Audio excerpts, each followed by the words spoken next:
This Budget Committee is called to order. Today's date is Tuesday, May 18th, 2021. Ms. Hayes, will you please call roll? Councilwoman Logan. Councilwoman Johnson. Present. Thank you, Councilwoman Logan. Thank you, Councilwoman Johnson. Councilman Ford. Yes. Councilman Jones. Here. Councilman Warren. Present. And Chair Morgan. Here. Okay, we're hearing from a number of grantees again this morning. And to all the grantees that are listening in, we just want to say thank you for the work y'all do and the passion and the dedication that y'all pour into the community. We won't get the time just in terms of logistics today to be able to say that after each presentation in terms of the work y'all do and I think the amount of just admiration that we have for y'all being in the trenches day in, day out, combating some of the most difficult problems in our city. So on behalf of the council, I want to thank y'all up front for your work. And as we go through the presentations, we'll give you 5 minutes to present. If there are any questions from council members, we will ask that at the end. And if not, we will transition and move on fairly quickly. All right, first up this morning, we have one that needs to be taken out of order because of a prior commitment, is Youth Engineered Success, YES. That'll be presented by Robert Newman. Good morning, City Council. Robert Newman here with Youth Engineered Success and the MLK Tamron are combined. They're one and the same. Our mission statement of YES, MLK Tamron, is to provide much needed assistance for the underprivileged citizens, including especially the children of the Memphis and Shelby County area. Our primary goal and objective is to go wherever the children are in need and make a difference while leaving their current situation better than we found it. Now, I want to say this, our basic whole organization, which consists of about 20 people, our hierarchy consists of retired principals and teachers and coaches. These are people who have no children and no problems and know how to solve problems because they've done it for 30, 40 years. And so I think we have an advantage there in knowing what to do and to reach a lot of these problems. Organization, number 2, organization information. This organization, actually, our 501c3 started in 2003, and we actually started, this time it started in 1971. There were 6 to 8 inner city teams who started this tournament because there was no place for them to play and compete in tournaments. So it started in 1971 with 6 to 8 inner city teams.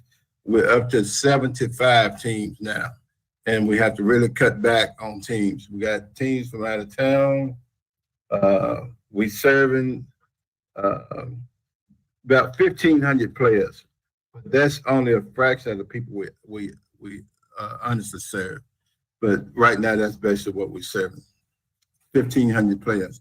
These players include middle school kids, high school kids, and college age kids from our HBCU Lemoyne on here in Memphis, Tennessee. Okay, yeah. Next, which is funding amount requested. We actually, what we want to do is make sure that every dollar we get goes back to the children that we are serving. And so we want to donate for scholarships. We've reached a point now where we have 20 scholars who have to meet certain criteria with GPA, ACT, and other basic things. And we give them $500 scholarships. And we support our HBCU. And with the pandemic this year, it was really important that we directly help children and individuals. We had to adjust this year because of the pandemic.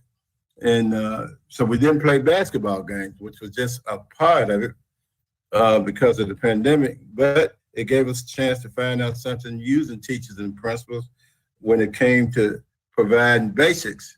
And we found out that the problem is a lot worse than what people think it is. You have to be there and see it and touch these people to really understand what you're dealing with. Next, youth engineered success. And I have my wife standing here next to me because I can't see very well, so she's my eyes right now. Youth engineered success purpose is to enhance and to improve the chances of deprived and low-income children and youngsters to have a credible and enriched life. We are requesting a grant to help defray the cost of servicing all these kids. We really don't want to miss anybody, but it's a lot of help needed out there. And being a coach for 40 years myself, it really was a privilege for me to go see some of these people and touch these people and hug some of these people after you do some of the things we did for them this year, which is buy groceries and buy clothes and shoes and go to the elementary schools and make sure we help them with their clothes closet, because there's so many kids who come to school with the same clothes on every day.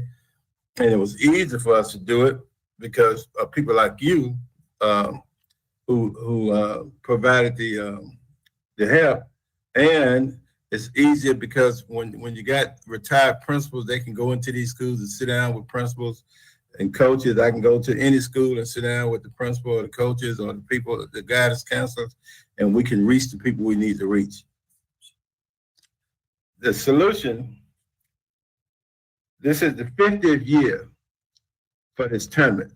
So we've been doing this 50 years. This is nothing new for us. But the solution, our educational aspect has and will ensure that these children understand and adhere to why general education is the key to any future success. You must be educated, and there is no option to drop out or quit. Next.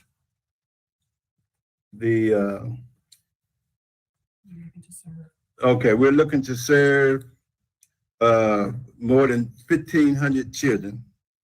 And anybody we get the recommendation from the principals and the people within the schools who they know need help. I think everybody on the council, I know I do. I know people who need help, who are neighbors of neighbors. And anywhere we find a problem, we're gonna help. And actually to this day, this very day, we're still helping people with groceries, with clothes, with utility bills, whatever they need to make it through this pandemic. The pandemic really helped us see some things and helped us get some goals, reach some goals, to help some people with things that most people don't even see and know exist. I want to thank the city council again for the great job that you do. And I don't think y'all know how good a job you do. You may, but I know you do one tough job by giving us this opportunity to help the citizens of Shelby County and Memphis, Tennessee. Thank you so much. Thank you very much for the presentation. Any questions from council members? All right, seeing none, we appreciate your time. We're going to move on to the next presentation. And from here on, we're going to go in alphabetical order, starting with Orange Mound Community Parade Committee, and that'll be presented by Claudette Boyd. Good morning, council members. My name is Claudette Boyd, and I'm here representing the Orange Mound Community Parade. We're soliciting, our mission statement is that we create excitement and uplift the community during the Southern Heritage Classic. And as an HBCU strong representation in our historic Orange Mound community, we want our children to see what they can be. We want our children to understand that this is not just for them, it's for everybody in the city of Memphis to be aware of the quality of the HBCUs and what we have to offer. Our mission statement, we have politicians, we have businesses, we have entertainers, we have entrepreneurship, we have people who come all across the city of Memphis and outside the state of Tennessee, across the United States, who come to be a part of this great celebration in this historic community. Our organization was founded in 1990. We are a 501c3 organization. We've been funded by your organization from 2019 and 2018. And we also are located in Super District 10 and District 10 and Super District 1. Larry Dotson is a member, Algina Jackson and myself. We help to get things organized and keep our funding available. We're not a big organization, we're a small organization, yet we do big things. Our budget included our virtual parade last year. During the pandemic, we couldn't do the parade because we were afraid to be a super spreader, so we want to be safe. And this year, we're also trying to do a virtual parade because we just don't know which way, in which direction this pandemic is going. And we have thousands of people. We have thousands of people participating. So we're trying to be safe and keep everyone safe by not having a big event that might be a super spreader. So our budget includes approximately $13,000 worth of things. We give away scholarships. We have community awards. We do funding for special projects in the Orange Mound community and those kind of things. Next. The problem we have addressed in our community is just crime and the uplifting of the spirits of the children and the community at best. We want them to know that we are a part of Shelby County Schools, and we actively support students at Melrose and anywhere in the city of Memphis. We do offer scholarships, and we've had at least 5 scholarships we gave away last year. Some were $1,000 a piece and some were $500 a piece, and that comes from our fundraising funds of people participating in the parade. So we have been on this parade for the last 20 years. We've drawn hundreds of, well, I wouldn't say hundreds, I say thousands of people to the parade, and we still have a large section of people who come from out of town yearly to participate during the Southern Heritage Classic event. Most of them are HBCU graduates who bring their fraternities and sororities to our young people so their minds can expand and see what they should want to be in the future. The solution, since we have such a big audience of people, we always try to put out good impressions. So we have community leaders like Penny Hardaway, and we've had President Johnny B. Well, we've had all sorts of people. We've had many people on the panel. We've had politicians. We want our children also to see and have a relationship with the government, see how the government works. Stakeholders, we are investing in our community, therefore we are investing in the city of Memphis. If the parade goes good, the city of Memphis look good. So we try to make sure that we're part of whatever's going on in the city of Memphis and keep the tradition of the Southern Heritage Classic in Orange Mound, whether it's virtual or in personal. We're going to keep the tradition going because we have, if you've never been there, you need to come to see for yourself. People make this a family celebration from the smallest to the greatest. Our goals now, when we service over 10,000 people, that's the estimate that they give on the parade yearly. And our fundraising capital is only 8,000. So you can see we have a real tight budget. We try to make sure whatever we make, we give out. We try to address the needs of other people in the community, and especially our high school students. We try to help them get started in college so they can make a better life for themselves. Our parade, virtual parade last year was broadcast on Channel 3 and online. It was viewed by over 300,000 people. That's a large amount of people. I hope they saw the best of Memphis by seeing the best of the Southern Heritage Classic Parade. Thank you. Thank you so much, Ms. Boyd. Any questions from council members? All right, we appreciate your time and the presentation, and we're going to move on to the next one. Next up is Play Where You Stay, and it'll be presented by Ellen Roberts. Good morning, Chairman Morgan. Thank you so much for having me today. I'm here with also Coach Ferreira, who's a big part of Play Where You Stay. All right, the floor is yours to present. Thank you so much for your time and opportunity to speak to you all this morning. Play Where You Stay is a grassroots neighborhood-based soccer program. We have 3 parts to our program. We have a K-5 developmental program, which exposes children across the city to the game of soccer. Currently, this year, we're at 10 fields, 10 parks across the city. It's in 6 districts. and we've been playing 20 weeks a year. That's 8 weeks in the spring, 8 weeks in the fall, and 4 weeks in the summer. We work with neighborhood organizations, schools, and the Division of Parks and Neighborhoods to teach children the game of soccer. We bring in coaches and equipment and high skill to expose our children to the game. In addition, we have a competitive program that we have 4 teams right now, 2 middle school teams and 2 high school teams as the children grow. For those who are more interested in growing, and those teams play out at Micro Soccer Complex. And we support our high school athletes for those who are interested for college scholarships by providing video, introduction to coaches, and exposure on college campuses. We have a third part to our program, which is in fact our coaches, which is a large part of our ask today to help cover those wages. Our coaches are mostly our young adults and youth in the city, ages 18 to 25.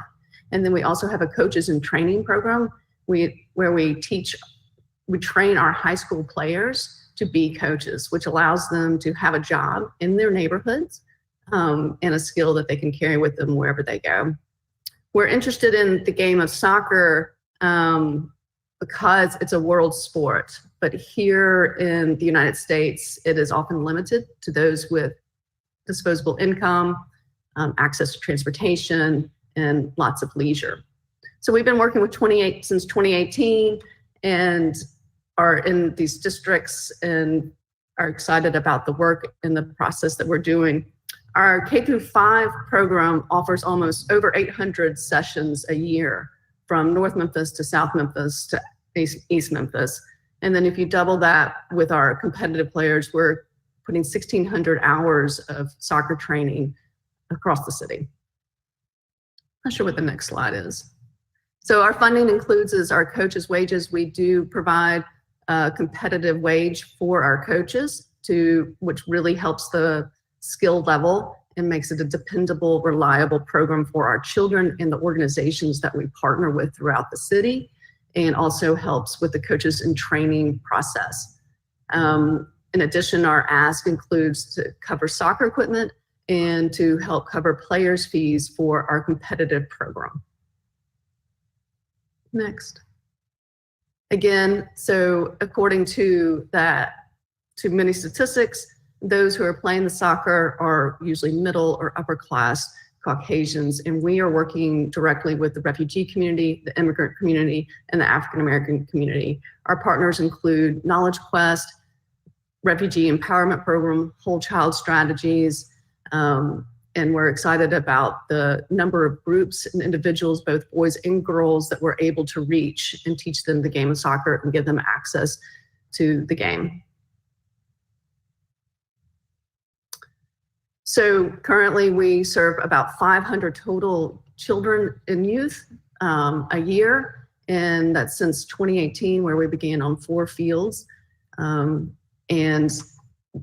as they grow and matriculate into the middle and high school program, we're learning, that's quite the learning curve with the competitive piece, since that is not a neighborhood-based program, but we're able to bring kids who are coming up through Play Reach Day. We're now at that point where our kids are beginning to leave 5th grade and then are able to come on to a higher level of game and play in our middle school training teams and then our high school teams that compete around the state.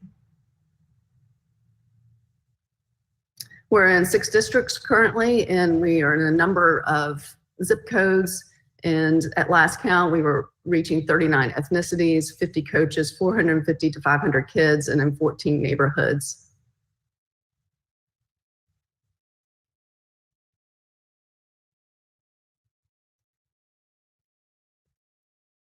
I think that's it.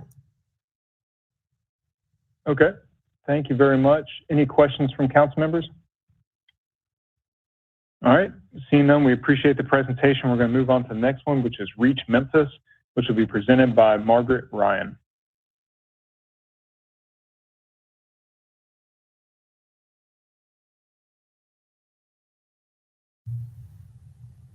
Good morning. Can you hear me? Loud and clear. Okay. I have with me Mr. Gadsden William Perry, who is the chairman of our board and also an alum of Reach Memphis. So we have been an organization actually since 1968. We were an outgrowth of the aftermath of the death of Martin Luther King, when Jed Dreyfus and Francis Hooks decided that the best thing we could do for this committee was to give kids from the inner city public schools a chance to experience academics in a different setting. So our mission really is to work with high potential students from our public high schools, preparing them for college and career through mentoring, exposure to summer experiences, both academic and leadership. We have an intensive college preparation counseling program and career planning. Kids come to us as sophomores in high school and stay with us through their freshman year in college. In 2007, we became our own independent 501c3 organization. This slide shows that we are in District 5, which is correct, and Super District 6, which I believe is correct. The number of citizens we serve, about 350 students and their families annually. We are asking for a total of $25,000. This money would help us with our student tuitions. We send students all over the country to colleges and boarding schools for summer experiences. It would help pay those tuitions. It would help with the student travel to get them to their locations. And it would also help us provide materials and supplies for all of our ACT prep work and career planning scholarship groups that we offer to students. Next slide.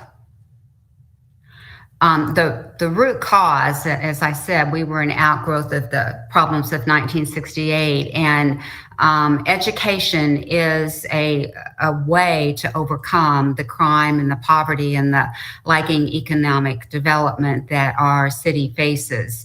Since we have been active, we have probably more than 2,000 individuals who have gone through this program, who are now in Memphis or elsewhere leading highly productive lives.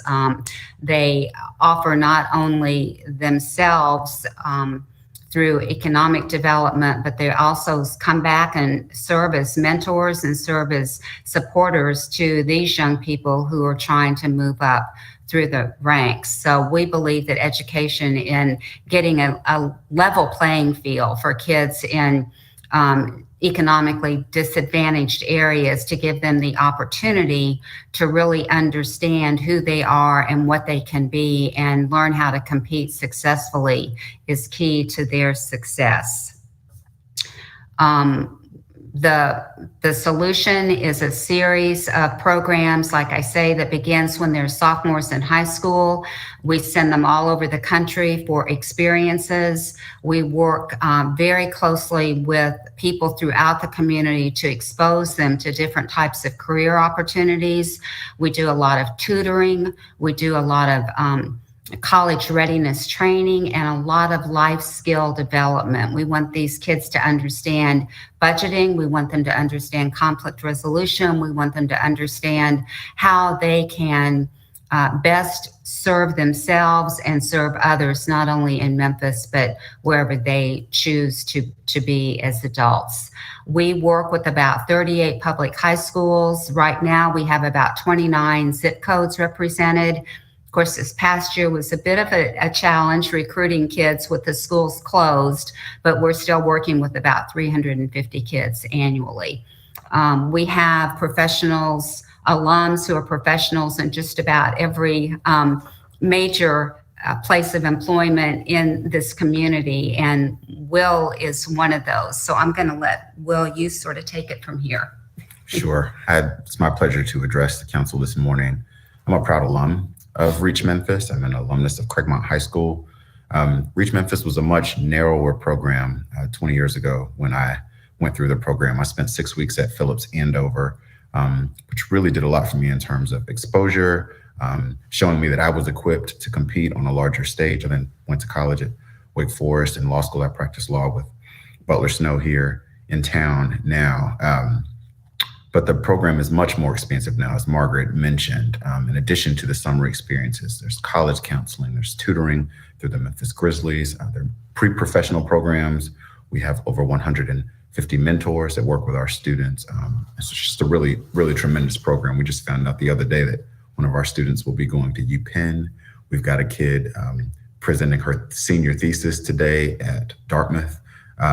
So these are young alum and soon to be alum who are not only going out into the world and doing tremendous things, but serving Memphis and kind of spreading the things that are great about Memphis, both here in the city and elsewhere. And so we're really excited to be able to present to the council today. Thank you for your time. We're happy to take any questions that you may have.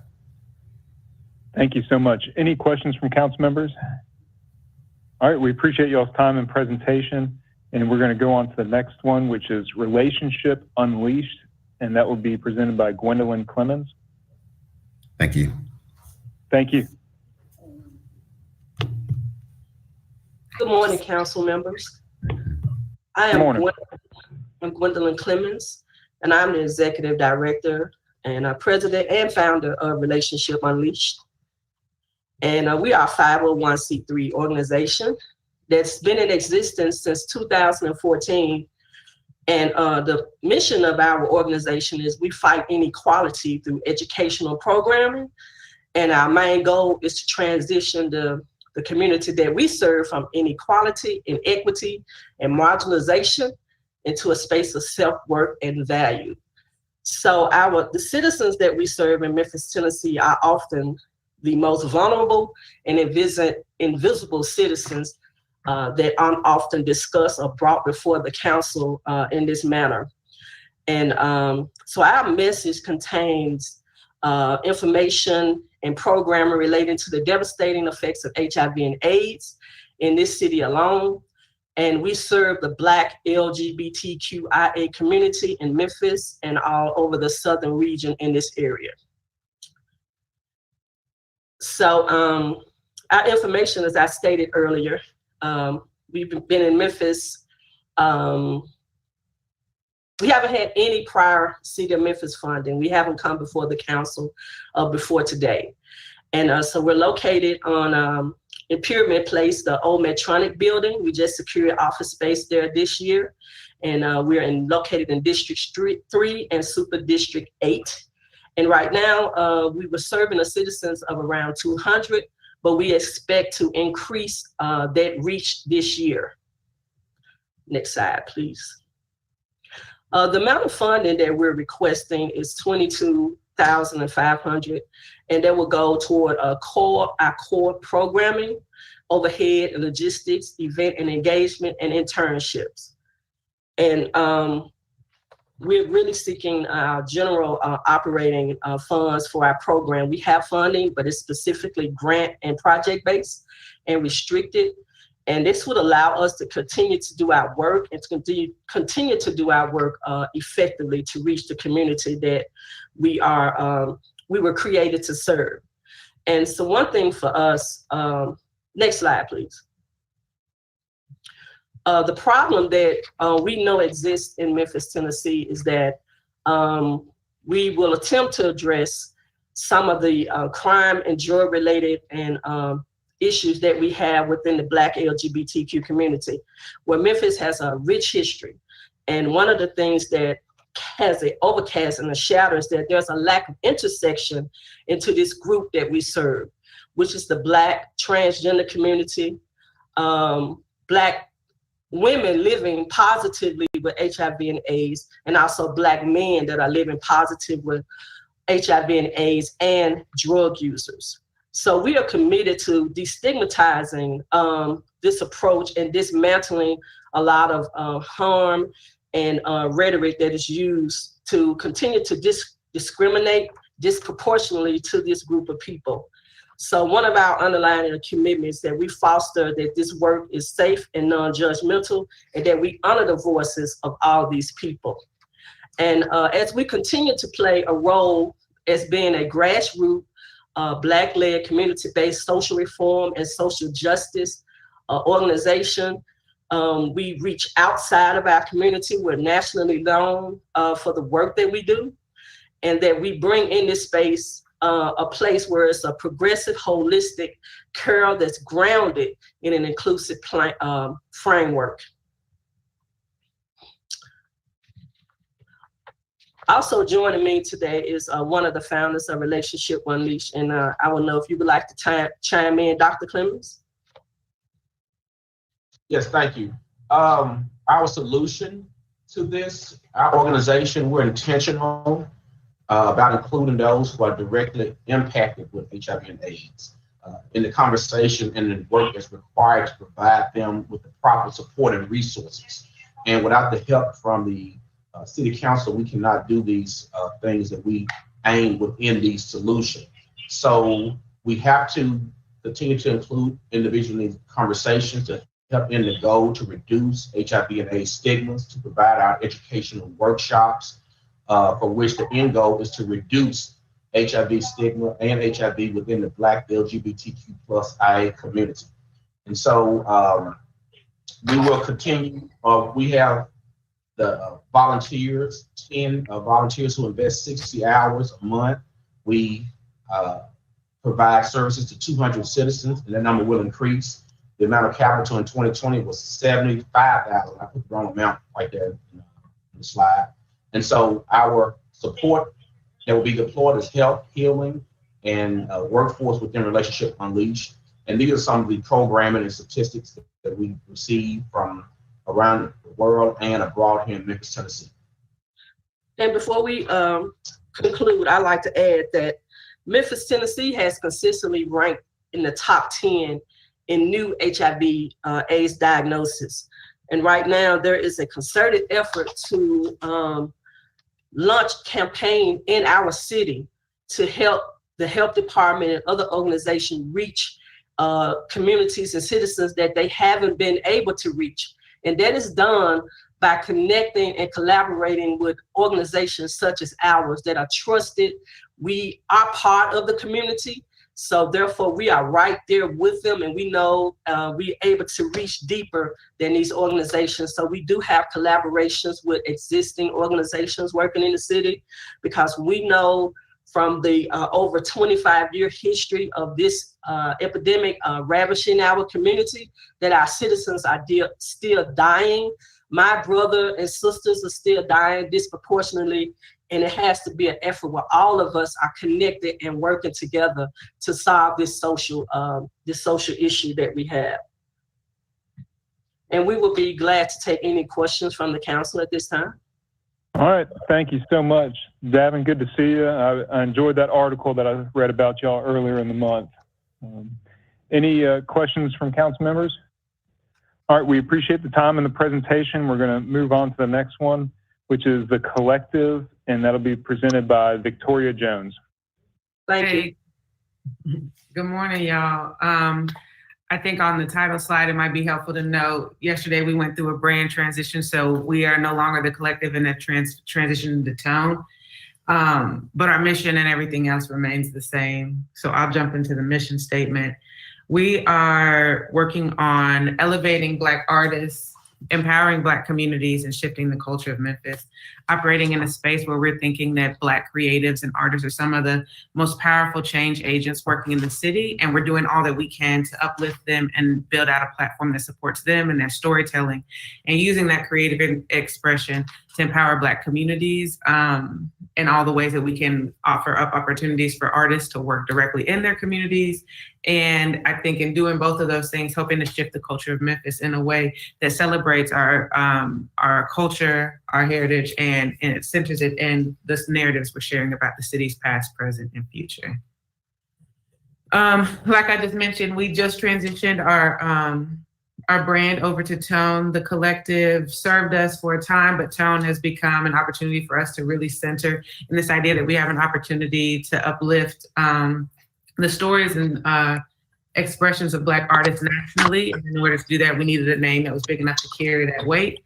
And so some of this information has changed. So I guess I just need to send it out, the contact stuff, but I'll keep pushing along. We are requesting $25,000 for general operating. I included the entire budget. I might have overdone it, but looking at 25,000, really trying to build up our operations support. For us right now, we're making a really big push, and that's a part of the brand transition to become an institution. I think we started as an artist collective, kind of worked into an organization, and now really putting the groundwork into what it would mean to become a legacy institution in a way that we're able to provide a baton to the next generation of artists in a way that we weren't necessarily able to pick up one. And I say it all the time, like we are not the first group of Black artists who want to do something like this in Memphis, but the lack of sustainability through resources and investments to the organizations that came before us have made it to where we had to start over, and we keep watching that happen. And so our hope is that in building out our operating support, we're able to push towards that sustainability. And then when we're thinking about problems, for us, it's centered in, there's a lot of statistics in this, but I'm gonna stick to my notes, thinking about Black artists who typically have to leave the city to find any real success. They have to go to New York or in LA, and what we're seeing in like high rates is as soon as they touch down to these cities that have powerful infrastructures, they succeed in like billboard charts, fashion design, all types of creative expressions. We're watching Memphis artists leave this really brilliant city and go put on for other cities and trying to find opportunities to give them a touch point here, build up all the capacity they need in this space so that they can be a part of pushing the city towards something new and innovative. And then we're thinking about opportunities for Black artists and creatives to jump into Black communities and investment opportunities and partnership opportunities. A lot of our communities kind of continue to go disinvested in. And so this is an opportunity for us to be the source we need instead of like looking at externally for someone to support us or help us. And the last one is there's a huge opportunity for us to look past barbecue and Elvis and thinking about how we can be pushing Black artists and creatives to center some of our new and exciting cultural opportunities in the city. So we are kind of looking at it in the three, we broke it down into those three, I might be a little bit ahead, but on the solution for us, we're thinking about how to build out pathways to support Black artists for us as exhibitions, concerts, professional development opportunities, creative development opportunities, residency program, and writing rooms. And then thinking about how we can partner with organizations in the city and abroad to kind of fill some of the gaps. We're also looking at public art projects, property development, and creative partnerships in terms of how we're uplifting Black communities. And then the last is, again, centering Black artists in some of the ways we're talking about the city so we can start to think about how Memphis could become a cultural beacon of the South. And then for goals, these are some of the numbers we've hit in the past. And I think I feel like that might be kind of self-explanatory. So I'll wrap it there if there are any questions. Okay, thank you so much. Councilman Warren. Yes, did I understand you have a new name for your organization? I didn't catch it. We do. It's Tone, T-O-N-E. And what was the thought behind that, and why did you go there? Yeah, so the collective, we have been entered into quite a few national conversations, and the first 45 seconds of those conversations typically are, oh no, not that collective, or no, not that type of collective. So we needed a name that kind of spoke for itself and gave us an opportunity to kind of pull through and talk through the work. Also thinking that Tone gives us a more open-ended opportunity to become an institution, like I mentioned earlier, thinking about all the ways that work can show up. And we're thinking about skin tone, music tone, the tone of colors and art, like it just shows up in our work in so many different ways, and thought that this would be a really beautiful, open-ended, very short until this point word to use to rebrand the work that we do. I like it. Good job. Appreciate it. All right, thank you very much. Any other questions from council members? All right, seeing none, we appreciate the presentation. We're going to move on to the next one, which is Theater Memphis, presented by Debbie Litch. Good morning, everyone, and thank you so much, council members, for inviting Theater Memphis today. Theater Memphis actually celebrates our 100th birthday on Thursday of this week. So we have been around a while, since 1921, but we're looking forward to reopening our reimagined theater facility expansion and renovation after a year plus of pandemic. But we also are focusing on our very important outreach and education programming.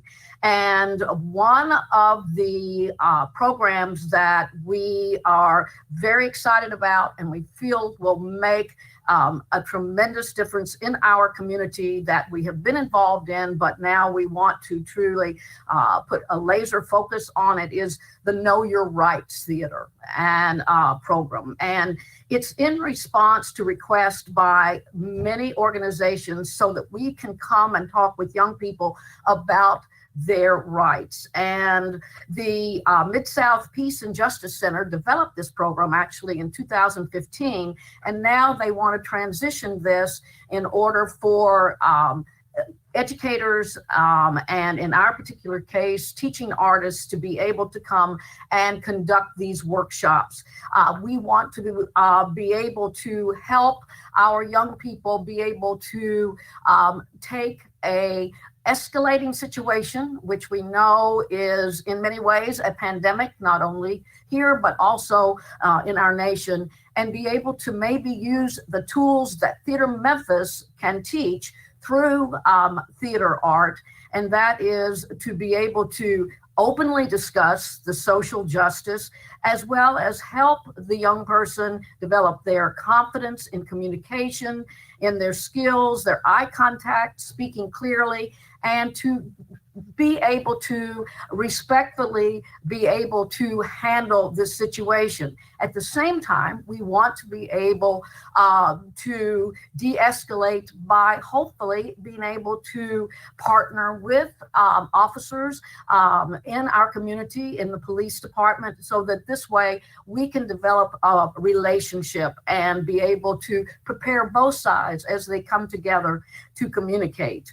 We feel like that this is primarily for high school students, and the workshop discusses what their citizens' rights are, but it leaves space for discussing the complicated fact that sometimes asserting your rights can escalate a situation. We feel like that we have already been reaching 28,000 students a year, and we reach annually through our theater programs on our stage, off stage, over 80,000 a year. And we just want to focus and add this as a very important part of our program. And fortunately, our teaching artists and education outreach staff have already been certified in this.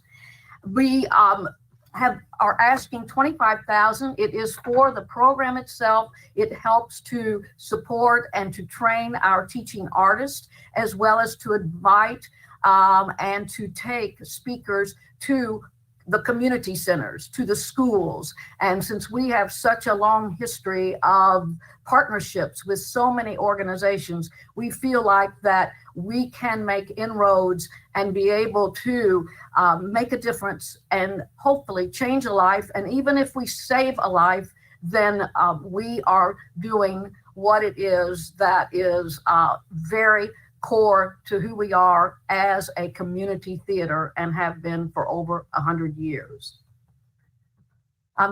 Welcome any questions. All right, thank you very much. Any questions from council members? All right, we appreciate the presentation and all the work you've been doing, and we're going to move on to the next presentation, which is Uplift Foundation Incorporated, and it'll be presented by James Waller.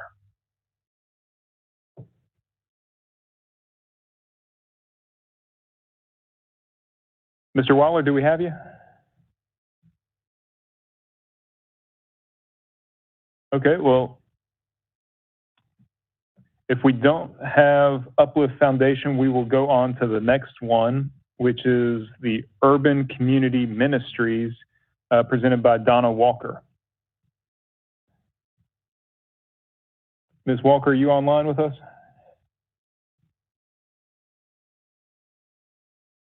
All right, well, we've been doing so well with attendance today and yesterday. Yeah, and back to back. All right, so we're going to go on to the next one, which is Victorian Village Incorporated CDC, Mr. Scott Blake. Hello, I'm here. All right. The floor is yours for presentation. Okay, thank you. Well, good morning. Victorian Village Inc.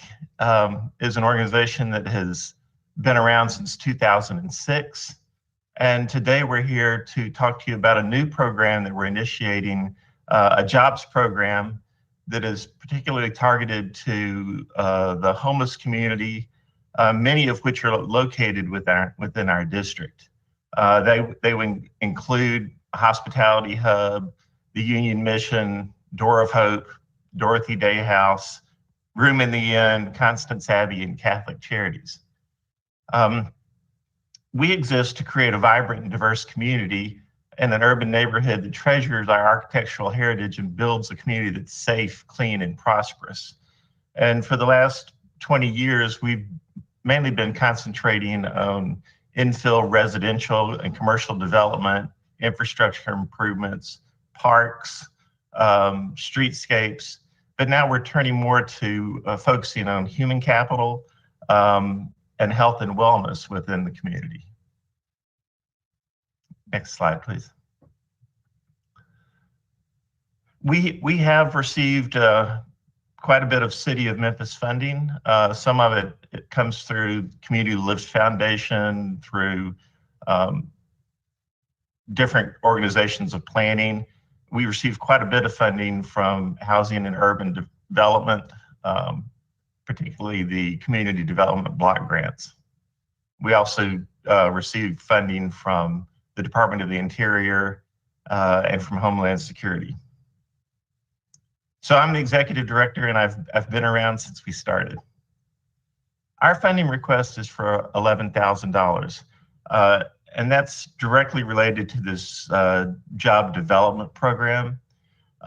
We're working with a for-profit agency that is a very unique type of staffing agency. So they identify people from the homeless population in these shelters with help from the directors of the shelters, the ones that seem to be the most qualified for jobs.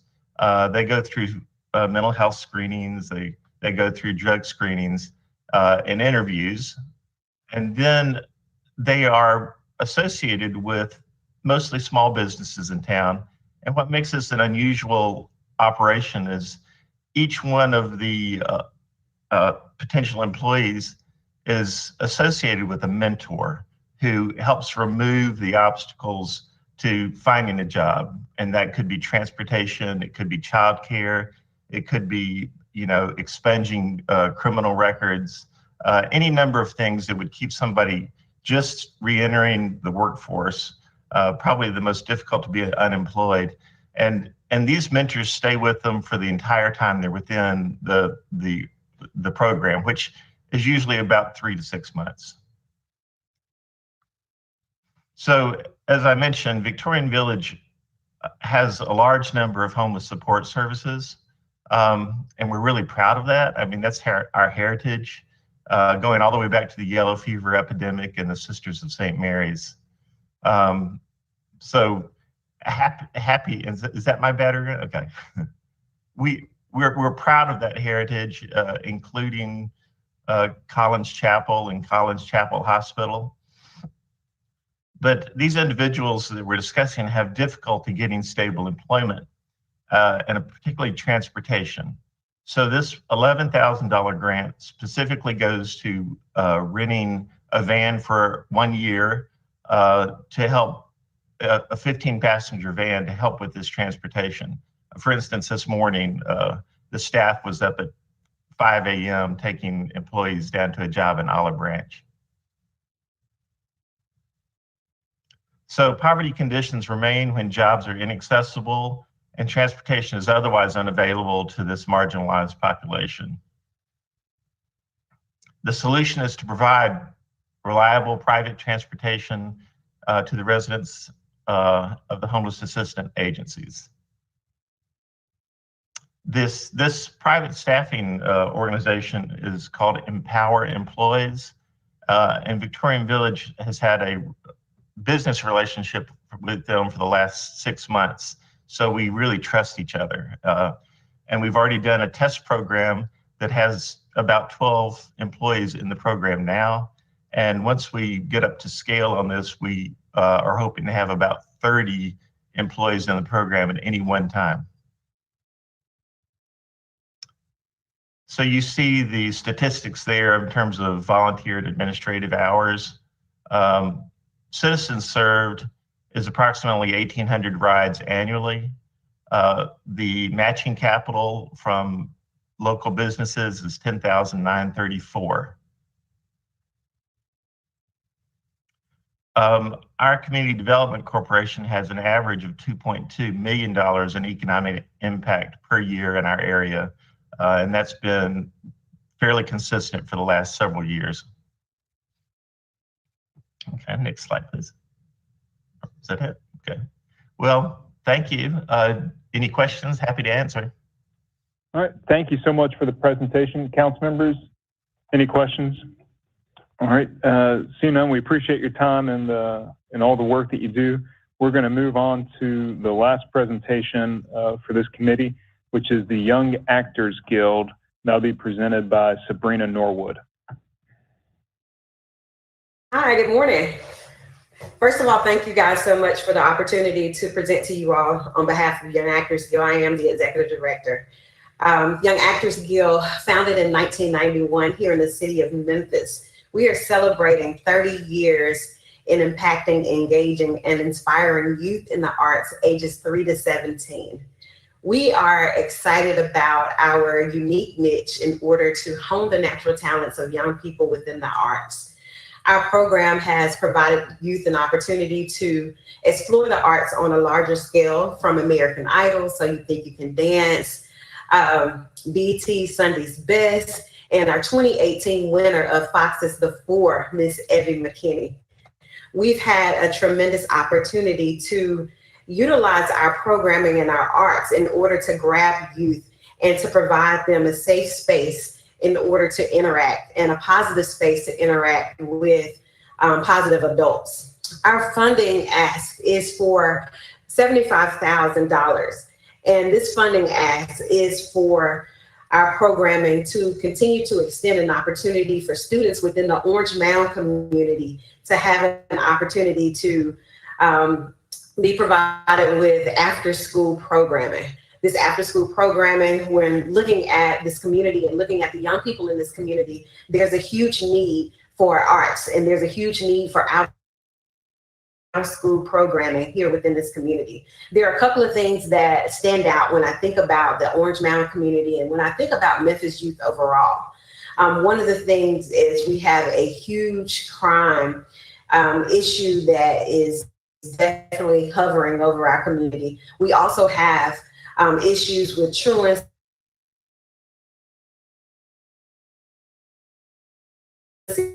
We have issues with youth that have dreams deferred. And so our program will provide them an opportunity, and an opportunity also to utilize their creative niches in order to enhance their academic performance, enhance their opportunity to show up from the day-to-day in our programming. Our programming consists of opportunities for students to be involved in various areas of dance and various genres, musical theater, singing, acting, dancing, creative arts, an opportunity for students to be exposed to team building and leadership development and training. And then also we provide opportunities for students to explore career explorations. We provide students internships throughout the summer. We provide over 30 internships for students.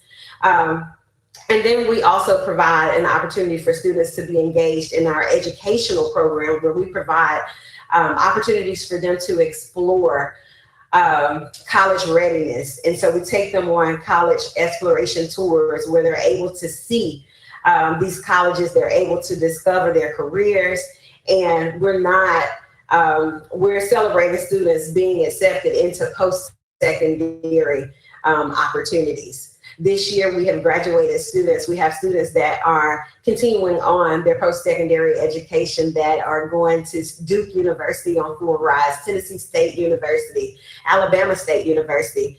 And so we're excited about the work that we've been able to do here in the city of Memphis. We have been able to impact over 30,000 young people thus far here in the city of Memphis. Our founder, Ms. Christy Chandler, has a creative niche of putting young people in the right space. She's able to tap into things that they don't see in themselves, and we're able to develop and cultivate the young people in a way that they're able to be successful. A lot of our funding that we're asking for will be directed toward being able to offer opportunities for our contractors that will come in and help to provide youth creative direction in areas of performing arts, singing, acting, dancing, music productions, and opportunities for students to outside of our program. And then also our funding will be directed towards students having an opportunity to actually perform on the stage, to help build their confidence, to help put their best foot forward.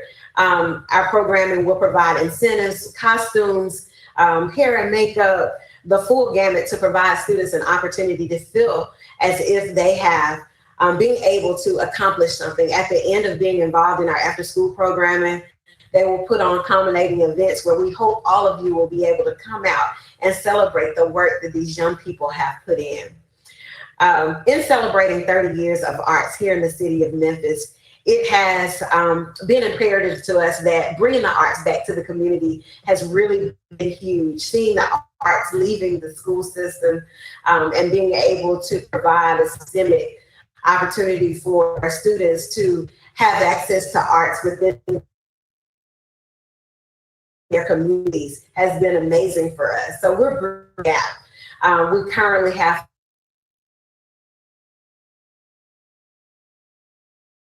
facilities in the North Memphis and Uptown community, Orange Mountain, Bethel Grove community, South Memphis community, program opportunity to assist in lowering the risk of school dropouts, decrease the community crime rate, increase community confidence, and develop a positive sense of self within our young people. And then it also provides them an opportunity to have a healthy and safe environment in which to grow in. So our goals moving forward with our programming, our goals are essentially to continue to enhance the students' confidence and continue to increase their academic performance within the classroom.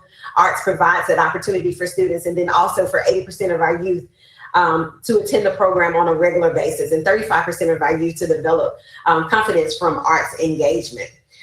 We have a proven track record of our programming being able to sustain itself and being able to have a lasting impact here in the city of Memphis. And we look forward to having 30 more years of impact here in the city of Memphis.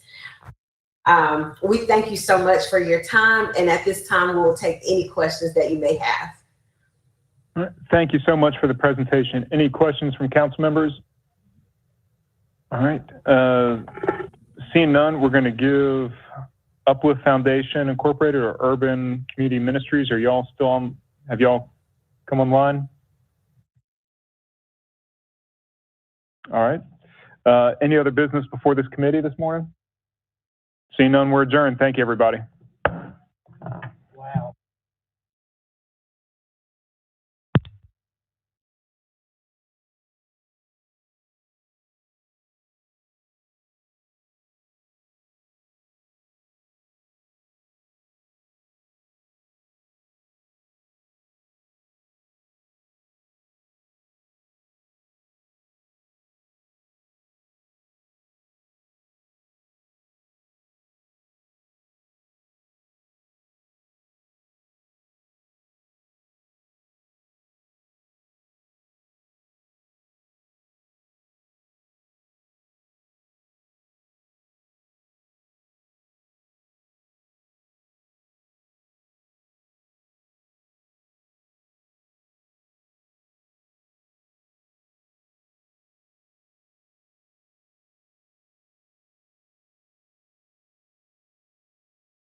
Councilwoman Johnson, Councilman Ford, Councilman Jones, Here. Chair Warren. Present. Councilwoman Robinson present. Excuse me, Councilwoman Robinson. Good.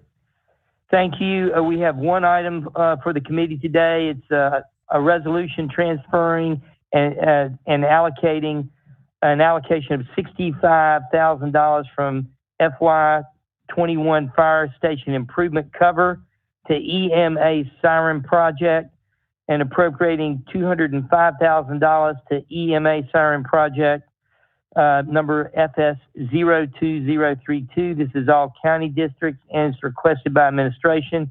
I see Chief Sweat on. Chief Sweat, you have a presentation. Oh, I need a motion. Second. Okay, now, Chief Sweat. Thank you, Council. Sorry, I couldn't get there in person. I'm still adjusting to that. This is our yearly siren replacement cover project line. The bids came in to replace 3 sirens this year, and this is the allocating and appropriating the funds to get that work done. That's as you're aware, our Office of Emergency Management, we manage 107 emergency alerting sirens within the city limits, and this is to continue that replacement cycle on those. Do we have any questions from council members? If not, let's have a roll call vote. Councilwoman Johnson? Yes. Councilman Ford? Yes. Councilman Jones? Aye. Councilman Morgan? Yes. Councilwoman Robinson? Yes. Chair Warren. Aye. If there's no further business, that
May 18th, 2021, meeting of the Parks and Environment Committee of Memphis City Council is hereby called to order. Good morning, Mayor. Lakivia, will you please call the roll? Council members present. Councilwoman Robinson? Present. Councilman Ford? Present. Councilman Jones? Here. Councilman Warren? Present. Councilman Morgan? Here. Chair Logan? Present. Oh, Councilwoman Johnson, I'm sorry. I didn't see you down there. Thank you.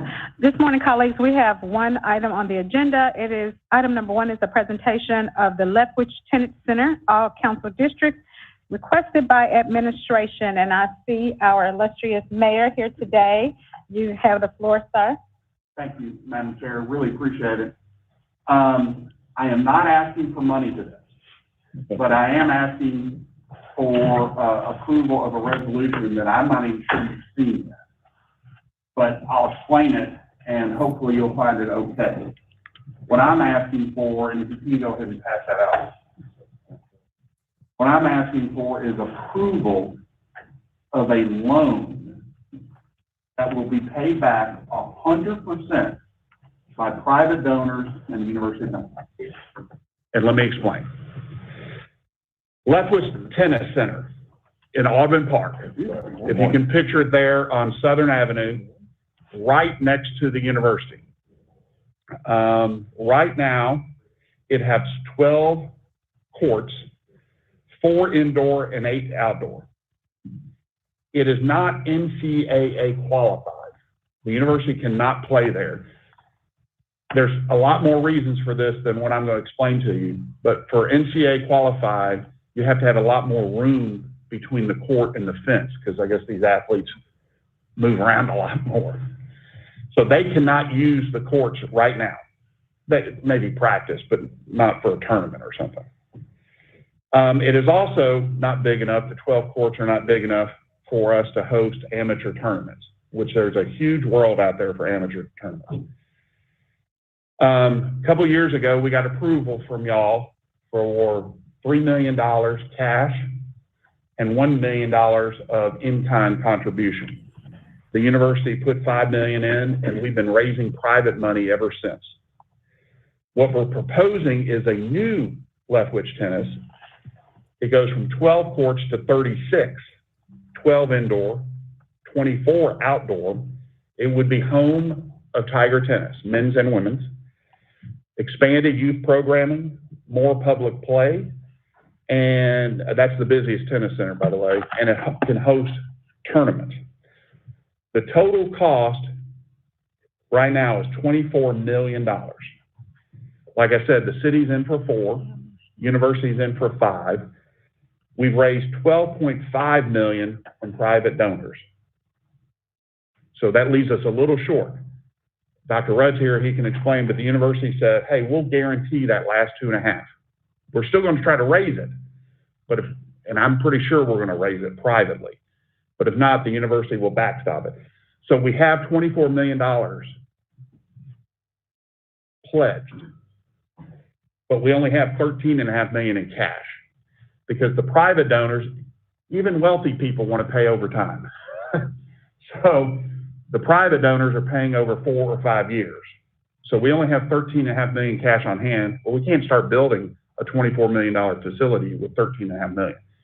So we need your permission to borrow about $10 million. That gives us the 24. But like I said, that $10 million will be totally paid back by private donors or the university. And I do have Dr. David Rudd, who's been an outstanding president of the university, just to comment on the importance to the university of this project. Yes, thank you, Mayor. It's critical for the university. We don't currently have a facility, so the university, as you know, the facility that we previously had was a lease agreement with a private entity over off Poplar. When that closed, the university lost its facility. We have 2 remarkably strong tennis programs, both men's and women's programs have been nationally ranked, but we need to move very quickly on a facility of some sort.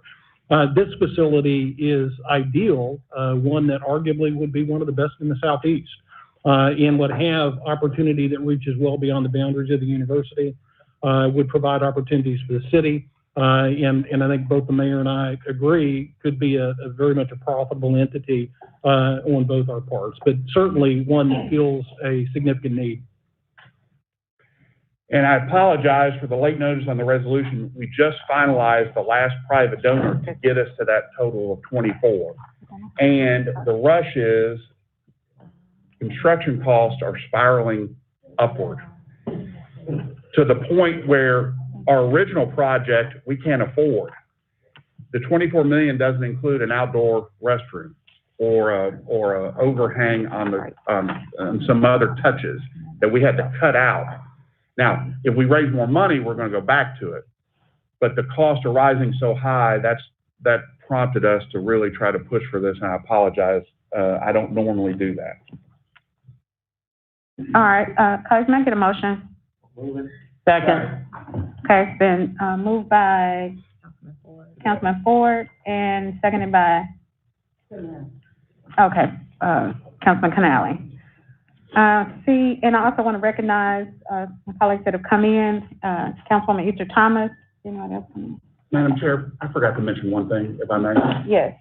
Our MWBE component is 50% on the construction, 43% on MBE, 7% on WBE. Okay, thank you. Thank you, Mayor. Now I'm going to recognize Councilman Warren. Just two questions. At the end of the day, is this a city asset? Do we own this? Yes, sir. Or do we own it in concert with the university? We own it. We own it. The university will be the primary tenant. And when they have matches or need to practice, they will get priority. But when there's so many courts, they don't have to take them all up. But there's 6 indoor and I think 6 or 12 outdoor that they would have priority on. Okay, and on that, so you say they're the primary tenant, so they're paying rent to use it? Yes. Okay, so, and will that be enough to provide the upkeep, or will we have additional upkeep that we have to put into it? I think there'll be additional, and that's one of our goals on the fundraising side, to raise enough that it will maintain a high level. And we recognize that there will be additional maintenance and upkeep costs, and that we would have to work that out and project that into the coming years. So we anticipate the need for that. And the interest on the loan, I take it that's part of the payback, or? It's very minimal. I'll let Doug explain it. So the proceeds will come from our commercial paper program, which Mr. Walker talked to you about, which is a very low interest. And then if the proceeds aren't paid back after about 2 years, that would convert to GO debt. But so for the first 2 years, you'd have that, I think he said it was a very small number of basis points on that paper. And then whatever's not paid back would convert to GO debt, again, at our very low rate. Okay. All right, good. Sounds like a great project. I'm really excited. Thank you. Can we have Councilman Smiley in the queue, and then Councilman Jones? Mayor, President Chief McGowan, you mentioned that the university will be the primary tenant. Is there a set fee, set rent? We've worked it out. I don't know if Nick Walker. Yes, Director Walker? Yes. Thank you. Nick, you know this body loves you, so. Thank you. Yes. Councilman, if I could just, before Mr. Walker, when he says primary tenant, again, they will be the primary lease person who has a lease on any of the courts. There may be other high schools who choose to come and say, I'd like to have some of the courts. But when we say primary tenant, the primary user of the courts is the public. The University of Memphis has 6 indoor and 6 outdoor courts they have priority on, so that when they are in season, they will have those 6 courts either indoor or outdoor, or a combination of the both. But remember, the other about 24 courts, the primary users are people from the city of Memphis. So that's double the number of courts they have access to today. So just for a lease payer, they're the biggest lease payer of any potential courts. It is specific for this court here? For this court here, and the other piece is when the University of Memphis is not using those courts, they are available and open to the public to use. So would they, say I'm some small group that wants to play tennis, do I go petition the University of Memphis or petition the city of Memphis? We run the courts. So we run the courts. So it's not a city-owned asset that's managed by the University of Memphis. Correct. It's not that. We have a management agreement with Tennis Memphis to operate our tennis facilities today. The plan is still working on it, but the plan is to have them continue to be the operator of tennis facilities. And as such, indoor court time is generally something that is booked in advance and paid for, but outdoor court time is something that is reserved and free of charge. So we'll continue to operate that way. Additionally, there is also a certain amount of free indoor court time made available to different groups, but that's all scheduled through the operator and would continue to be done that way. The University of Memphis would be a tenant of Tennis Memphis, who is in a management agreement with the city of Memphis. Okay. And our aggregate cost is about 30% of the total project, and my guess is the utilization rate is going to be much less than 30%. Okay. And there is a lease agreement. Is this lease in perpetuity, or how long is this lease? I believe we're only allowed, isn't it 2 decades? Yeah, I think there's it's a total state of 30 years. restriction on how long we can sign a lease. Yeah. I believe it's 2 decades. It is. It's Yeah. great. 10-year terms. Okay. Thank you. Thank you, Councilman Smiley. Councilman Jones? Thank you. Good morning, Mayor. Good morning, President Rudd, and congratulations on your retirement. Time flies. So most of my questions are answered in the resolution. They were dealing with the repayment period, talks about the total debt service, which is principal plus interest. And then if I could get, and it could be offline, just a further breakdown of the MWBE spend for this project, that would be helpful. But what's going to be the capacity of it, since we're building it to be able to host tournaments? That's the idea, and not only for us in terms of NCAA play, conference tournaments, postseason tournaments, but I think more importantly, tournaments outside of that for the city, for high school, adolescent, adult tournaments, regionally and nationally. Okay. Now I don't know how big and how many, once we're completed, how many will be indoors? How many will be outdoors? 12 indoor, 24 outdoor. Okay. And part of that number is driven by the qualifying to be able to host tournaments, those numbers. So gotcha. those figures are driven by that. Okay. Yeah. Hey, Councilman, this was done in consultation with the United States Tennis Association.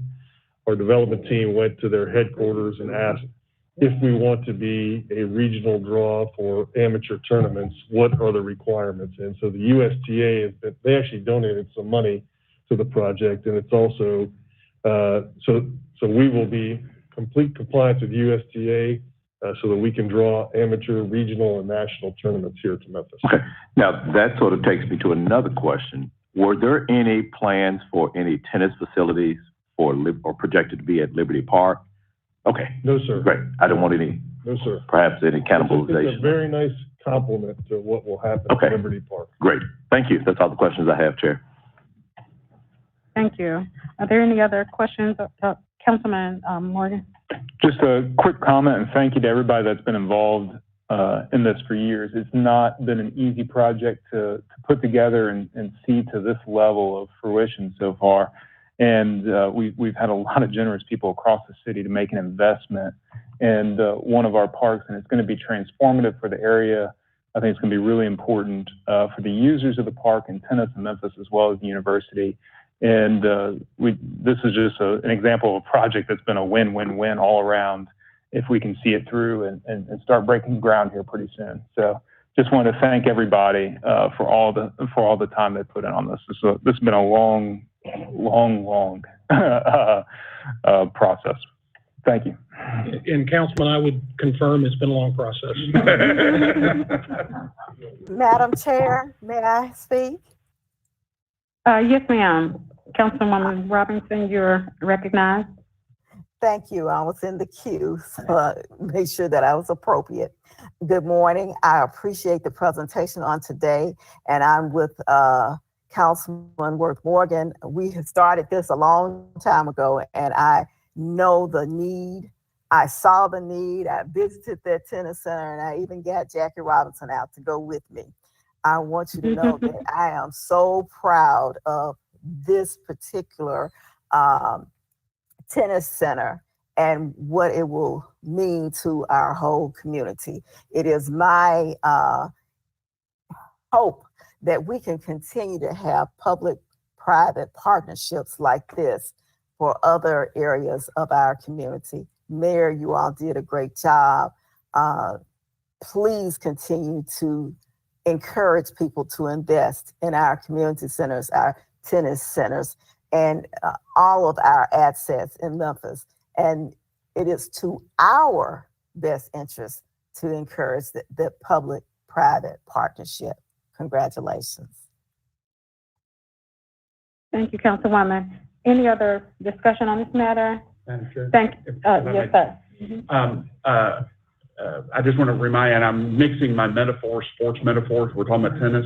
But when I was on the council, we called it the triple play. I don't know what y'all call it, but we'd ask for the triple play, which is committee, downstairs, and same night minutes if possible. Okay. We can call it a grand slam for tennis. Absolutely. All right. Thank you for your presentation. We appreciate it. And no one else, I don't see anyone else in the queue. So we're going to have a roll call vote. We're saying 9 minutes. We're saying 9 minutes. Without objection. Let's see. Finale, Yes. Carlisle, Aye. Easter Thomas. Yes. Ford. Johnson. Jones. Aye. Morgan. Yes. Robinson. Aye. Smiley. Of course. Warren. Aye. Chair Logan. Aye, this passes. Is there any other business? If not, this committee is adjourned. Thank you all. Thank you. Thank you.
The Economic Development, Technology, and Tourism Committee to order.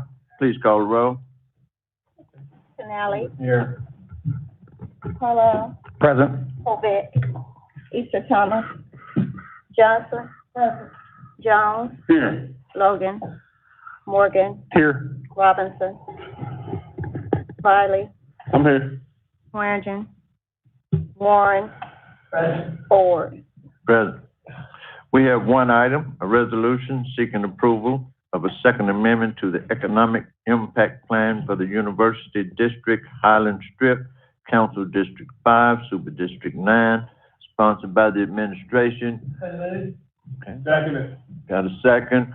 Who do we have going to talk to? Cody Fletcher and, I'm Cody Fletcher with UNDC. Address is 460 South Highland. Ted Townsend with the University of Memphis, 220 Administration Building, University of Memphis. Okay. Thank you. You can proceed. Thank you. Thanks everybody for having us. It's exciting to finally be back in person here with you. We did a presentation to this committee a few weeks ago. I was obviously online, and we're back now to give you an update and hopefully answer some questions. Sorry. Oh, is it all good? can you press that button on top of the microphone? Oh, okay. Yeah. Thank you. It's green. Okay. So we're back today to answer some questions that were asked of us at the last meeting, and also just to give you a further update. So we have this slide deck here. If we can move to the next slide.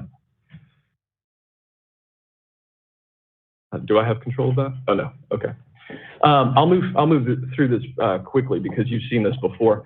But the UNDC is a nonprofit. We work in close partnership with the University of Memphis, and we work to facilitate economic development in the university district surrounding the university. That district includes 8 neighborhoods, about 22,000 students, faculty, staff at the U of M, and then a substantial commercial district, that's the Highland Strip and Walker Avenue. Next slide, please. So just some quick facts on our TIF. It was approved in 2016 by this body as well as EDGE and the County Commission. It runs along Highland from Poplar to Park Avenue. And then of course, over the life of the TIF, which is 20 years, we're projected to bring in about $21 million. Our goal there is to enhance the streetscapes surrounding the university and create a canvas for further private development in the area. Our NWB spend, which I'll get into a little more detailed in a moment, has exceeded the 25% goal that was set for us. Next slide, please. So if you'll remember, the reason we're here now is to ask for your consideration for the second amendment to the TIF. The UNDC created a structure once the TIF was approved, and that includes a board of directors, a TIF committee, as well as myself as a full-time day-to-day employee of the organization. And if you'll remember, there's 650 total parcels, approximately 650 total parcels in the TIF. During the creation of the TIF, there was basically an administrative error in the application. And what that did is there's essentially 2 ways to define a TIF. There's a map, which you can see on the slide deck there. You draw the lines on the map, and then you have a list of all the parcels. So our map is correct, but when the parcel list was created, about 68 parcels were left off that list. So through our board of directors and our TIF committee and our oversight, we were able to identify that due to looking at revenues coming in 2018, 19, and 20. We are obviously here to amend, which would basically bring those 68 parcels officially into the TIF as they were originally intended to be. It's important to note that our amendment is not seeking any money retroactively. So the past 5 years, we're not going to go back and seek that money. Also, it does not change the boundaries of the TIF either. These are all parcels that were originally intended to be part of the plan. Next slide, please. So it's just an overview of the process that we're going through. You remember we briefed the City Council Economic Development Committee a few weeks ago. Then we went before Shelby County Commission. We went before EDGE on April 21st and received approval for this amendment. And now we're back before you today, City Council. Next slide, please. So this is the high level view of our MWBE spending for the life of the TIF. That percentage is 43.19% total since 2019. Next slide gets into more detail. So this is, I can't even really see this, but you can see the breakdown here, and I emailed this to all council members a few weeks ago. If I can see correctly, it looks like we've spent over the life 6% with African-American owned businesses, 17% with female-owned businesses, and then I think 20 or 30 other percent, I'm sorry, with other MWB-owned firms. So that's where you get that 43% number. And this is something that we've always, as a board, have taken very seriously, and we've worked hard to achieve these numbers, and we will continue this trend moving forward. Next slide, please. This is an important slide here because this breaks down the actual dollars that we're talking about in this amendment. So the top line there where it says tax year 2020 collection estimates, that's for these 68 parcels that we're talking about. They brought in a total of $652,873. If the amendment is approved, the city of Memphis will continue to receive $461,918, and the difference there is the $190,955. That's what would go to the project. Next slide, please. And I'll move through this quickly, but and I know it's hard to see, but this is a list of projects we've completed so far. It's approximately $500,000 that we've spent on pedestrian safety, community safety, traffic calming, and various other activities. Next slide. This summer, in the next couple months here, we're going to break ground on a $6.5 million streetscape enhancement for Highland Street. This will run from Midland on the north side to Southern Avenue on the south. And this is going to be a total transformation of the Highland Street in that location. This is going to mean all brand new sidewalks, about 5 additional crosswalks that don't exist at this point. The utilities will be relocated. There's going to be new traffic signalization, raised intersections, and the goal is to slow down traffic. I'm sure many of you have driven down Highland or been on the Highland Strip, and you know it looks like a racetrack out there sometimes. So our goal is to make it safer for the students and the residents of the neighborhoods who visit the Highland Strip. Next slide, please. And then this slide talks about the future. So once we complete the construction on the Highland Strip area, we will continue to move southward on Highland. Remember, the TIF goes all the way to Park Avenue. We'll continue to move southward to make these improvements as well, and they would include a lot of the same things we're doing on Highland now. It's also important to note that the parcels that we are seeking to include with this amendment represents over the next 15 years about $6.7 million that would be able to go towards these future projects. Without the amendment, then we would have to seriously consider the feasibility of our ability to even complete these future projects. Next slide, please. So that is it. Thank you all. Ted, would you like to say anything? No, I'll just defer to the body. Okay. Happy to answer any questions. Good enough. I have Councilman Jones. Thank you, Mr. Chairman. Couple of questions.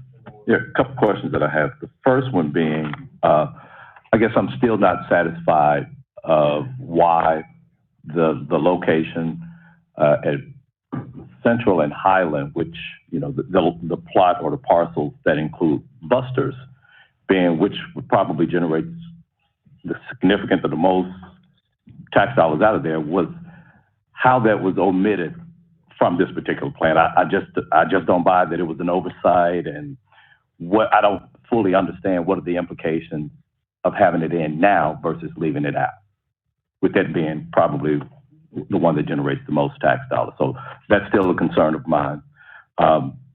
There's another, if you look at the plot, if we look at the northeast corner of Central and Highland, that's included in there. Are generally residential properties included in this? Because those are condos, if I'm not mistaken. So are residential properties normally included in these TIFs? Yes. They are? Okay. When you broke down, and one of the things that I asked for was the MWBE spend, a breakdown. To have just 6% African American in a city that's over 65%, well, roughly 65% Black is abysmal. So, and you quoted said, we're going to continue this trend moving forward. That's totally unacceptable to me. And it should be to this entire body for this. And so I will not be supporting this based upon what's been presented, based upon the issues that I've brought up and raised from the beginning. Thank you, Mr. Chair. Thank you. Councilwoman Johnson? Yes. Oh, I'm gonna let you, you want to speak on it first? Yes, sir, Mr. Chairman. That's a great point. I share that with you, that concern. What was encouraging is that's the 6% over the life of the TIF. In 2020, obviously, it's a very challenging year for all of us. It grew to 17%. And what we have decided as the university, as well as the UNDC board and the TIF committee, is to work more closely with neighborhood organizations that represent businesses, particularly in the district, as well as the greater Memphis area, so that we can have better participation, particularly with this new phase coming up. And what it represents with $6.5 million in spend, we expect that to be a higher percentage of African American owned businesses that are going to participate and benefit from these dollars, because it's their dollars. So, we're not satisfied with that. It's great that overall in aggregate, it's above the 25%, but that's why we broke it down, because we wanted to understand better what the spend was for African American owned businesses. So when we say we want to continue it, we've seen an upward trend to the 17%, but we obviously want to see that continue to grow. That's absolutely crucial and vital.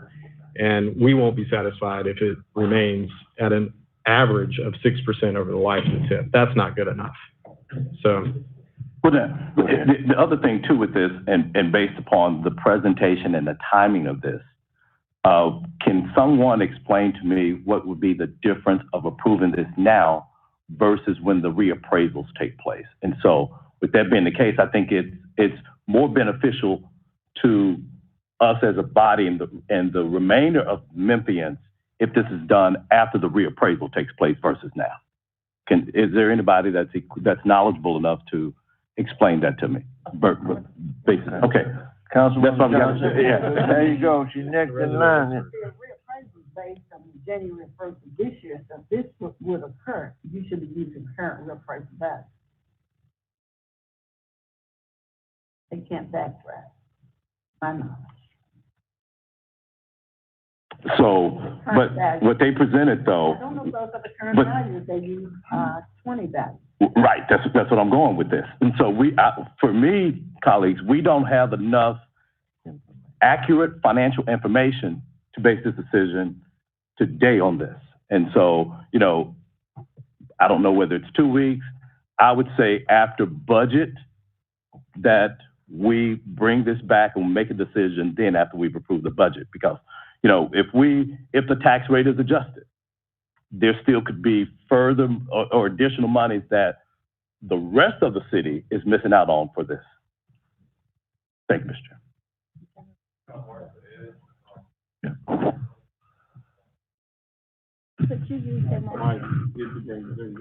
The tax increment financing system is based on the tax collections, not the values of the parcel. So not only the reappraisal would only affect it in the event that the tax rate is not adjusted. So if the tax rate is adjusted to equalize the revenues coming in based on those parcels, then the revenues on those parcels will be the same, unless you all make some alternative adjustment to the tax rate. And Mr. Chairman, because we're in budget, because we are yet to determine that rate, that's to me why we should postpone acting upon this until that rate is certified. Now, at the rate that we're going, it could be, we could look to certify this. The third reading could take place on June 1st of what that tax rate is. So I think it's premature for us to act until we have what that final tax rate is. Yes, sir. Thank you. Okay, thank you. Councilwoman Johnson? Thank you. I need to ask you too, those condos that were mentioned earlier, were they built at the times when this TIF was approved? Yes. Adrian Bailey lives in those condos. Yeah, I know, but that's what I'm trying to figure out. Were they built at the same time when this original Because TIF? I was on this council when this TIF was approved. So, Okay, yes. okay, question. Now, can you go back to that screen where you showed us how much you would be losing, or the city would lose? If you could go back, Staff member could go back to it. can you go back? I want to know, how did those numbers come about? Thanks, Gladys.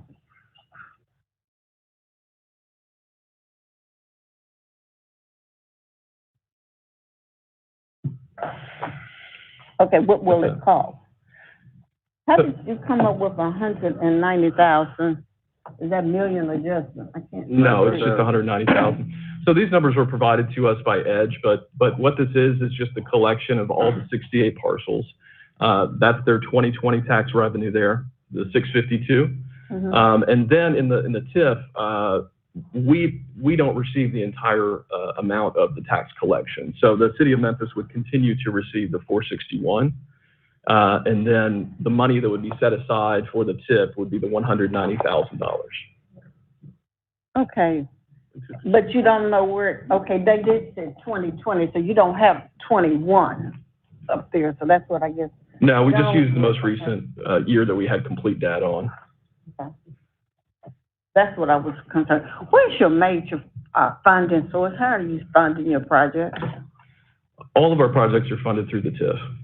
Okay, but other capital expenses, how are you? Other than the TIF, we're a relatively small 501c3 nonprofit. Our yearly budget is not that large. It's under $100,000.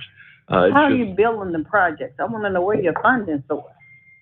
Through the TIF.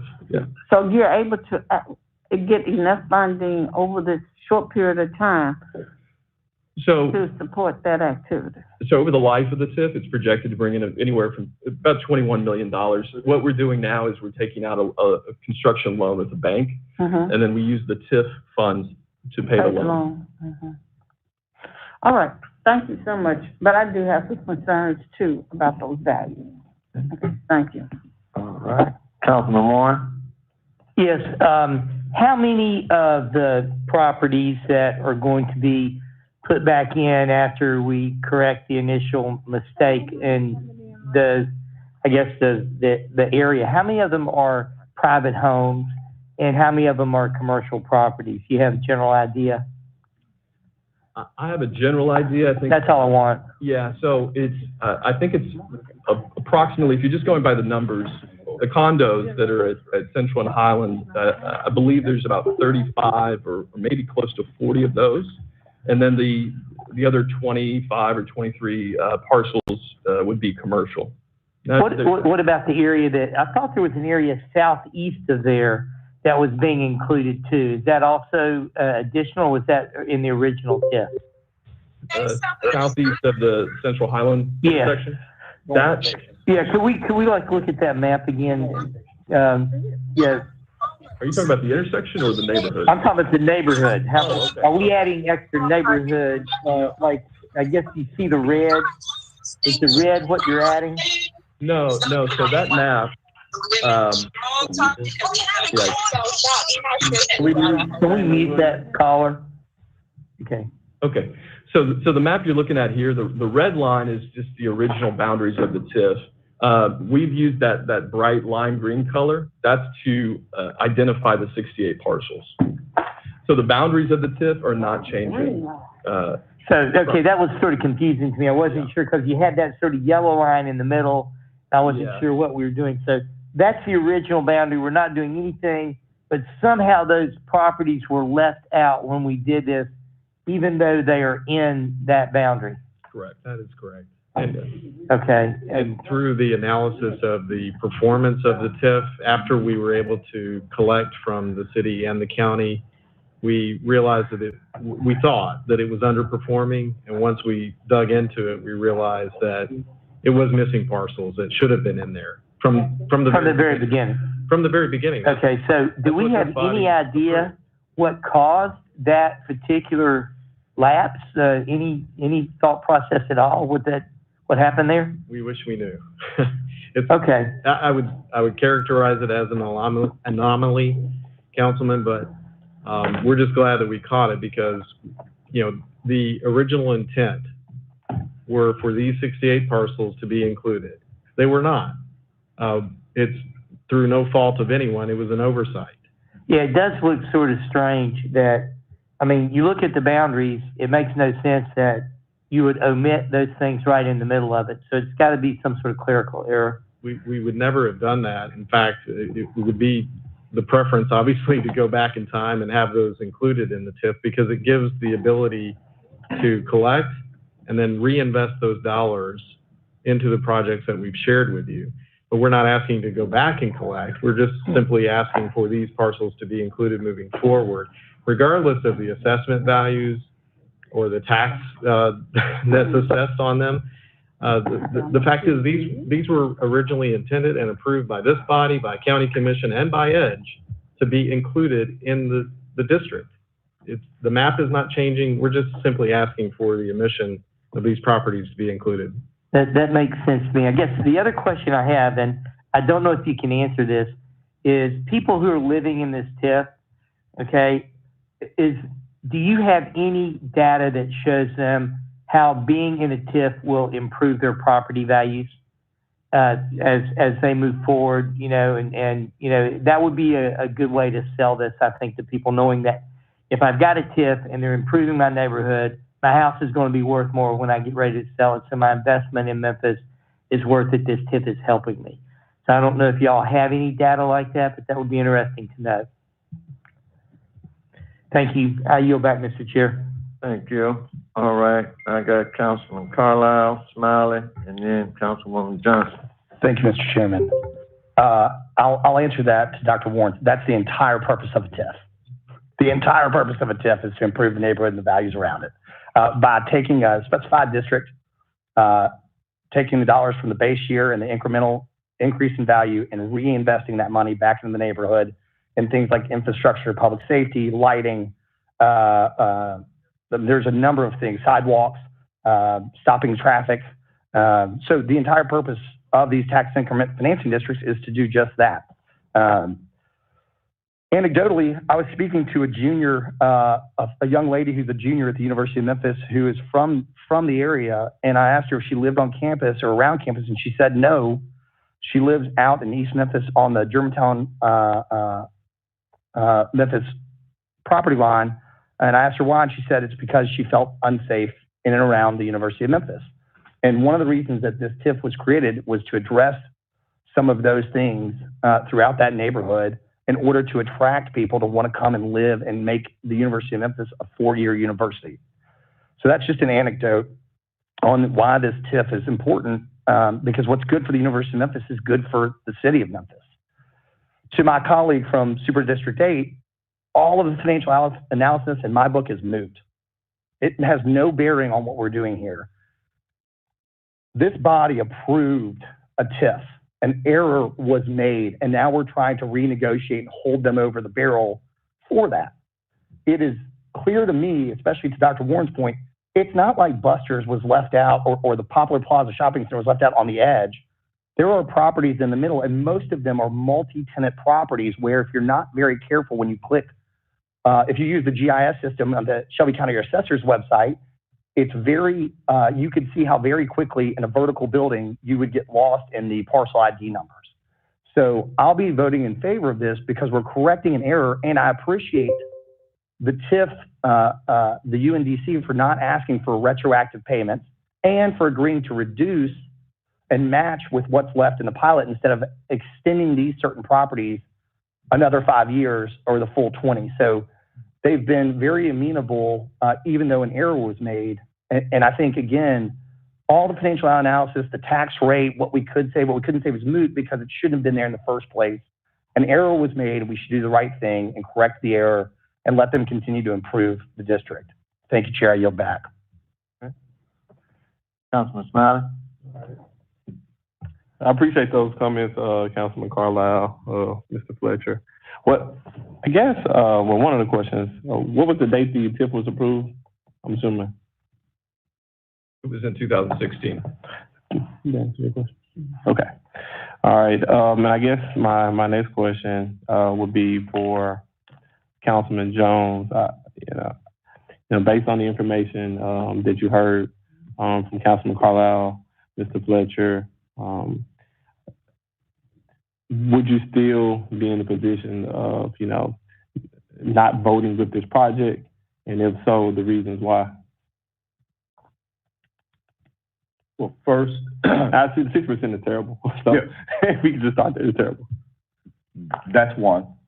As Mr. Lawrence talked about, this is based upon whatever their tax rate may be. So I think it would be premature for us as a body. And, contrary to Mr. Carlisle's opinion about this, based upon representatives that are here, we've heard conflicting information on that. But just my scant knowledge about this, I still would say we should do this after the tax rate is approved. And I figured you were going to go there. And I guess my next question is for Mr. Fletcher and Lawrence Townsend. Okay.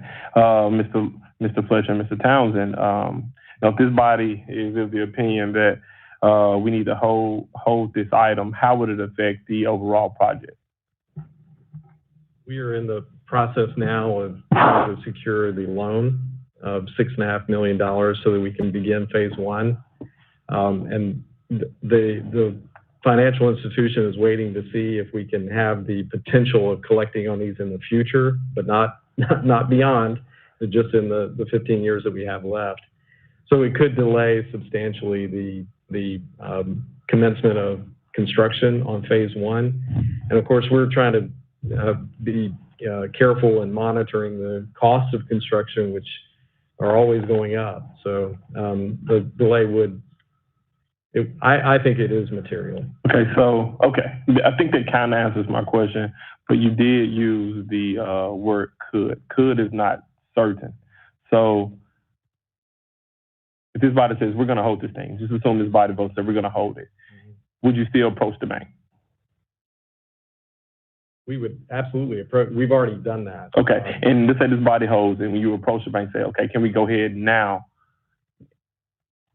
Would you, assuming, let's say they said you can go out, you all could proceed, would you still come back and try to come back in a few months and seek approval from this body for the amendment? Absolutely. These properties were supposed to be in there to begin with. So you do not know for certain if a hold would necessarily derail the project, assuming, so you don't know for certain whether a hold would necessarily derail the project. Typically, banks don't deal with uncertainty, so they would want to see whether or not we're going to have the ability to collect on these properties for the balance of the 15 years. Okay, so I think where I'm struggling is, you said the TIF was approved in 2016, and the MWB number is 6%.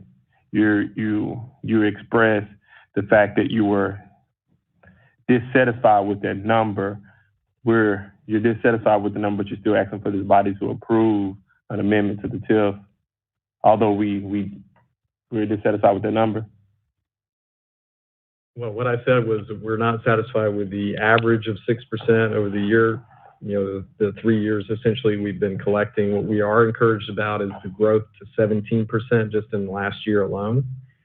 And so the average is that continues to grow. Okay, so the average is 6%, but in this past year it's 17%.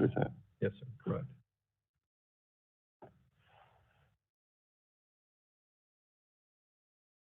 All right, I guess what I really want to know is if this body holds this item, you will go to the bank and the bank tells you you can't get approved. Would you come back before this body? we will still pursue trying to get this approved and hope. No matter what, you're going to still try to get this approved. It's the right thing to do for the TIF. Okay. And it was the original intent of this council. I mean, I understand that there are new members on the council, but it was the understanding that every parcel within the red line boundary would be included. And, you know, again, we're reinvesting all of these dollars back into improvements in the community so that we can strengthen the neighborhoods, the 8 neighborhoods we call home as the University of Memphis. And again, the stress is to provide safety for our students, for the neighbors in the community, and to have a greater participation of those neighborhoods and the businesses in particular so that they can benefit not just from the improvement in the built environment, but also benefit from the spend that it creates. Okay. As of right now, I'm still uncertain. So my colleagues know I enjoy a good argument. So I'm waiting on one of my colleagues to sway me. Thank you. Thank you. I got Councilwoman Logan, then Councilwoman Johnson, and then I want to close it out with Councilman Jones. Thank you, Chair, and thanks for your presentation. I just had a couple of questions. I know that I heard my colleague, Councilman Carlisle, mention that the original intent was for safety. Can you just kind of go back and revisit and expound on what safety things are put in place or what these will accommodate or secure? I did see the traffic calming, but in terms of crime and other aspects of it, how does this mitigate those rising crime numbers? Yeah. Sure. So if we could go back to the slide, it says phase 1. I think it's after this slide.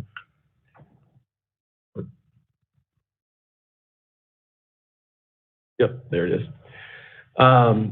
This is the phase 1, the current project of the $6.5 million that we're talking about. So when you talk about safety specifically, some of the things we've done, you know, some of it is conceptual or theoretical. So when you improve the streetscape of a neighborhood and you make it more walkable, it encourages people to come to these businesses on foot. And we also have University District overlay, which is a more specific zoning overlay, which calls for things like businesses are required to have a certain percentage of their, first of all, they have to build up to the street, and they also have to have a certain percentage of their windows open and visible to the street. So it's this idea, and an example is if you're familiar with the McDonald's that's at the corner of Southern and Highland. So the reason that McDonald's looks like that, and the reason it's built up to the street, is because we forced it with the university overlay to be built that way. And the thinking is that a crime is much less likely to occur if there's eyes on the street. So if you have people eating at the McDonald's and they're sitting right by the sidewalk, there's just a much less likelihood that there's a crime going to take place on that sidewalk. So we're building everything with that in mind. Of course, pedestrian safety, that's just obvious with the signalized crosswalks and the new sidewalks and the landscaping. And it's all designed to encourage businesses to thrive in that area. And then if you get down to things like security cameras, so we've spent about $100,000 so far on new security cameras for the area. And there's been all sorts of crimes that we've been able to catch on those cameras. Most recently, and it's usually intoxicated college students, by the way. Recently, a kid threw a planter through a window, and so we were able to find out who that was and get him. And lighting. Yeah, lighting. That's another good point. So we've with this project, we'll be replacing all the street lights and making those LED, and also adding some street lights that don't exist currently. So brightening the area, making the sidewalks safer, encouraging businesses to build appropriately with all those things in mind. And has it been backed by any type of study, or those things should reduce crime and improve safety? Yes. So we also, because the UNDC works so closely with the University of Memphis, we have the benefit of working closely with the city planning department, and graduate students there completed a study in 2018, which to Dr. Warren's point as well, I can send it to you. It's called Shared Prosperity in the University District. And it's really a way that informs us moving forward how to develop property with those things in mind, to avoid gentrification, to avoid creating unsafe instances or situations. And so, to answer your question, yes, there's been several studies.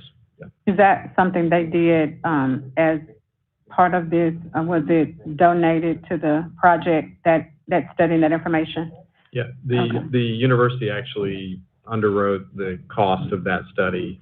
We worked with our School of Urban Affairs and Public Policy and the graduate level students that were enrolled in there, and commissioned this report. And they held a series of community-based meetings to solicit input and feedback. And it was a great experience for the students. Obviously, we'd love to underwrite more of those kinds of studies, but we try to be cautious with our spend at the university. But it was important enough, so our division, actually, Economic Development, underwrote that one. And I think that's important for many areas in the city, because a lot of areas are dealing with this. A lot of districts are dealing with the same problem: crime, increasing crime, as well as the speeding, and needing ways in which those things can be mitigated. And this could be, apparently, this could be a model for other districts. I know my district has a TIF, and we're dealing with some of the same things. And so having the universities study and having it informed by research, as well as the council backing it, and this just lends to this model being able to be done in all districts in areas that are experiencing the exact same thing. Because we're going to great lengths, you all are going to great lengths in this project to direct the funding and to direct the project so that it will yield the results that you've gotten from the study and survey. And this is something that we need to consider for all districts that are experiencing the exact same thing. So I'm going to be watching it throughout the end and commend you all on the work that you have done. I do feel that there needs to be more transparency and equity as it relates to the things that my colleague has brought up. And I do understand why some of the comments have been made, and I hope moving forward that you all and everyone else will realize that it's very important to this body that there is transparency in all of the aspects of projects that come before us, as well as equity. So those things need to be considered up front and moving forward for you all, because it's going to be the same at every juncture for us, for this body.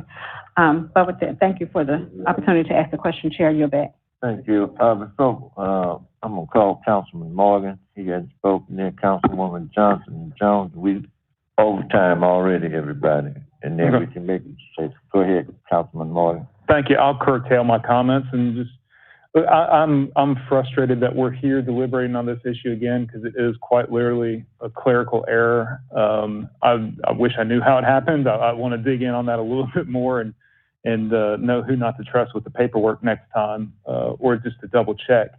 But this was something that the council approved in 2016, and it was very positive. And I know just the list of projects that they're trying to invest in, what they're trying to do for the community and for the university in that area, again, is very positive. And I'm pulling the minutes, or I'm having Ashley pull the minutes on it now, but I thought the vote was unanimous last time in 2016 with very little. There was a lot of discussion and presentations around it, but we were all tripping over ourselves to congratulate them, pat them on the back, and urge them forward. And I just don't know what changed since then other than this clerical mistake. And I don't think the city council should compound that mistake by not allowing them to go forward and be able to generate the revenue that they expected. They're generating some revenue now. They'll be able to complete some projects, but any project that they're not going to be able to complete will take that MWBE number from 43% to 0, because it's just not being built. There's no money being spent. So just remember, TIFs are not a tax abatement. Everybody is still paying the same amount of tax. It's just capturing that increase and reinvesting it in a targeted area in the community. And I know we all have problems with safety in our respective districts, But what the University of Memphis has done lately in trying to build a campus school rather than a commuter school is really commendable. It's good for Memphis to have these kids living right in the center of the city, fall in love with the city, and not be coming from the suburbs or from West Memphis or South Haven or wherever. And it's not just, just sad story. Just this weekend in that yellow district, there was somebody that was murdered. So those concerns by both the parents who still feel responsible for the students and the students themselves are not unfounded in some of their concerns. And I think this is a easy support today. I hope it moves forward and the council can get comfortable with it. I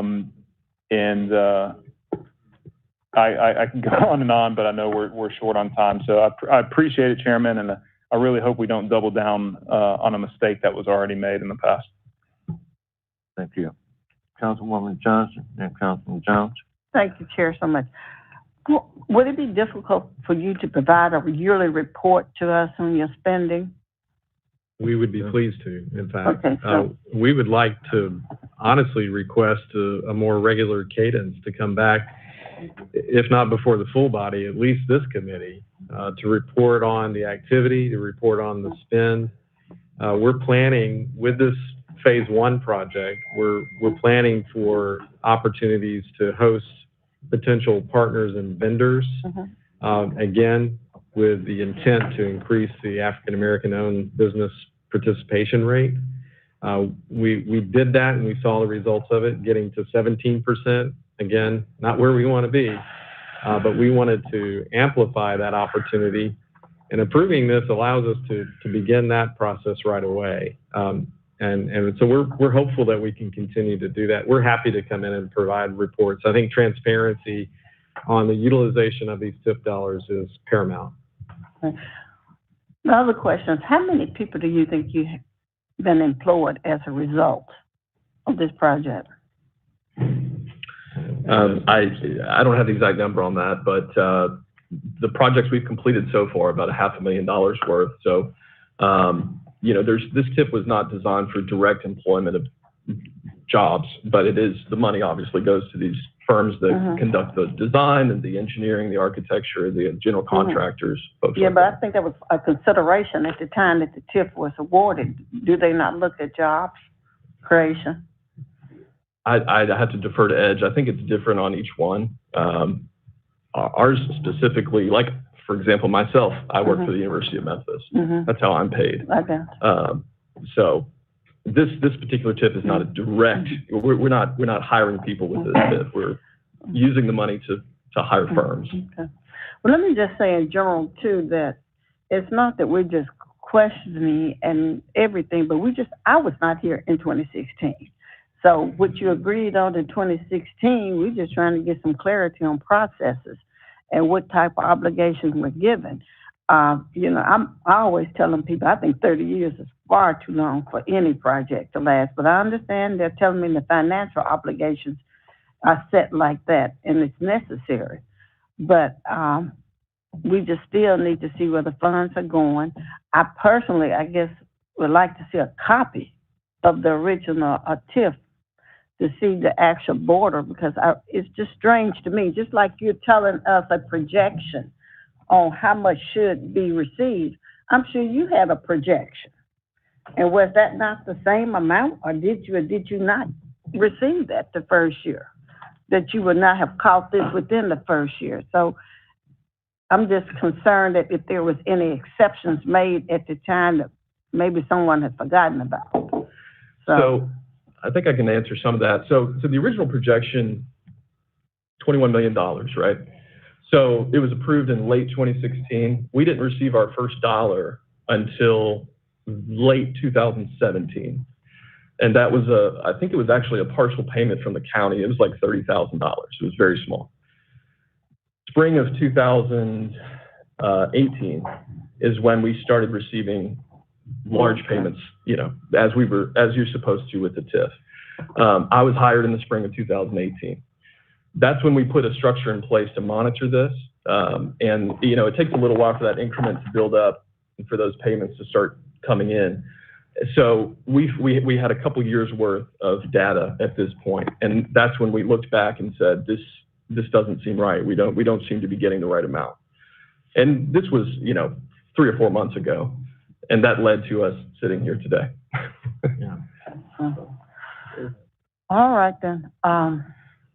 I'll yield back, Chair. Thank you for the opportunity. Thank you, sir, for the information. Councilman Jones. Thank you, Mr. Chairman. June 15th is 28 days from now. July 6th is 49 days from now. So there are, excluding leap years, there are 5,475 days over the next 15 years.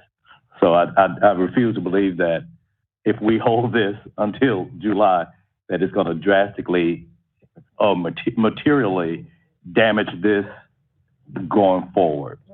Would that be the case, Mr. Townsend, Mr. Fletcher? Well, I didn't characterize it as a damage. I just said it would materially delay the commencement of phase 1. Right. So materially so what is the scope of phase 1? And with things already taking place, aren't we probably a couple of phases already in? You want to talk about timeline? Sure. So where we are in phase 1 at the moment, we're getting close. We've submitted to city engineering already our designs and plans. We're working with MFA, with project management company, which worked on the convention center. And so we're slated to close the loan and begin construction within the next month. So obviously, if we're not to go through that timeline, we have a year-long construction that's affected by weather, that's affected by the price of construction materials. So, this could push us down the road a few years. 28 days. Yeah. A few years. Well, I'm not going to cause you years. But that's a risk that every business takes with every project that they take on. And so, hearing from Mr. Lawrence, who talked about the effect of the tax rate, having a former property assessor here talking about the tax rate, Mr. Chairman, I'm going to move that we delay this for 28 days until the June 15th meeting. Objection.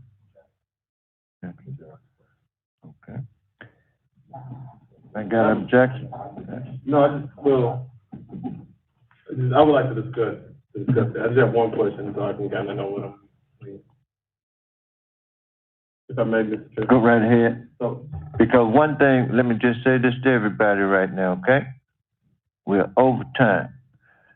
I'm the chair, and we need you. I know I got some objections, everything else, but since I am the chair, I do have the right to hold this for 2 weeks, okay? Absolutely. So, yeah, that's what I'm going to end up doing in just a minute, because, hey, we're over time, and you can bring it back to us, okay? We're a little bit more. Everybody that has spoke today, I want you to answer the questions, and then make sure, and especially with the funding and everything else, okay? I don't want you to come back here in 2 weeks, and I'm going to hold it. We're going to stop it right here. Yeah, okay? I'm going to hold it for 2 weeks, and everybody, I know you got yours, everybody here got theirs. 2 weeks, then we can hold it until after budget if we need to, if you all can't come back and answer the questions for everybody that's needed, okay? I got a problem with the 6%. Come to us, so you got to come back and bring me something a little bit better than that. Find somebody. Okay? All right. We through? Okay, and if there's no further business, this committee is adjourned.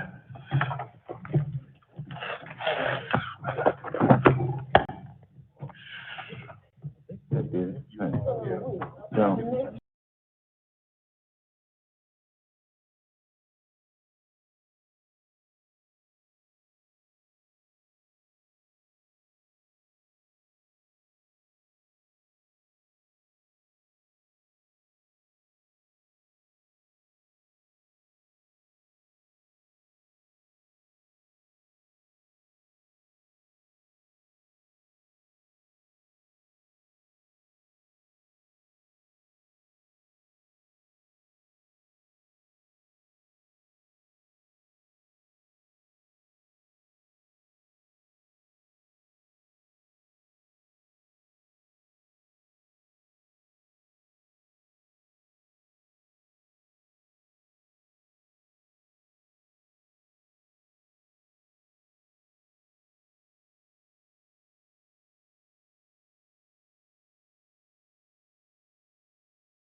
21, and I'm calling to order the Housing and Community Development Committee.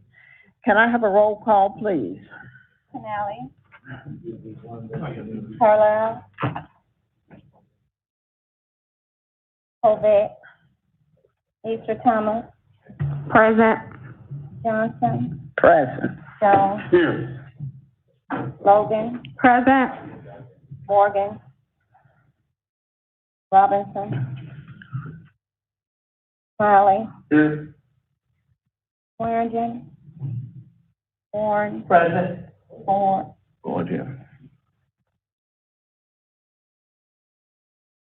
Today we have one item under Housing and Community Development, and it is a presentation by the BLDG, Memphis Association. This was requested by Councilwoman Logan. Mrs. Logan, would you like to present? Yes, ma'am. Thank you, Chair. I appreciate You have that. the floor. Thank you. Thank you, Chair. I appreciate that. Colleagues, I'd just like to ask that you give your undivided attention to Building Memphis. This organization is an organization that addresses a lot of the concerns that we have in our community. I know this body is always concerned about housing and affordable housing and the availability of affordable housing, as well as a lot of the other things that are happening in our communities. And so the work that they do around housing, I think, is impactful, and it has been, and I think they can do a greater work. This organization is really the collaborative of a number of CDCs, and they're the ones on the ground doing the work, actually putting forth grassroots efforts that meet the needs that we are concerned about. And so there are a number of things that they do that I think would be great for this body to know about and to hear and to learn about, and particularly in the area of housing and affordable housing, because we know where we are right now, facing a lot of blight and the need for more affordable housing, addressing home repairs. There are a lot of homeowners that are not able to do the repairs in a lot of the communities in our district. And so the programs that this organization has, it meets those needs where the city may be addressing other things, and we can do this, we can walk and chew gum at the same time. So these are the types of organizations that we can get this work done through. And they also work with rehabilitation of blighted property. So I'm just glad for the work that they're doing, and I wanted them to come and share with this body.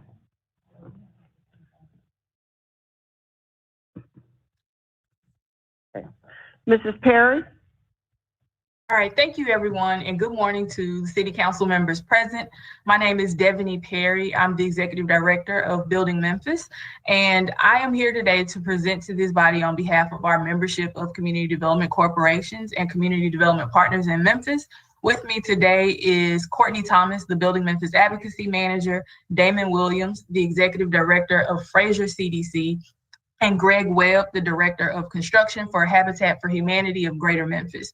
We're here to share our continued advocacy for neighborhoods, and I will start by first saying that we definitely support the mayor's recent proposal and recommendation in his budget for permanent and annual funding for the Memphis Affordable Housing Trust Fund.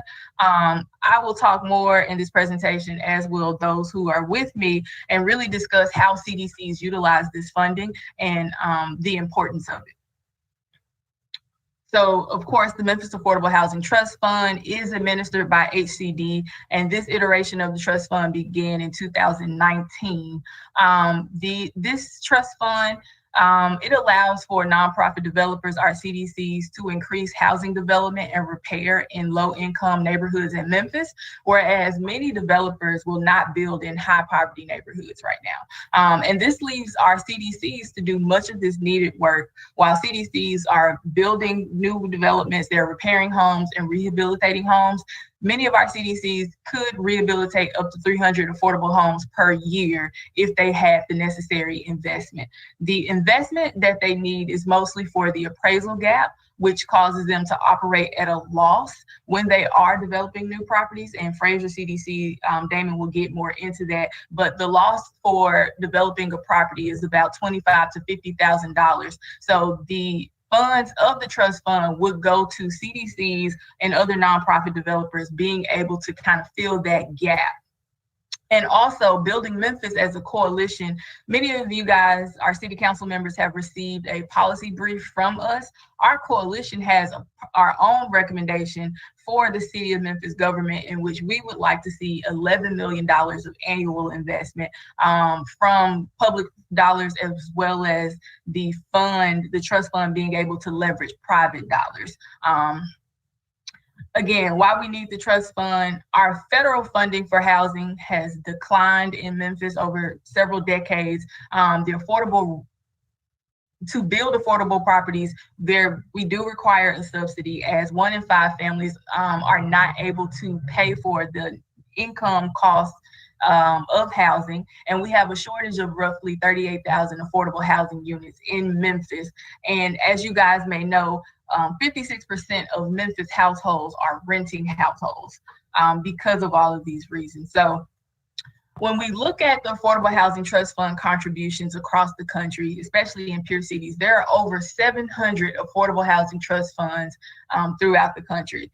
And this peer city analysis that you guys may see on your screen or in your copy of the presentation, Memphis is in gray compared to the other cities. We see here that Louisville, Kentucky has allocated in fiscal year 2019 almost $12 million of funding into their trust fund.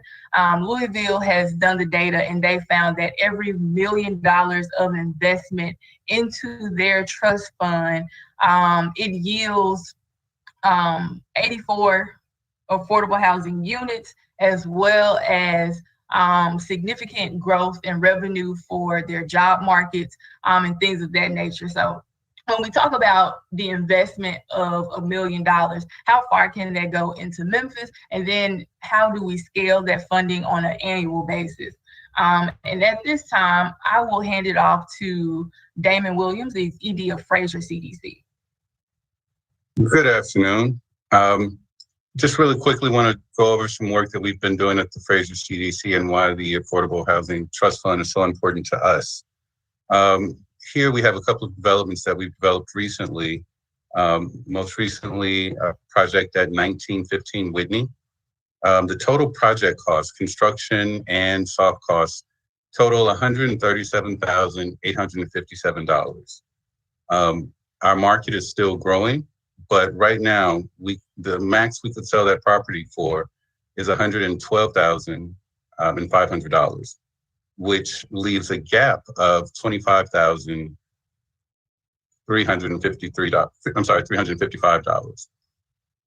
The Affordable Housing Trust Fund helps us to be able to make that build possible. If it wasn't for that funding, we wouldn't be able to make that build and make continuous improvements to the community. Now, prior to that development, that property was generating $92 annually in taxes. After development, we estimate that it will bring in $1,524. An investment in the community is an investment in the city, and it is an economic benefit as well. So the economic return of investment through taxes is another reason that we support the Affordable Housing Trust Fund. And you can see here, this is a rehab that we did, and it's the same story. Given the cost to develop, and there are some costs that have changed due to COVID or supply chain issues, but the cost to build is higher now, and the cost of rehab is higher now. And we want to keep building and keep improving communities like Fraser. So that gap is extremely important. And again, you can hear the economic return on investment, where that property, before it was rehabbed, was generating $388. After development, it is estimated to bring in $1,560.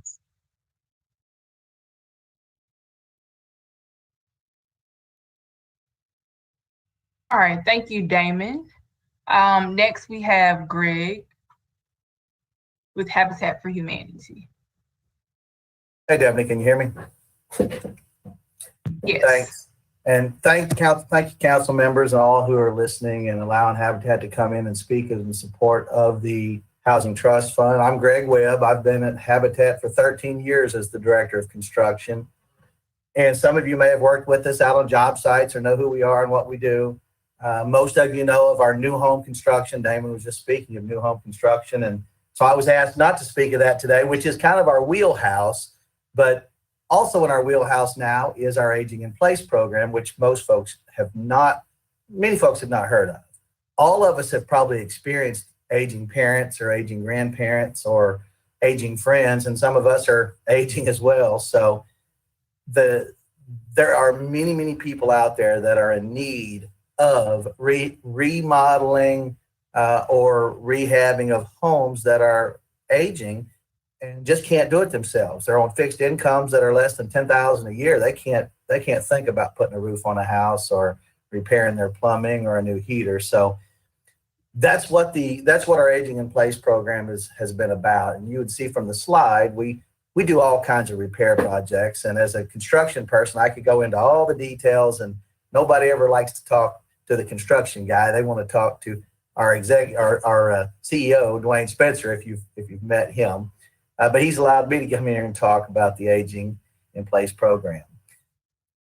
The slides talk about the benefits of the work that we do, whether it be through utility savings, medical savings, lower visits to our emergency rooms, which our seniors tend to use as their primary doctor. And so many of these things, if we can keep them from falling in their home, or we can keep them from being sick in their home, can eliminate a lot of those and eliminates a lot of expenses. You see at the bottom of our slide, if you've got it in front of you or if it's up on the screen, Habitat it talks about doing 500 interventions for our older adults.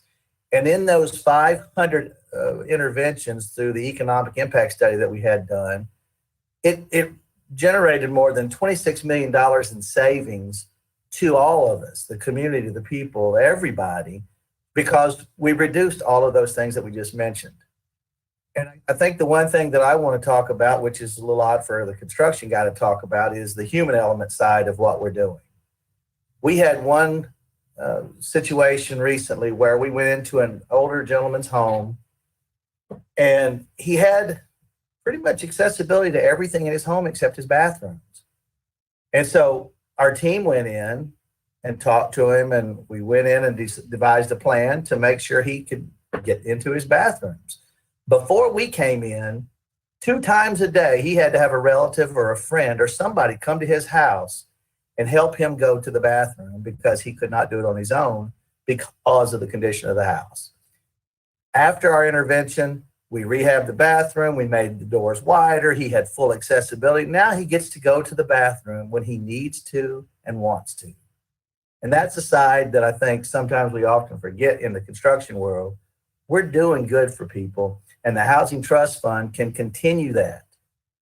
Habitat brings in money from all over the place to do our work, and so do our other partner people in the city. But we need the city to help. And we appreciate what's been done so far, and we look forward to the future. Now, Courtney, I think over to you. Thanks so much, Greg. So thank you all for listening to our presentation regarding the Memphis Affordable Housing Trust Fund and why this funding is so crucial and important to our community. If you'd like to stay more engaged around community development issues, we would encourage you to visit our website as well as our trustfund901.org, where you can learn more about this campaign. And we hope to work and continue to work with the city to invest in our community development corporations who are doing work in our communities around housing, transportation, and beautification. Thank you so much for this opportunity. At this point, we'll open the floor for any questions that council members may have, and our CBC leaders will help us answer those. Thank you. Thank you so much for that presentation. Do I have any council members desiring to speak with any comments? Councilman Jones? Well, it's not a question or comment. Well, it is a comment. It's not a question, but this is just to our colleague, Ms. Logan, for bringing this to our attention. The fact, I always like to take a look and see what peer cities are doing, and there are a lot of best practices that are taking place, and then unless we look outside of our boundaries, we don't see those things. So thank you, Ms. Logan, for having this to come before us. And thank you for the presenters as well for providing the valuable information. Councilwoman Logan? Yes, and I also want to thank the mayor and administration for, and HCD, I think they were involved as well in 2019 for opening the door for this possibility. And so we, as a body, this is something that I feel is dear to all of us. And we want to make sure that we strengthen this area and continue. So I do want to thank Mayor Strickland and Chief McGowan and the team for recognizing how valuable this is and opening the door for this opportunity in Memphis. Chief McGowan, would you like to make a comment? Thank you. And thank you to the team and all the community development corporations that built great information. We couldn't agree more. This is why, thank you.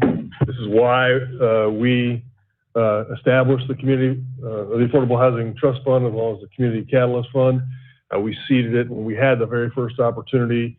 Our debt service went down by a bit. We had 2 pennies to work with, so we divided those 2 pennies equally between the Affordable Housing Trust Fund, the Community Catalyst Fund, and some capital pay-go. Last year, as you know, our budget was kind of wiped out by the pandemic, and so a lot of things had to give. It's our intention to restore funding. They're right, $900,000 doesn't go very far. It was a good start. It was showing as a kind of an initial investment to lever up additional dollars to come in. One thing I'd like to note, this year, with your approval of the Accelerate Memphis program, we had $7.5 million allocated for this very purpose. So there's $7.5 million in affordable housing that will be used in like manner, the Affordable Housing Trust Fund, to continue this vital work in our city. And then together, I know that we will find a way to get a dedicated funding stream back. As you know, this budget that we're considering this year, we still have some shortfalls, about $18 million that we're replacing with some federal dollars. As we get into subsequent years, we definitely need to allocate some funding, a dedicated funding stream to this. There are a number of ways we're exploring that. You heard the value that's generated from these homes, where it was paying $90 in taxes. Now it's paying $1,500, city and county together. So there's some opportunities there to recoup some of that investment, to double down and allow more opportunities. So we're excited by the possibility. This is critical, together with accessibility through transit, together with expanding our broadband access and the provision of affordable housing. Those are investments that will pay us back for decades. So I'm really appreciative of the presentation, of the dedication of the seat. Okay. Chairwoman, thank you, Chief, so much for that additional information. Chairwoman Easter Thomas. Thank you, Chair. I just want to say thank you to Councilwoman Logan for bringing Building Memphis to give this presentation, and then as well as Habitat and Fraser CDC, who are doing amazing work out there, as well as just want to shout out Fraser CDC. I got a call from someone yesterday, a minority contractor, a small minority contractor in Fraser, who's excited because now they're able to do work with the CDC to rehab homes. And I know that that can go even further by way of making sure that the Affordable Housing Trust Fund is funded. So thank you, Chief McGowan, for letting us know that this does have an influx, and letting the public know, this does have an influx of funding and is being prioritized for future budgetary years. So thank you for this presentation, and also just spreading the word on how this is really integral to our communities. And it's not a coincidence that this comes after the presentation on the TIF, which these communities do not have. So this is another way for us to really get some influx in our Black and Brown and forgotten communities. So thank you, Councilwoman Logan, for bringing it up. Any other comments, requests? Having none, Mrs. Perry, Mr. Williams, and Mr. Webb, again, thank you for the information. And if this is it, this concludes, Ms. Lowe, you okay? Okay. This concludes the Housing and Community Development Committee. Thank you, thank you. Thank you.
order. Can we get a attendance? Are we? Can we possibly? Yeah. Can I do it? Councilman Canale. Here. Councilman Carlisle. Present. Councilman Ford. Councilman Jones. Here. Councilwoman Easter Thomas. Present. Councilwoman Robinson. Chair Smiley. I'm here. All right, we have 5 items on the agenda today. The first item, a resolution to transfer and appropriate construction funds in the amount of $633,100 to construct 300 curb ramps in the citywide project PW 21301. All council districts requested by the administration. Can I get a motion to second? Moved by Canale, seconded by Jones. Director? Yes, sir. Thank you. Robert Connect, Public Works Director. As we spoke about, as we went through CIP, we do contract out to replace all of the curb ramps. You know, we mentioned that the goal and where we are. This is our annual allocation of the CIP funding from FY21 to replace 300 curb ramps. We have $1 million total. We split it up to 2 different contracts. So number 2 is the completion of the use of those funds. But this one is for 300. It was a bid. Precise Concrete was a selected vendor. They're 100% MBE. So with that, I answer MBE. So you just dropped that because you know we're gonna like it. All right. Quick question for you. Do we have hold on. Any of my colleagues have any questions for the director? Doesn't appear. Okay, Councilwoman Easter Thomas. Hey, Dr. Connect. Is there like a map or something showing where the ramps will be, or like any zip code listings, or where those 300 will be? Yeah, we can share with you which ramps are going to be replaced. Okay. So I'm assuming, because that was my exact same question, so I'm assuming you're going to send it to us via email so we can see where the 300 ramps are going to be constructed. Yeah, Director Blinn is on, so we're going to make note of this, and we will provide that information about which ramps and where will be are part of this contract. Okay, then my last question as it relates to that, is there a specific timeline? Normally they have, they're going to do it when the weather allows for concrete to do the concrete work, so they're going to do it in phases. So they'll do, Manny's on, Director Blinn, normally we give them to them in segments and locations so they can be productive and not be driving all over. So if Manny, do you have any, or Director Blinn, do you have any comments about geographic assignments? Again, this is Manny Berlin with the Division of Engineering. So with regards to the location, we do have a map that illustrates where these are intended to be installed, and we can definitely share that via email and share that PDF file to all the council members. Relative to the actual construction, we typically give our contractors about 180 days from the point that we send them a notice to proceed to construct. And so we typically give them some timeline on that, no more than 6 months, but we do have that as well. So to get that going, of course, we do have additional projects that are going on. And so typically we do utilize the same contractors for some additional flat work, but we tend to keep them on schedule to get those completed. So Chairman, what he's mentioning is that when they have a paving project or another road project and we need to upgrade the curbs too, because they don't want the curb to be done after the paving project. So we try to coordinate that. So there is some effort to coordinate different projects and completion of this as well and the timing of it. But 6 months is a typical time frame they have to complete the assignment when they issue the notice to proceed. So this is a combination of, I'm assuming, backlog and also newer projects going forward? A project in terms of just the ADA itself? Mm-hmm. Oh, we're all just getting everything up to code. Okay. Yes. All right. It appears that all hearts and minds are clear. All those in favor? Aye. Any opposed? And opinion of the church? The ayes have it. All right. Item number 2, a resolution to transfer and appropriate construction funds in the amount of $312,732.50 to construct 150 curb ramps citywide. Should have did this with the last one. Project PW 21302. All council districts requested by the administration. Motion to second. Move it. Moved by Carlisle and seconded by Warren. Director? Yes, sir. Again, this is 150 curb ramps, same funding, same reason. Caradine and Associates was the selected vendor. They're 100% MBE. All hearts and minds are clear? All those in favor? Aye. Any opposed? This is the opinion of the chair that the ayes have it. Item number 3, a resolution to transfer, allocate, and appropriate $100,000 in GO bonds funds to Homes BNSF Approach Repair Project PW0412, Council District 3 and 6, Super District 8, requested by the administration. There's also a request for same 9 minutes. Can I get a motion and a second? Moved by Warren. Second. Seconded by Carlisle. Director? Thank you, sir. So this project is about a cover line where we're allocating $800,000 towards the repair of a bridge at Weaver near Levi and Holmes east of Lamar. The bridges are 90% design. The total is going to be roughly $1 million. So we were allocating all the funding we have this year towards that. We're going to have to allocate the remainder at the next fiscal year. So there's roughly going to be another $200,000 that we're going to come back for to finish up and finalize all the needed funding to do the work. As everybody knows, bridges are an important part of what we're trying to do. There's been a whole heightened sense of bridges given what's happened on the I-40 bridge itself. But, you know, these are the situations where we're identifying bridges. They need to be repaired. They either have a poor rating or they have identified deficiencies, and then we're working to address that. This is all, again, part of what we do with TDOT, ranking, keeping up with our bridge inventory. We have about 401 bridges in the city of Memphis. So there's a number of bridges that always have some type of work going on. And this is the process we go through to fund that. I assume that the urgency on the repair is the need for say 9 minutes. Yes. Okay. Thank you, Chair. Yield.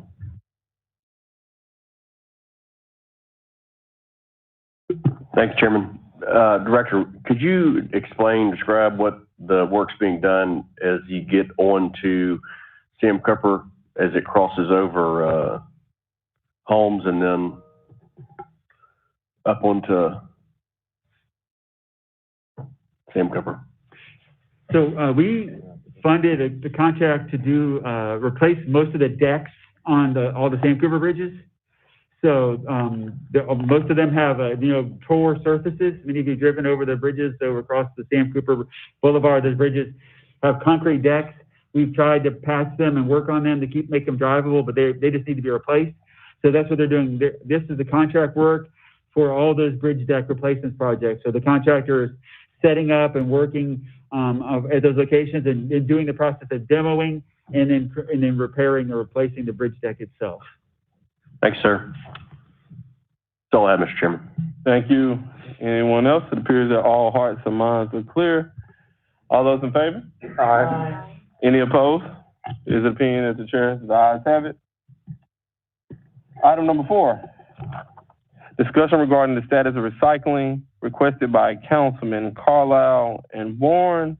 With that, I will turn it over to Councilman. Well, hold on. Let everyone sit down first. I'm moving a little too quickly. Okay, with that, I'll turn it over to Councilman Carlisle, and then after Carlisle, Councilman Warren. The floor is yours. Thank you, Mr. Chairman. Good morning still. Good morning. Colleagues and to the public, I had just a simple question because I get so many, I probably get stopped more for solid waste and in particular recycling in arbitrary moments throughout my day or week in Memphis. People ask me, and literally the question is, what's going on with recycling? And I kind of put my hands out of what do you mean? And it's everything from it either didn't get picked up or more importantly, like I'm hearing we're not actually recycling or the city may pick it up, but we're recycling a very small amount of that. And so I've asked Deputy Chief Shandell Ryan and Interim Director, am I getting that right? Nice. All right. Mr. Davis to be here to kind of give us, or at least me, an education and hopefully for the general public that's listening, the tens of people that listen to the committee, what is happening with recycling so that I can, and we can, if anybody else gets asked about it, tell them what's going on. Okay. Dr. Warren? Yeah, I'm just hoping this is going to be covered by the media so we can get this out. Go right ahead. Media, if you're listening. Okay, well, no pressure there. Good morning, everyone. Thank you for the opportunity to speak. Again, my name is Shandell Ryan, Deputy Chief Operations Officer for the city, and thank you. And I'm Interim Director, and have here Philip Davis, who is the Deputy Director. We also have Amanda Fryer, who is our Recycle Administrator. You could just wave to the council. Fryer, F-R, Fryer, yes.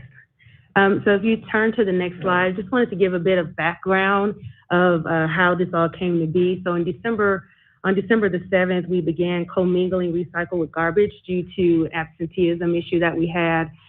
We restarted in April 6th, separate curbside garbage and recycle collections in areas A through D. The reason for the delay in area E was because we brought on a new emergency contractor. You may remember that time where we brought that new contractor on. And so there was a little bit of additional time needed to clear the area so that we didn't start until the 19th for area E. So the answer to the question is yes. We are providing curbside recycle service separate from garbage recycle service. Okay. Next slide, please. So the services that we offer is we offer curbside recycle via the gray carts, and it's a 96-gallon cart. We have about 101,000 households with recycle carts. We also have recycle drop-off centers. We have 3 locations here in Memphis. Downtown, the location is just off of the entrance, the north entrance of the Mud Island Park. We have a location in East Memphis at the at the Hickory Hill Community Center, my apologies. And then Southeast Memphis, which is at the Akron Center at the parking lot. Next slide, please. Just to talk a little bit about the tonnage that we receive for the curbside service. On average for the last 2 years, we receive about 11.7 thousand tons. For our drop-off recycle center, we receive just over 1,000 tons there the last 2 years on average. And the next sort of bubble shows you the most how the recycle opportunity is used. And you see there mostly we have area B, area C, and area D that use the most of our curbside recycle service. And I will say that our drop-off location has received an increase, so we really appreciate citizens taking their recycle to one of our 3 drop-off centers. Yes, sir. Can you just say where those areas are for that? Come on, ABC. Yes. Okay. So I will just read it off for you. So 9% for area A. Where? Oh, area A. You want me to describe the Sure, area? go ahead. Yeah. We don't need to. Right. Exactly. No, Area A, Philip Davis, Solid Waste Deputy Director. Area A, the city's divided up into 5 relatively equal areas, about 35,000 homes. Area A is the northern swath of the city, so Fraser to Raleigh. Area B would be like the Walnut Grove corridor through Overton Park and Central Gardens.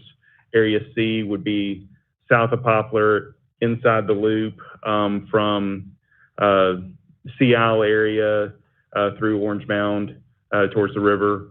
And then Area D, it would be kind of the western edge of Hickory Hill through the airport area through Whitehaven. And then Area E would be Wolf Chase south, hop over Germantown into the eastern part of Hickory Hill. Okay, well, before I ask my questions, any of my colleagues have any other questions?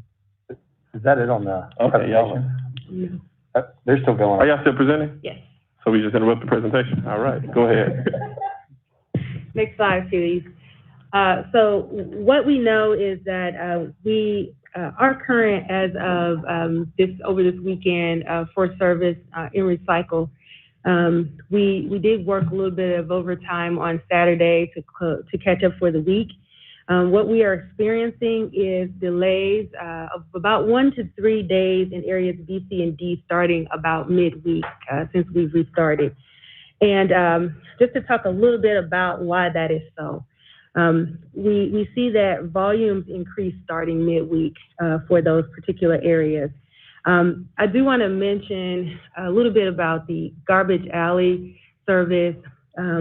So there is higher recycle in those areas where we have the alleys, but then alleys are difficult to navigate. So we have to use more resources in the alleyways to ensure that we clear the garbage, which leaves a little bit less for recycle, but it's higher volume. So there's just a little bit of a challenge there that we're working through.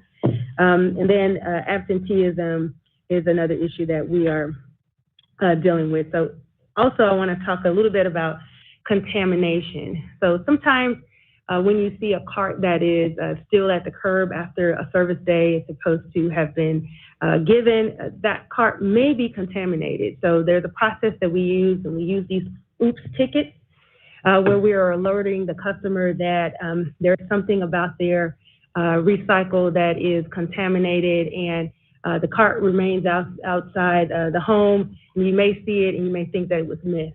Maybe an oops. I just want to point that out to you.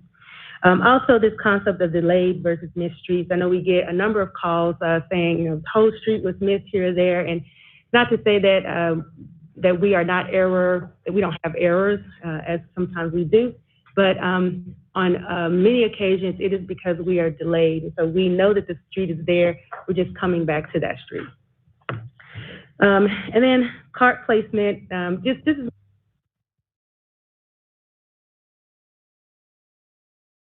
the carts are obstructed, and that just causes a little bit of delay, but Area E is on time currently with their service. So our short-term response on the next slide for what we are experiencing, we're addressing these issues with overtime. So we offer overtime during the week, and we offer overtime on weekends on occasion to address these concerns that we have. And we also are filling vacancies. So we just brought on board 9 crew chiefs, which were hired in December. We just closed the job posting for 7 crew chiefs. And we have an active posting for temporary crew persons with CDL license, and they serve in the absence of crew chiefs to drive our packers. What should customers do? So we're asking, as we're experiencing delays, for customers to leave their carts on the curb until we have an opportunity to collect them. I always want to highlight that we have drop-off centers at 3 locations for customers to use, and they can drop off their recycling there. We're asking that don't contaminate your cart, so do not discard non-recyclables in your recycled carts. Use our reporting systems through 311 and C-Click6. Look at donating instead of discarding reusable items where possible. That helps with our waste minimization. And then if you know a CDL driver, I know there's a shortage throughout the country, please refer them our way. We would love to have them. And want to emphasize a little bit about waste minimization, and so I'll end with a quote around it. There's no such thing as a way. When we throw anything away, it must go somewhere. So if we minimize, then that lessens our exposure for waste, and that would be greatly appreciated to our planet. So thank you all. Any questions?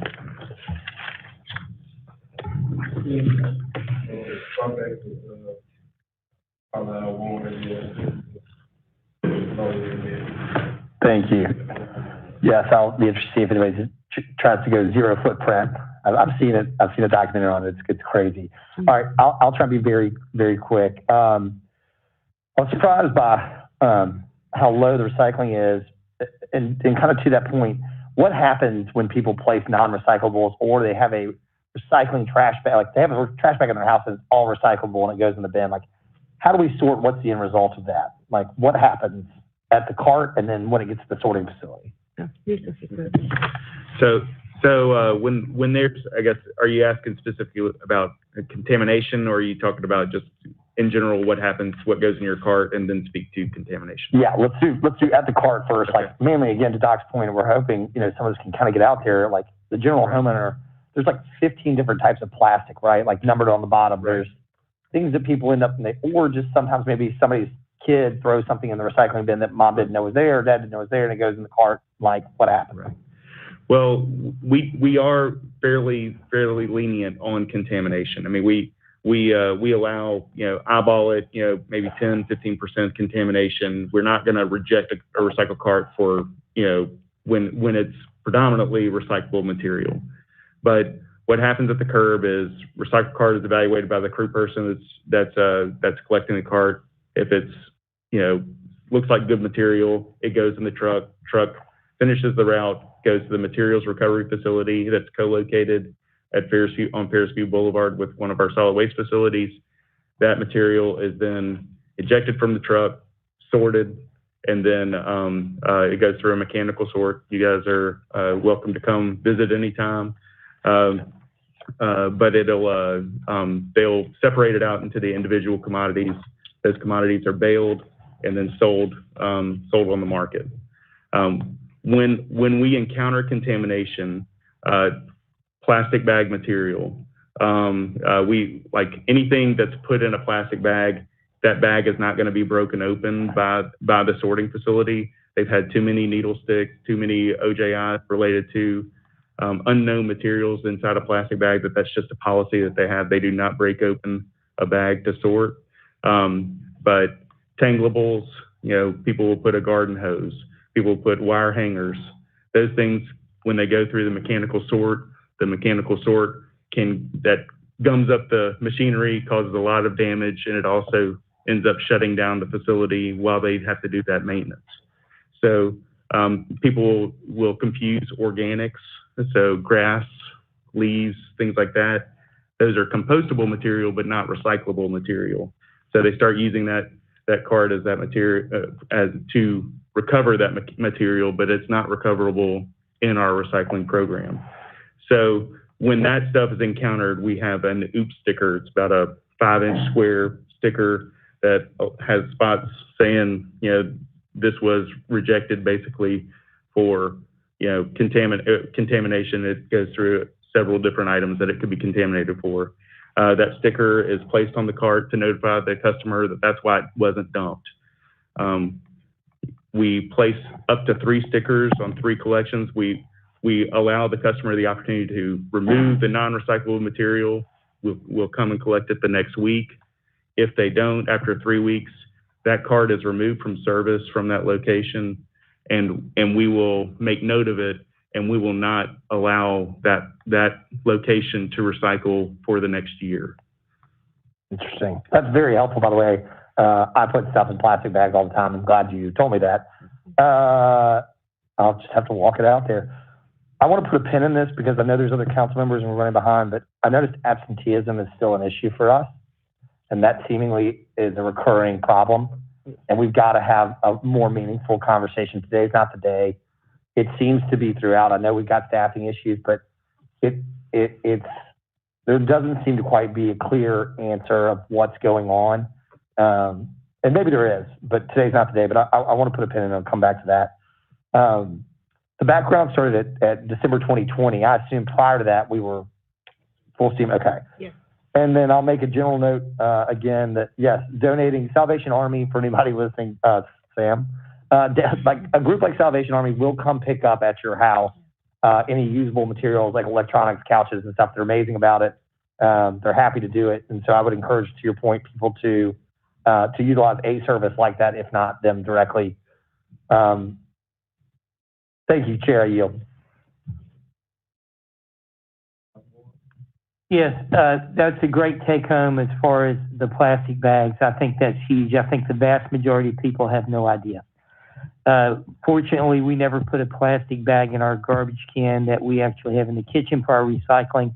So we just take it and dump it directly into the recycling bin. And we did that completely out of ignorance, trying to save money on plastic bags. But I think other people can take that point home. I guess the other issue is on yard waste, like things that people naturally think, well, I want to recycle this, I want to, as opposed to composting it. They can put those in plastic bag and leave them on the curb for the every 2-week pickup for yard waste, right? That's how they should be doing that. If they happen to put that in a can, the appropriate can for that would be the garbage can as opposed to the recycling can, and that will be picked up and empty, correct? That's not going to hurt our garbage if their leaves go into the garbage can. That's correct. It does. It leaves organic material does generate methane at the landfill, but that is the appropriate. If you're going to put it in a cart, it's appropriate to put it in the garbage cart. Okay, so people should be aware of that, and thank you. That's I think with that, y'all were a few days late. You may be 3 or 4 days late occasionally, but you always came. So I never really worried that it would get done. It did get done. And I appreciate all the hard work all the people have done in the department. Thank you. Thank you, Councilman Warren, Councilwoman Logan, and Jones, Easter Thomas, and Cheyenne. And then we just need to be mindful that we're pushing time. Thank you, Chair, and thank you all for your presentation. Ms. Ryan, I'm so hopeful and looking forward to working with you and for what you'll bring to the table in this department. I had a question about the 4% recycling in Area E. Do you have any background or any information to explain why it's so low, possibly? It hasn't been historically this low. Also, is there a possibility of having an added drop-off area that's close to this area if the reason has been due to service level? I think that's it. So I will, thank you for the question. I'll take your first question first. So I did notice that in 2020, recycle for Area E went down a bit, but in general, for the last 2 years is what I looked at, it has remained a constant. And I don't have the exact number there, but I can definitely send you what the exact number is for Area E. And for your second question, I'm definitely happy to explore possibilities. So I can't commit to anything right now, but I definitely would be interested in looking into a recycle area that is close to there. I know that the Agri Center is pretty centrally located to Area E, but I'm definitely happy to explore some more options. And the reason I ask is I've had constituents to be concerned about the recycling not being picked up during the time all of, the pickups were going on and prior to that being stopped. So I just wanted to get some background on the numbers that I saw today and just to see if that was historical or if that was just due to the contractor in that area, those types of things. So if you could reach out if you have any more information that could set the context for those low numbers. Thank you. I appreciate it. I'll definitely send that to you. And Phil just reminded me that Hickory Hill is in Area E as well. The Hickory Hill Community Center, there's a drop-off location there as well. Okay. Thank All you, right, thank you. Thank you, Councilwoman Logan. John. Thank you, and good morning, you all. I also am inquiring about the feasibility of increasing the number of drop-off recycling centers. Because if you think about Hickory Hill and then downtown, and then the other one being at the Agri Center, I see a significant geographic void. So that was my first question. And then addressing the absenteeism issue. How much of that was COVID related, and are we still seeing that, or is that just looking at what has taken place over the past 6 to 12 months? The absenteeism that I'm looking at has just been focused around when recycling restarted in April, since that's what the conversation was about. So I don't have that number with me today. And in terms of COVID impact, I can definitely look into that. I'm definitely, I'm not here saying that absenteeism number is COVID, but I really don't know. So I would have to take a look. Okay. And then you talked about as far as the new hires as it relates to crew chief, what about the other staff and personnel? How are we addressing that? Because you may have been here doing budget last week when I was talking about the website. So if somebody is interested in one of those jobs, first place that they would go, and if it's not listed there, how are we going to fill it? So I spoke about crew chiefs because it's a point of critical failure. So that is one of the main jobs. If we don't have a crew chief driver, we don't have a crew, right? Okay.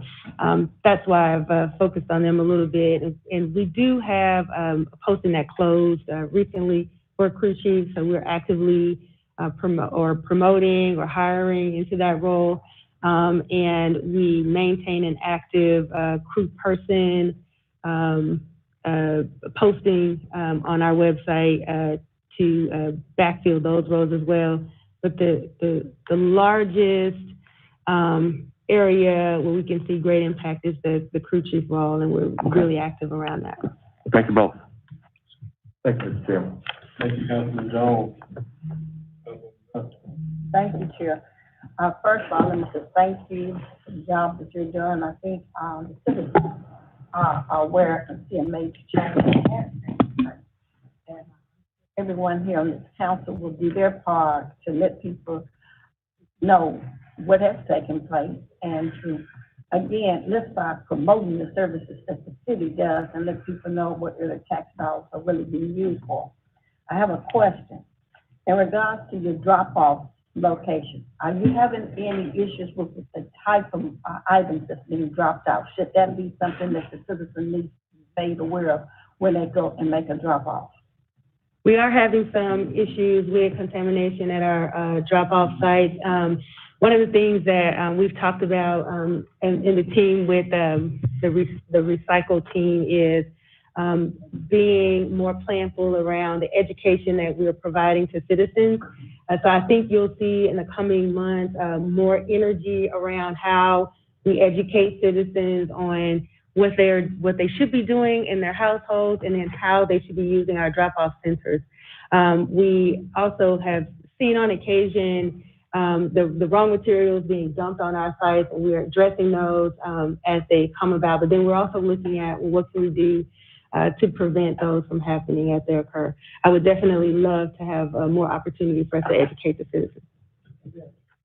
What are the policies in regards to trash cans? Do you know how long the trash cans can actually be left out in between or picked up? And is there any policy regarding the fact that trash cans should not be left out in front of commercial? 8 a.m. the following day. For commercial. For residential, it is 5 p.m. The day before I apologize, the day before the service. That's when it should be set out. Now, you mentioned businesses. Okay, after you set it out and the trash is picked up, how long do you have to take it back to the property and remove it from the street? 8 a.m. the following day is the ordinance. What about commercial property? Commercial, we service just a small number. So the cart presentation for businesses served by the city of Memphis that have green carts is the same as residential, 5 p.m. the day prior to 8 a.m. the day following. But there isn't anything set out in the ordinance regarding dumpster service that are on private service. Point of information on that question. What do you do when you're running late? Okay, so I guess that's what people want to know, because if they're having to leave it out there, are they going to be, if they don't go and check it every day in a row, are they going to get in trouble? The ordinance actually speaks to the unless otherwise instructed by the director. So the ordinance actually kind of gives you some wiggle room there, that if we put out a notification saying, hey, leave your cart at the curb until it's collected, say it's because of inclement weather or whatever it is, the ordinance does speak to that and give us some wiggle room to allow that. All right, thank you. I know that we're grateful for what you're doing, but again, as citizens, we all have to do our part to be responsible in our neighborhood. So that's why I want to make sure everybody knew what we were supposed to do in regards to the cards. And again, thank you. Yes, ma'am. Thank you for your question. Thank you, Councilwoman Johnson. I believe I have everyone. Okay, Councilwoman Lisa Thomas. Really. Thank you for that presentation. I found it kind of astounding that my main areas were the lowest percentages, but as Councilwoman Johnson asked about, you all said there's going to be some more energy coming behind that to kind of increase efforts for folks recycling. Question, I know that you just said we do not service many commercial places in the city. Is there an opportunity, and I've been looking at many progressive cities such as Denver and Seattle, is there an opportunity for us to positively coerce recycling for our people with the biggest footprint in our city, seeing if we can, force isn't a good word, but seeing if we can legally encourage our commercial businesses to, even if they don't have trash service with us, to still recycle to put out their recyclables, not in a way that's going to get them an oops ticket, but in a way that's going to just encourage more of what we can get. Have we explored that? Maybe that would be something in tune to do with the county, since the county has right over businesses. You're absolutely right. There's more that we can do to educate our customers. Definitely need to educate our customers to bring contamination down, improve participation. As far as commercial participation in recycling, there are things that other communities have done to encourage recycling on the commercial side, and we'd certainly be happy to look at peer cities and have some discussions with you guys to I have some ideas that we can definitely discuss because as I think about, if I'm looking at my area, what's the area A? You're talking about North Memphis, Fraser, we're at 4%. But then I think about all of the corner stores and the gas stations with just trash, Family Dollar, with just trash just overflowing with lots of things that could probably be recycled that would probably free up space in their private trash dumpster. So I guess whenever you can, email, we can get time. I got some ideas on that. Perfect. Thanks, Chair.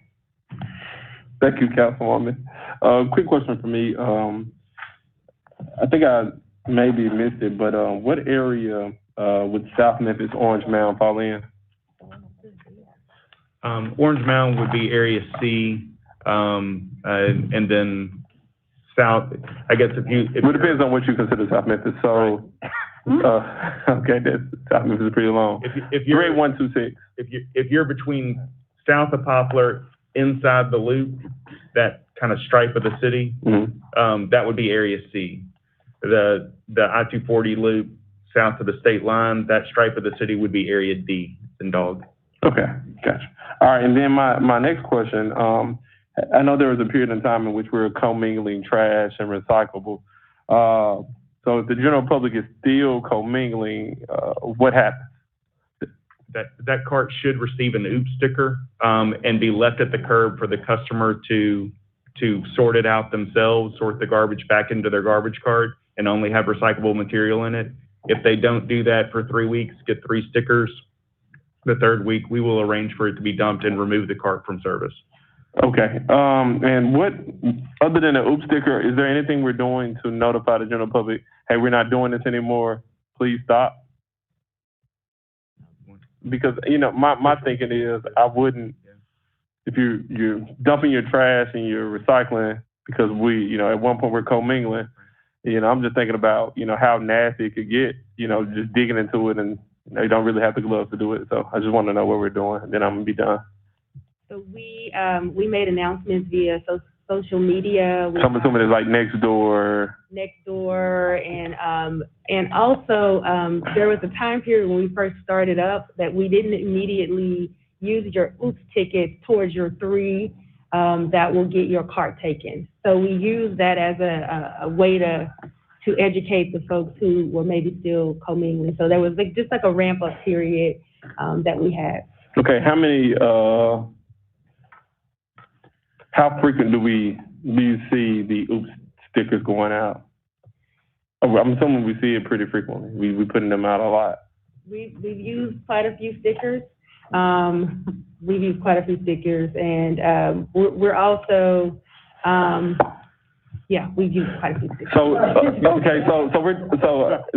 I figure it's gonna be a lot. So is there any other alternative method that we could do? Like, is there a way that we can get a cost on sending out a mail to stop doing this? We're no longer doing the service, because I would like to see a better form of communication for the general public, because the OOP stickers, you put something on my trash, I'm probably going to think it's trash, I'm going to put it in the trash. So I'm just thinking, I would like to see a better method in terms of just informing the public that we're not doing this anymore. And if it's a cause, could we see that? I know it's going to be a cause. Could we see that? We're developing a Recycle Right campaign to kind of rebrand, reissue the recycling, the call to recycling. And part of that is going to be data driven on trucks going to the materials, the MRF, the materials recovery facility, if those trucks have an extremely high level of recycling, we know what route that came from, and we want to target those with a mailer or some kind of education to that particular route to let those homeowners know that they are, that they need to improve their recycling. So I'm not necessarily speaking specifically to recycling. I'm more so speaking to the commingling aspect of it. We were doing this service for a while. Now we're not doing this service, and now it's somewhat burdensome to say, hey, dig out of your recycling bin, which is trash, and put it in your trash can. So I'm more speaking to that. How can we notify the general public we're not doing this other than a sticker? Because you put a sticker on my recycling bin, I'm literally probably gonna see it and toss it in the trash. Because I'm not gonna pay attention to it's on my trash. And that's what we don't want to happen. We want people to throw stuff away. We want people to recycle. But I don't know. I just think I would hope that there's another way. Because Sam Harden is going to write a great article in the Commercial Appeal, and the news is going to report on it. Okay, perfect. Sam. They went through this, I feel like, maybe the MLBW. Remember, everybody was down they sent out a whole mailer and leave like the can top to like keep people out of, put hot drinks in the can, blah, blah, blah. Okay. All right, I'm going to ask this next council meeting. Big questions coming from me. It appears that all hearts and minds are clear. All right. Thank you so much for the presentation. Thank you for your time. Thank you. I didn't.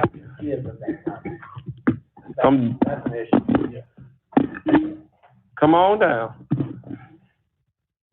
All right. Thank you again. Item number 5 on the agenda, an update on the potential acquisition and adaptive reuse of the Coke bottling facility, District 4, Super District 8, requested by the administration. It's only an update. And Director? Yes. The floor is yours, good sir. I'm Antonio Adams, Director of General Services, and I think I emailed out a presentation, so I'll provide context to this this update to you all. Well, first, you may recall some years ago we sold some properties to St. Jude. On those properties are our paint or sign and markings location, our primary fleet location over at 671 St. Jude. And then, of course, we had a property that's over on the near the backside of Overton Park that we decided to vacate, which is where we house our property maintenance location. What we decided to do with that is take the opportunity to redevelop a parcel, large tract that's over on Knight Arnold, 32 acres, and consolidate our operations. So we started this endeavor. We did complete the first phase, which is property maintenance. And so that's first on the slide. So that was completed in 2018. And then, of course, we asked for the second phase. And the second phase is under construction currently. And that's those are the items in bold, which are fleet maintenance, and that's our primary heavy and light shops and a small fueling center, which is located currently at 671 St. Jude. And then, of course, there's going to be a storage lot there, because currently, if you're driving up and down Hollywood, you'll see to your left as you're driving down Hollywood towards the stadium, old police cars, trucks, etc. That's what we use right now as far as our storage lot. And so we're going to vacate that area and put that over at Knight Arnold. We have a recycling center and then wash bays over at Knight Arnold. So that's the second phase, and that's currently under construction. The remaining phases include fire apparatus, maintenance, the fueling center, primary fueling center, engineering, signs and markings, park operations, traffic signal maintenance, and the surveying and construction inspection crew. The original total estimated cost for all of this construction was $86,547,989. So that's a heavy tag. It's a large tag. To date, we've requested roughly about $27 million. The first phase of property maintenance has cost around $7 million to complete. And now we have $21 million that we are actually using to build. Pivot to last summer, we received notice that the Coca-Cola bottling company is probably going to vacate its location. As you all may recall as well, we are endeavoring on the redevelopment of Liberty Park. And so when we heard of this, we thought this would be a prime opportunity for us to control the entire area if there's a possibility. So we started the discussions. What we have, through long discussions, what we have come up with is we will be able to acquire about 16.9 acres, 3 buildings that currently exist, and the appraised value of it is $12.9 million. The asking price, $6.5 million. But through our negotiations, we've been able to get an agreement in principle of $2.5 million as our. So now I'll say this: you have to give the credit to Chief McGowan. And so with that, what we're going to do is take the last phases of the redevelopment over at Knight Arnold and consolidate those there. But then most importantly, we're going to expand parking opportunities for events over at Liberty Park. So if we go to the last page, and I apologize that the slides are small, but I did email them so you all can have them individually. So you'll see those areas that are shaded in yellow. Yellow are the areas that we propose to identify and reuse for public parking during the events. You'll see the area that's shaded in red. That's a structure that exists. It has extensive roof damage, so it's really beyond repair. We're proposing to demolish that area and then, of course, increase the possibility of parking spaces. The goal is to at least get us 1,000 parking spaces from that area. We will replace what we're losing from fuel over at 671 St. Jude, because that is our primary fueling center. And once we lose that area, we will lose fuel in the center of the city. We're going to relocate that there, and then we're going to relocate the other operations there. We're going to include, outside of the ones that was listed originally to go into the next phase, we're going to include the Public Service Corps, the IT division, and then we're going to include Public Works, Ground, and Environmental Maintenance. The current estimated construction cost is $20 million. So that's a net savings right now proposed of $28 million moving forward. So what we wanted to do is bring this to you before we bring the notice of intent for approval to purchase and the continued request for funding on this. We wanted to give you updates as to where we were in the negotiations, answer any questions now so that we can move forward. So that concludes the formal part of the presentation. If there are any questions, I'm open. This body. I think first in the queue is Councilman Jones, followed by Councilman Warren. And okay, Councilman Jones. I had initial compatibility questions with everything that was going on with Liberty Park, but to hear that part of it would be used for parking, which is much needed in that area. Now, isn't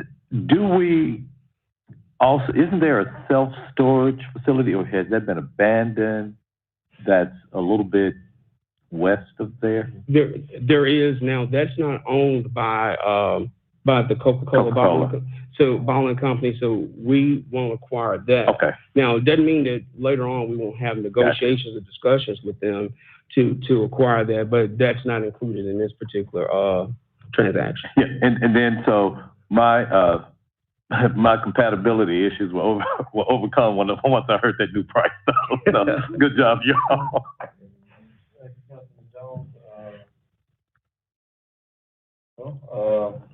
I know Dr. Warren had a question. Chairman Cody's off. Okay, go ahead. So I just want to make sure, this is it's been a great transaction with the folks at Coke. We have a letter of intent that's going back and forth. There's some additional things that they've agreed to do to help really, some of the, like refurb some basketball courts with some, new coatings with some Coke branding and that kind of thing, which will really be a benefit for our neighborhoods. We've asked them to do many in the neighborhoods. The Coke is relocating before this property was under the terms of a pilot with Edge at one point. They will be leaving about 2 years early. The value of that's about $600,000. So it's 2.5 plus so it's about $3 million, but still pennies on the dollar compared to the value of the property. And they've been excellent partners. The facility, as Antonio said, there's a couple of buildings that are not in great shape, but the headquarters and the other facilities are in very good shape. It's essentially move-in ready. He has to do some modifications, but on balance, the saving, the centrality, getting much of this under control for the purposes of the city. And as you said, Councilman Jones, making more parking available for events at Liberty Park and the Liberty Bowl, and convenient too, because it's right on Southern. You can get in, park, and get right out. But I want to compliment our partners at Coke. They have been partners the whole way. We're working out the final terms of the LOI. The price is fixed. We've already settled on all that. So, and Antonio and his team have done a wonderful job of programming. I also want to compliment our partners in the architecture firm. So if you can just talk about Self-Tucker, MBE firm that's done all of the programming for us. So this is a win for our community, we believe, and we just wanted to bring it to you. When we get the LOI signed and we're ready to purchase, we'll bring that to you so we can expend the money and get this project underway. Yeah. All right. It appears that all hearts and minds are clear. Assuming Dr. Warren is going to get with you when he has a moment. And with that, this committee is adjourned. Good morning. Time to eat.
call the MLGW committee meeting to order. Today is May 18th. It is now 1:03 p.m. We have one item on our agenda today, and that's the update on Baker-Tilly study. Lakivia, will you please call the roll? Council members present, Councilwoman Johnson. Present. Councilman Carlisle. Present. Councilman Warren. Present. Thank you. This item was requested by Councilman Carlisle. Council members, if you can hear us in the back area, will you please come over and join us for this presentation? Thank you. President Young, you have the floor. Thank you very much. Good afternoon, Madam Chair. We are pleased to be here to talk to you about and give you an update. Rod Cleek, who is our Budget and Rates Manager, will walk through an update on the efficiency study with regards to Baker-Tilly. I'll wrap us up when he's done, with just a few closing comments. And so with that, I will turn this over to Rod. Thank you. Thank you. Good afternoon. Can anyone hear me? Yes. Oh, fantastic. Could someone please make me the presenter so I could maybe show some slides? It's done.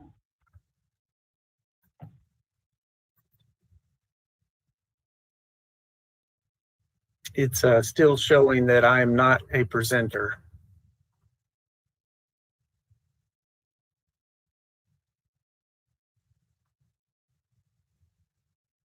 Check it now.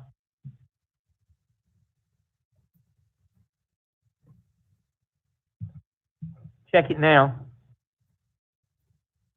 Can you hear us? Yes. Can you see my screen? Okay. Yes. And can you turn your volume up just a little bit, please? Yes, I can. Thank you. Is that better? Yes. Okay, fantastic. Well, good afternoon, Council. As JT said, I'm going to give you an update briefly about the way forward progress. And we're kind of now into our second year of the plan, which involved the 2020 budget and the 5-year service improvement plan, as you recall, that you approved actually back in May of 2020 with the electric division's plan receiving final approval. So it's been about 12 months since that electric division approval. And so we're here before you today to kind of give you a routine update of the progress of that. As a part of that plan, as you recall, was to incorporate operational savings and to make investments in our system as per the Baker-Tilly report or study that was performed in 2019 and incorporated into this 2020 budget and 5-year service improvement plan. So the board and the council, they recognize the need for infrastructure improvements, and this is a proactive plan to address those issues. And recent local events have really affirmed the importance of infrastructure, as we've seen both here at MLGW with our February water event, and then also more recently with the Hernando de Soto Bridge issue. And so I kind of think of this as we've entered into our execution and accountability phase of our plan.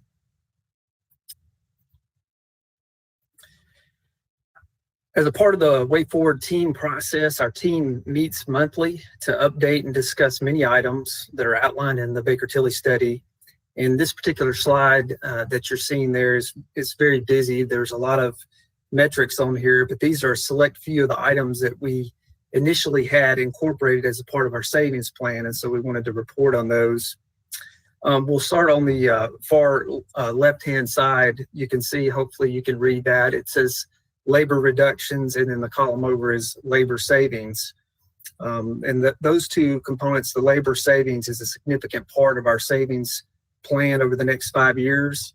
Our overall target, being for the total 5-year plan, is to reduce approximately 13% of full-time equivalents. We use the term FTE as full-time equivalents over the next 5 years, which equates to about 375 FTE in total. And I will say that we are doing that, or trying to do that through attrition. So that's our target, is to use attrition to do that. And so this translates to an annual target of around 75 FTE per year. So that's kind of our annual target, is 75 of those. And I will note that we did overachieve down here at the bottom here that I'm circling in the first year with 97.5 FTE relative to the 75 that we had as a target.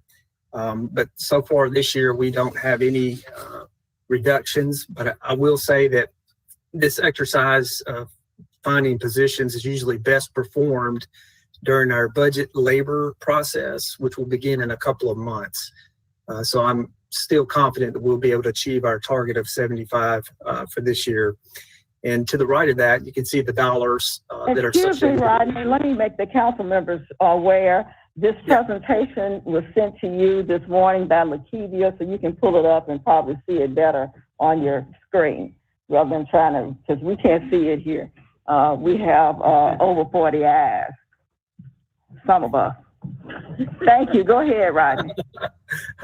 All right. And to the column that we were talking about to the right is the labor savings. As you can see, the labor savings target for 2021 is 7.1 million. And I'm confident that we can reach that during our 2022 budget process.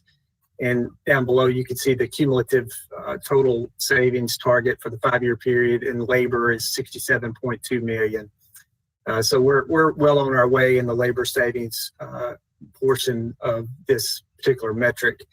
The fleet management column is really doing well and overachieving in the reduction of our surplus vehicles that we have throughout the company. And so they have definitely overachieved for 2021, as you can see there, with 180 and a target of 150. This fourth column is something that's a little bit new, but it's what we call our total operational savings. So in addition to the labor savings that we just spoke about, we're tracking other operational savings as well. And this particular savings that we see here, the target, both the target for the year and this actual that we've experienced, are primarily comprised of our recent pharmacy contract savings, which are roughly $6.7 million a year. Also, our natural gas prepaid contract discounts at $4.6 million a year. And our recent cancellation of the Summer Trees rental lease, which was about $600,000 a year. And so we've experienced, roughly a fourth of that this year. And the majority of that $19 million target that's right here is comprised of those things, plus our labor target over here of 7.1 million. So that's a little bit new of a metric that we've added to this particular dashboard. Our position refill rate is a little bit above our targeted rate of 62.5%. That's primarily due to the fact that we haven't really achieved any position reductions this year. So we're kind of hovering above that. So that's a little bit above where we want to be, in particular in the position refill rate. We do have some work to go in our procurement timeline. We're a little bit above our target in terms of getting contracts out the door.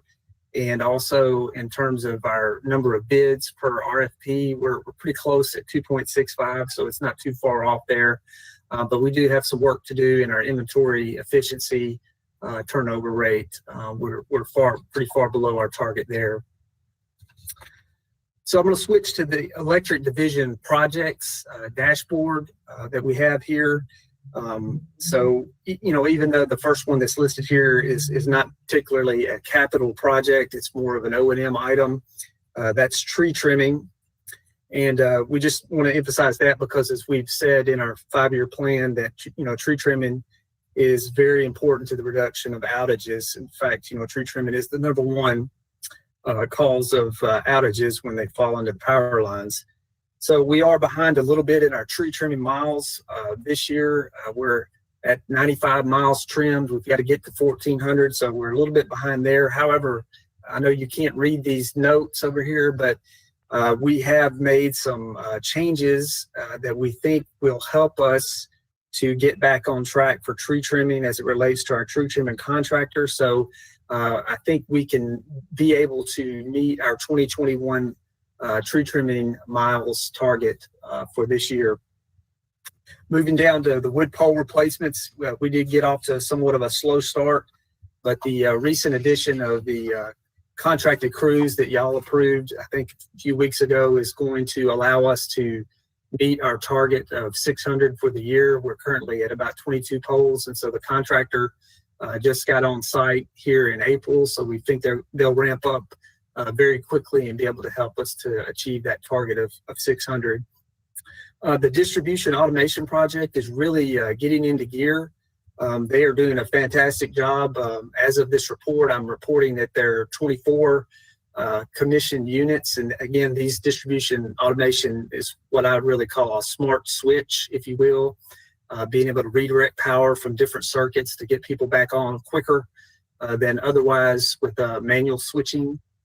And so I know we've got 24 right here on this report, but I went out there to our dashboard that they maintain, and they've actually got that number up to 36 already in the last few weeks. So they are really doing well in terms of commissioning those devices. And those are a very important component as well in reducing the minutes of duration of outages. So we're really excited about that. Our substation and breaker replacements are going to be on schedule. I know we don't see a lot of progress here, but they've already been designed. And so it's just a matter of putting them out there into the field. And so we're confident they will meet their targets of both 12 breakers and 4 transformer replacements this year.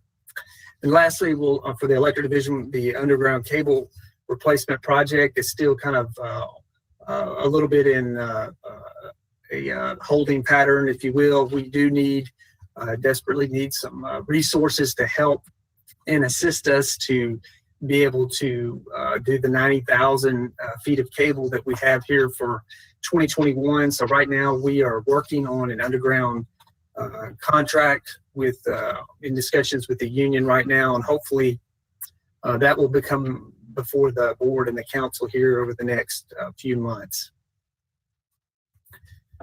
So moving to the gas division, I'm not going to spend a lot of time with the gas division because the construction season for the gas division, as you can imagine, is generally in the spring and the summer months when we're not actually flowing a lot of gas that the customers need during the winter months. And so the gas division's construction will really pick up in the next few months, and you'll see lots of activities in the gas division.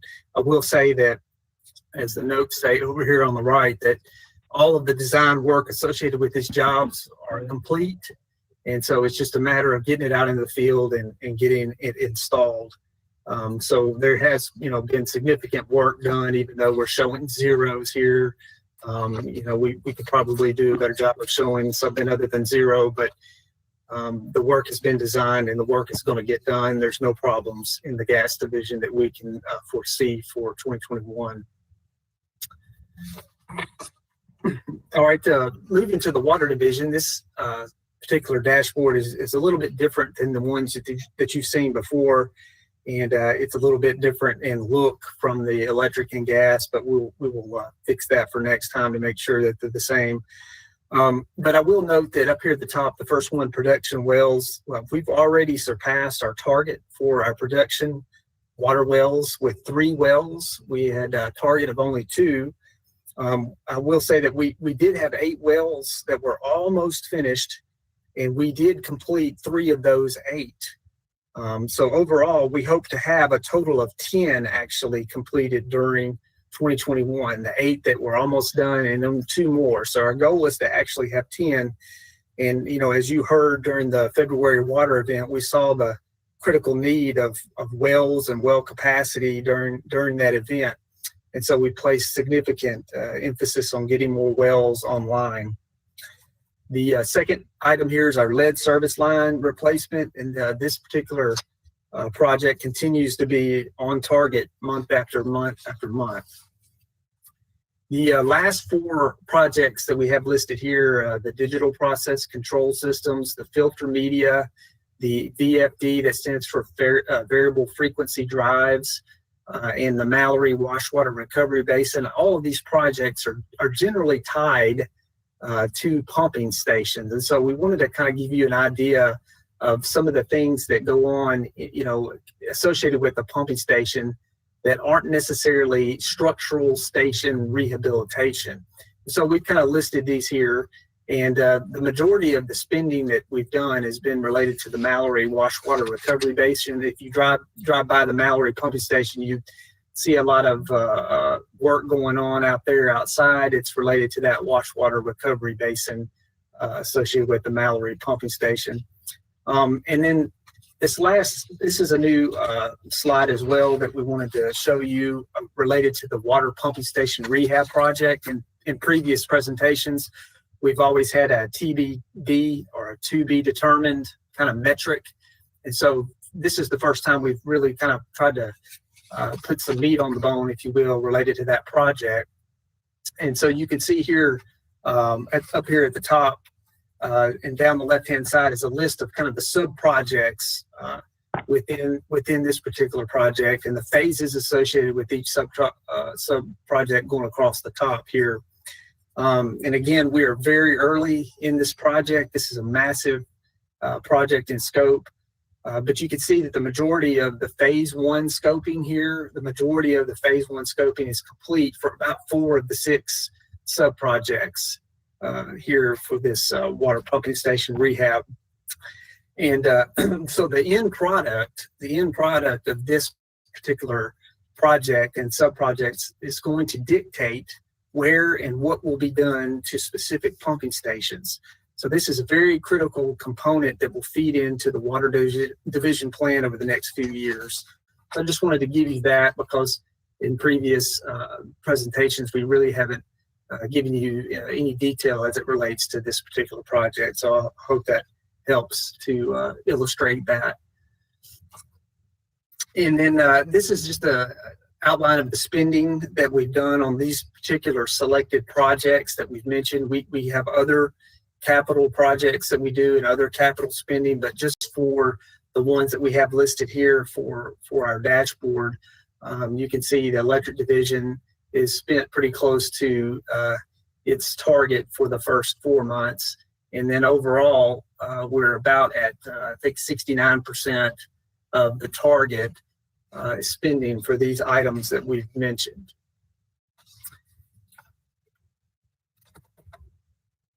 So just in summary, wrapping up the presentation, we continue to work on our labor savings, and we are confident that we'll meet our targets by the 2022 budget planning process. In the electric division, we do have some challenges to overcome related to tree trimming and underground cable replacements related to the need for resources there. We are on track with our substation transformer and circuit breaker replacements, which are generally big ticket items. The gas division is on track to meet all of its targets. All of its jobs have been designed and are just ready to be installed in the field. And then for water division, the bright spot is definitely we're ahead of schedule on our new wells, and that's very, very good news.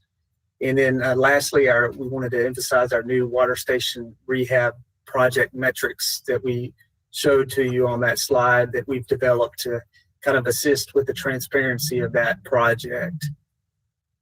So with that, Chairwoman Robinson, that concludes my slide presentation. Okay, thank you. We have a couple of questions. We're going to start with Councilman Chase Carlisle. Thank you, Madam Chair. Thank you for the presentation. I'm sure my colleagues appreciated the overview on the 5-year plan. It's great to have the update. We spent a lot of time on that, but today's focus was on Baker Tilly versus the HDR report, which was the I guess the tip of the spear for our capital investment back into our infrastructure. It's good to hear that improvements are being made on our labor force. We knew attrition was going to be a key component to achieving those cost savings.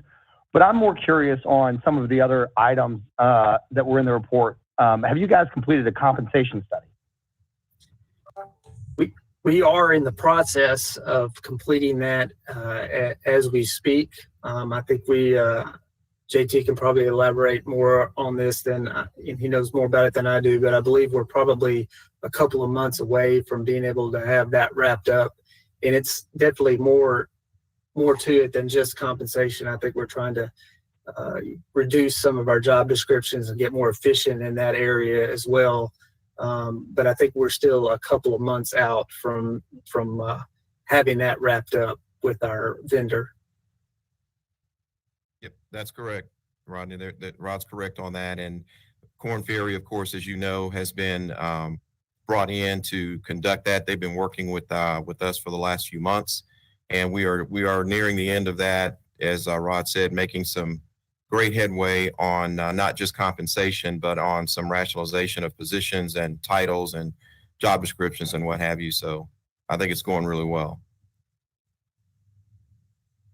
Okay. I mean, I'm surprised I think this report was published in 2019. It's May of 21, but okay. At least it's in the process. I guess that's partially to your point about job titles, reporting, corporate structure, middle management structure, skills gap assessment. Where are you guys on implementing an IT strategy, an overarching strategy?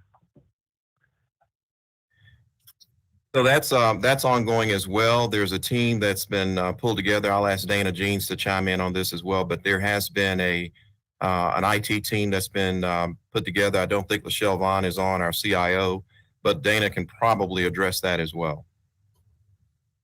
Yeah, JT, we have formed what we call an Information Technology Oversight Committee, and that's comprised of several of the senior executives, IT folks.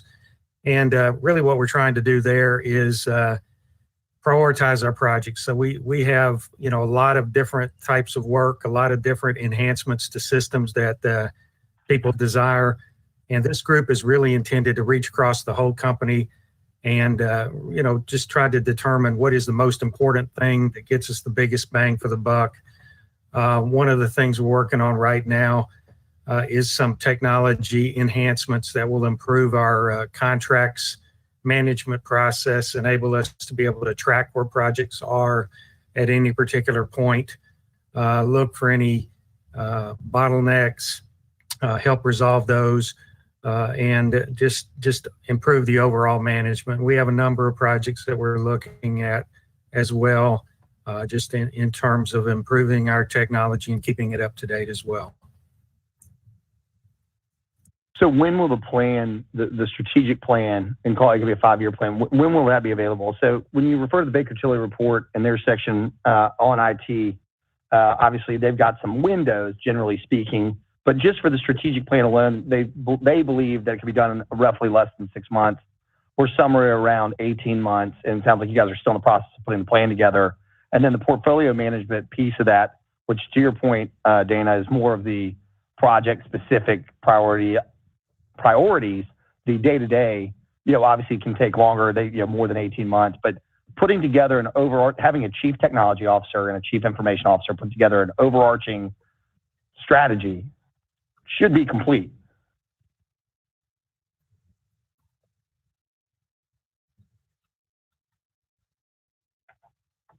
Are we frozen? Right, sorry. I was...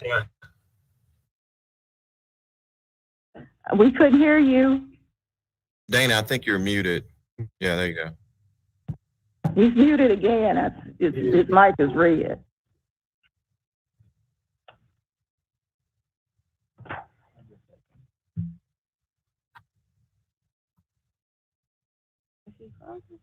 I think he's frozen. No, he's not. I see him. No.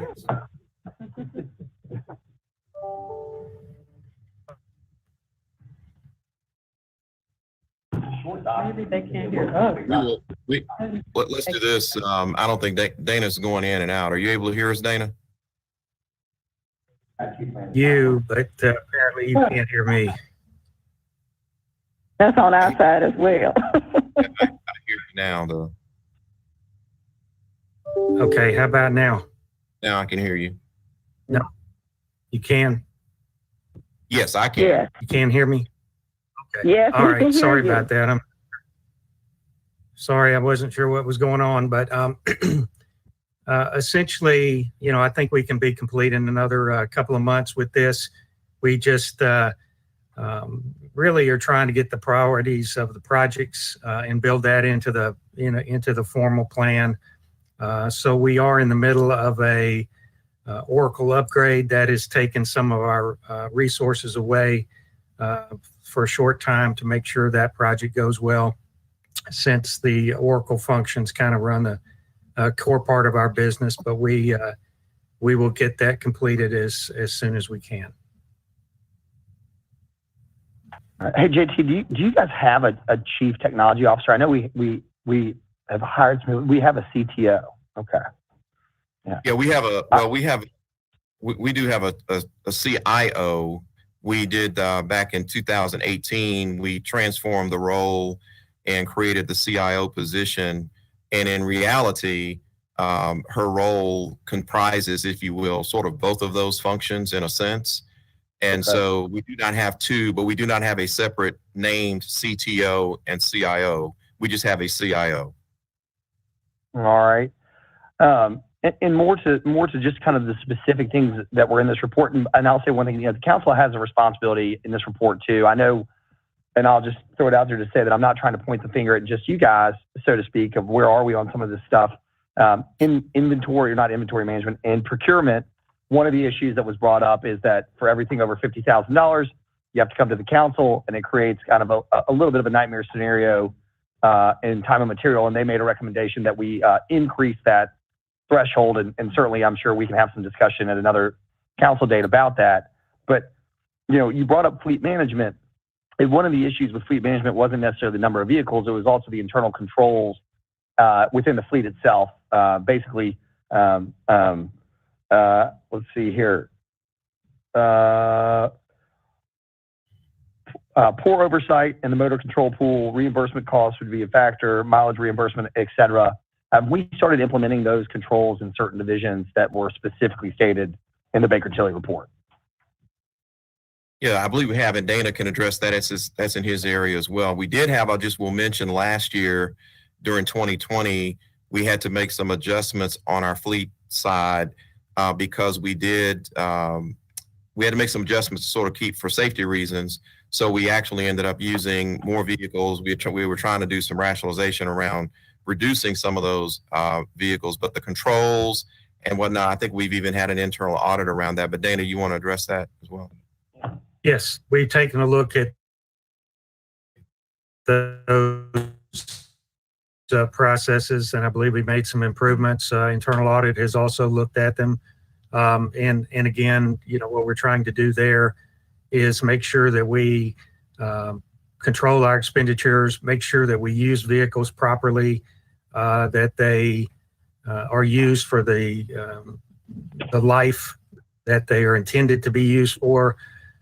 We've gone through and looked at our replacement schedules, which is based on mileage typically, and also maintenance costs. So as the maintenance cost of a particular vehicle reaches a certain threshold, we make a decision of whether to keep putting money into it in repairs or it's time for a new vehicle. So we have a pretty good handle on replacement situations when we need to buy or continue to repair.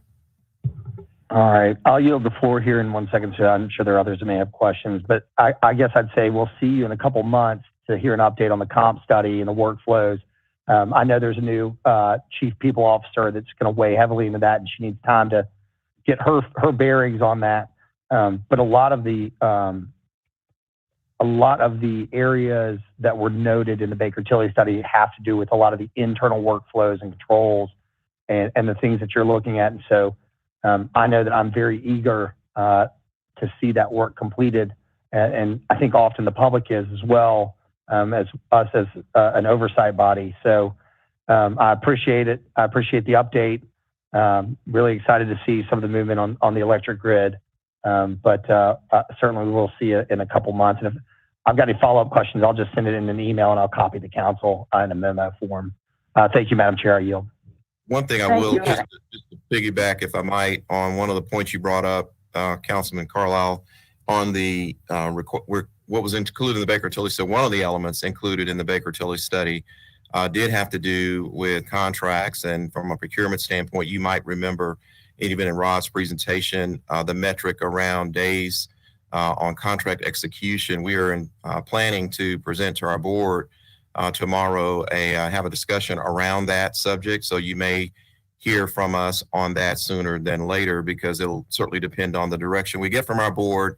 But we are trying to move in the direction as recommended by the Baker Tilly study, and we will be sharing that with our board in the morning. And I appreciate that. And if I think I recall, the recommendation was $500,000. I'm not sure the body's there, but I think we're open to, again, being partners. It may be you show me yours, I'll show you mine. But I know that we've got our part to do in that study as well, and we're certainly looking forward to the discussion. Thank you. Sure. Thank you. I thank you for those robust questions. Please ask those same questions of the city of Memphis as well. It took me 5 years to get a splash pad at the Whitehaven Community Center, and you talk about something in 2 years. Really? This is government. Do I have any other questions from any other council members? Yes, Councilman Jones. Thank you, and good afternoon, Mr. Young and others. The question that I have for you is, I know that part of the ARP was funds for water, sewer, and broadband. And I know that technically our sewer is operated by the city of Memphis, water, more so MLG&W. But I have not seen any type of ask from an infrastructure standpoint of those funds from MLG&W for any type of improvement. Because these are grant funds, any money that we don't have to go to the capital markets for is a net savings to the ratepayers. So I would be interested in hearing from MLG&W on those issues. Yeah, absolutely, Councilman Jones, and we are aware to some degree of that, probably maybe not all of that, but we certainly want to exhaust any opportunity for grant funding for things like you just mentioned. And we've had some conversations at our leadership level here regarding that recently. So I would just say you can certainly look for us to do that. And we're wanting to make sure that we do all we can to exhaust funding that might be available that will improve those types of things, even to the degree that it has to do with some of the infrastructure improvements that we're already executing. We certainly want to make sure that we are taking advantage of any available funding that will help ease the burden on any of our customers. So absolutely.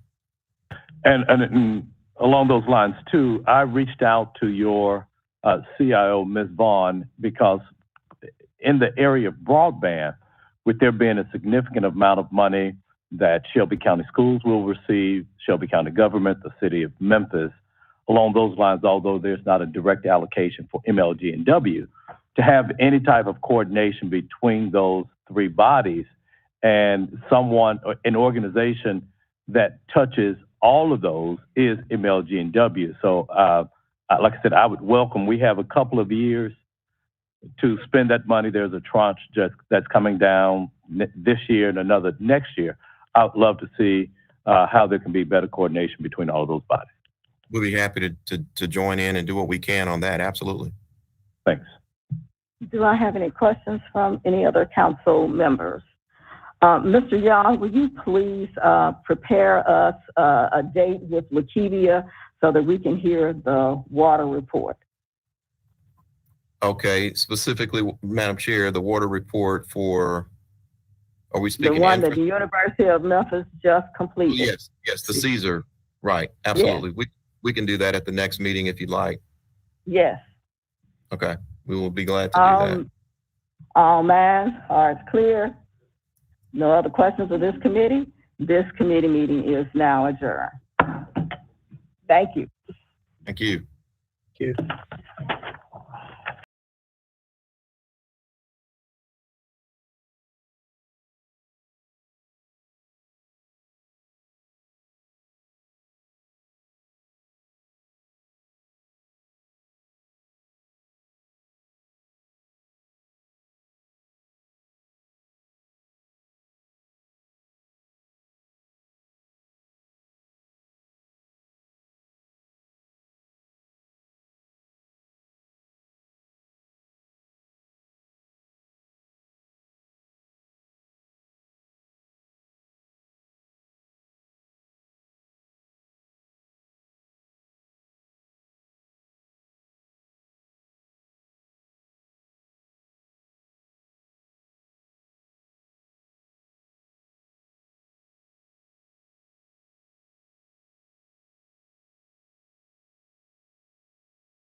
5 on Tuesday, May 18th.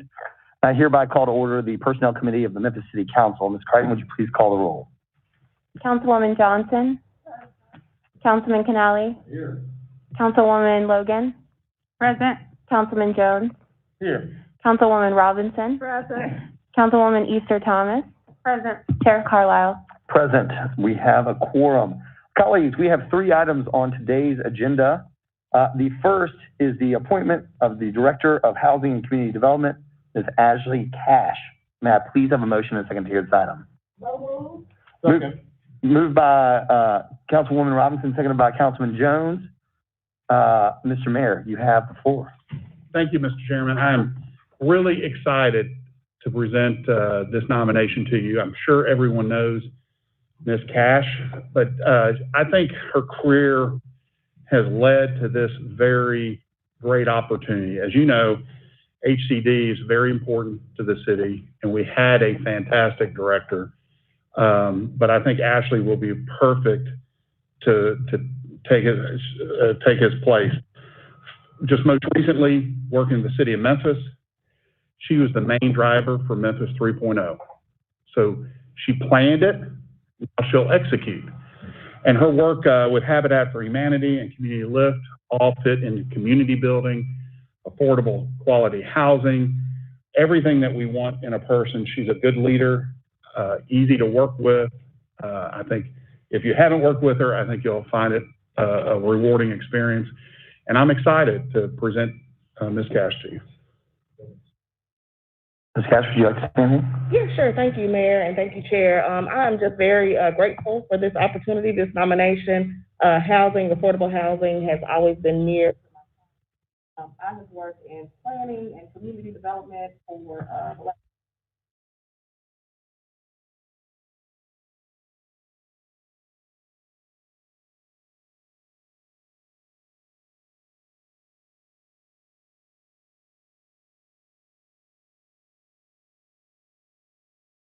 had the great opportunity to work with several of you all, and then the ones who I have not.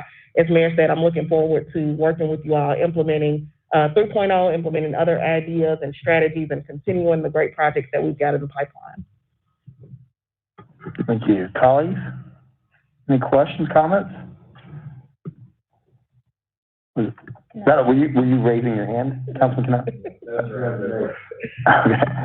Councilman Logan, you're recognized. Yes, thank you, Chair. I'd just like to thank the mayor for his recommendation. I've worked with Ms. Cash in the community for years, several years with Memphis 3.0 and other projects, and she is exceptional. I was somewhat alarmed when I heard Paul was leaving, George Young was leaving, but once I found out it was Ms. Cash, I was very thrilled because she's excellent, and I'm looking forward to great things and onward momentum in the city under your leadership. Congratulations on the appointment. Well said, colleague. Colleagues, anybody else? Seeing where I think this is going, I think we'll just go ahead and move this with same 9 minutes, if that's all right with everybody. And that being said, Ms. Crichton, would you please call the roll? Councilman Smiley. Councilwoman Johnson. Yes. Councilman Canali. Yes. Councilman Ford. Yes. Councilwoman Logan. Aye. Councilman Jones. Aye. Councilwoman Robinson. Aye. Councilwoman Easter Thomas. Yes. Chair Carlisle. Aye, this item passes. Congratulations. Thank you.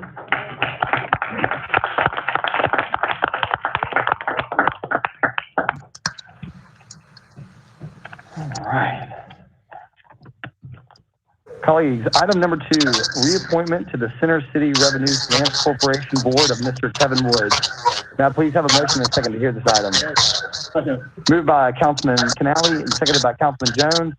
Mr. Woods, good afternoon. I think we're getting a little feedback.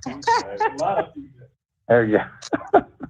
If we could have your name and address for the record, please, and a little bit about yourself. Apologize for feedback. Kevin Woods, 7008 Forberry Cove, that's Memphis, Tennessee. I've currently been serving on the board and currently up for reappointment. Didn't want to have to go after Ashley because, again, congratulations to her and the great work she's doing. But I do look forward to serving on behalf of the city as well as supporting Paul Young in his new role, knowing that downtown is a vital part of the growth of Memphis. So I look forward to continue to serve in this capacity. Thank you, sir. Colleagues, any questions or comments from Mr. Woods? Kevin, I'll just say I always appreciate being around you and being with you and all the things that you do, not only in the public life, serving on these boards, the Shelby County School Board, but also through your private sector job in supporting neighborhoods and the health of Memphis, and just always your willingness to serve. So I just want to say thanks so much for that. I appreciate it. Thank you. All right, colleagues. With that, all those in favor signify by saying aye. Aye. Any opposed? In the eyes of the chair, the ayes have it. Mr. Woods, thank you. Thank you all and appreciate the work you all are doing. Thank you. Yes, sir. Don't hear thanks very often, so that means a lot. I'm kidding. Item number three, a resolution opposing House Bill 580, Senate Bill 623 of the 112th session of the General Assembly, sponsored by Councilman Jones. There is a request for same 9 minutes. I'll tell you what, can we have a motion in a second to hear the item, and then I'll give the floor to the councilman. Moved by Councilman Ford, seconded by Councilwoman Logan. Councilman Jones, the floor is yours. Thank you, Mr. Chairman. Colleagues, excuse me. This particular item passed both the House and the Senate in the General Assembly, and it's sitting on the governor's desk right now for ratification. So this is just a resolution from this body asking that the governor vetoes this particular act that was approved by the Tennessee General Assembly. And I'll entertain any questions. Apologies. I've been trying to do a little research on this, and I apologize because I'm really not up to speed. Could you elaborate on it just a little bit? Just kind of share where you're coming from.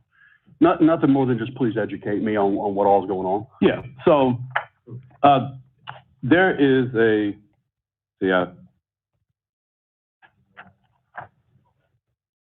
what critical race theory is.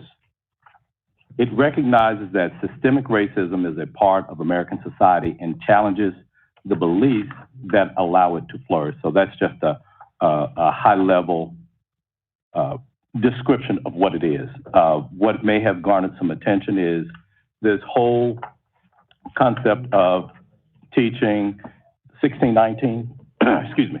1619 is the year that the first Africans arrived to this country to be enslaved. So from 1619 to 1865, you're talking about 246 years. That amounts to about 12 generations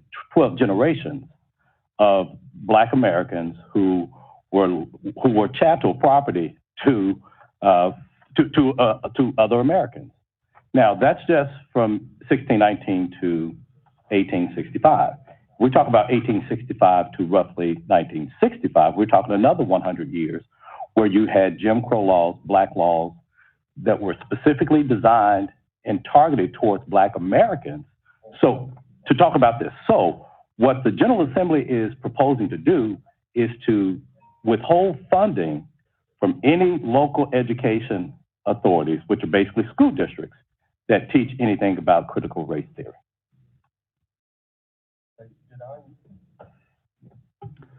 Apologies. Did I read the last sentence? Would you read that again, just to make sure I got the right copy? Let's see. Well, what do you have in front of you? I don't have it in front of me. You speak to condemning.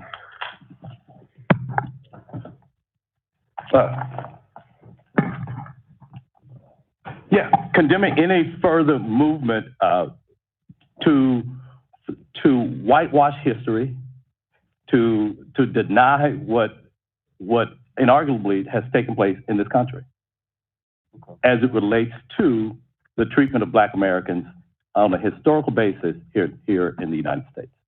Yes. Okay. Thank you so far. Mm-hmm. Chairman, I agree to the messaging here, and I just want to know if the maker of this motion may want to change the word condemn to restrict any further movement. Stop it, rather than use the word condemn. We're trying to get it to stop. Condemn to me means we're saying that it's negative. I don't want to just say it's negative. I want it stopped in its tracks. Well, I would say add that then, as opposed to taking away. Okay, Okay, yes, in addition to, right. okay. Okay, thank you. So to be clear, I think there's a friendly amendment on the table to go from whereas, I just want to make sure I got this right. Yeah. Memphis City Council does hereby condemn and restrict? Yes. Okay. That is accepted by the sponsor. Councilwoman Easter Thomas, you are in the queue. Thank you, Chair.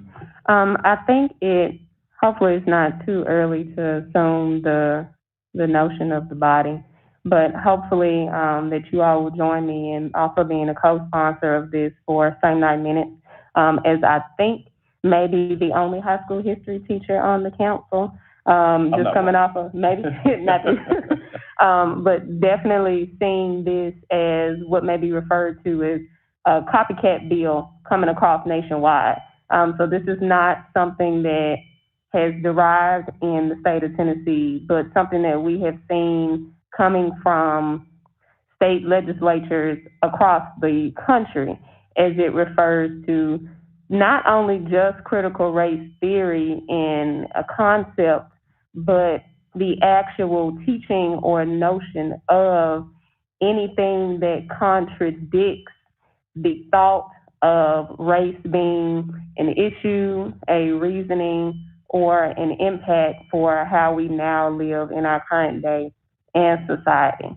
So I would like to be added as a co-sponsor to this, as it is hard, especially in Memphis, Tennessee, to talk about anything outside of race, as I think we said the words NWBE 15 times already in council this morning. So I would like for, if you feel so urged, also join me in co-sponsoring this resolution from Councilman Jones, as I think it is needed to show very dire support of this being, condemned and restricted from our Tennessee State Legislature, as everyone across this nation is seeing similar things happening right now in this legislative body.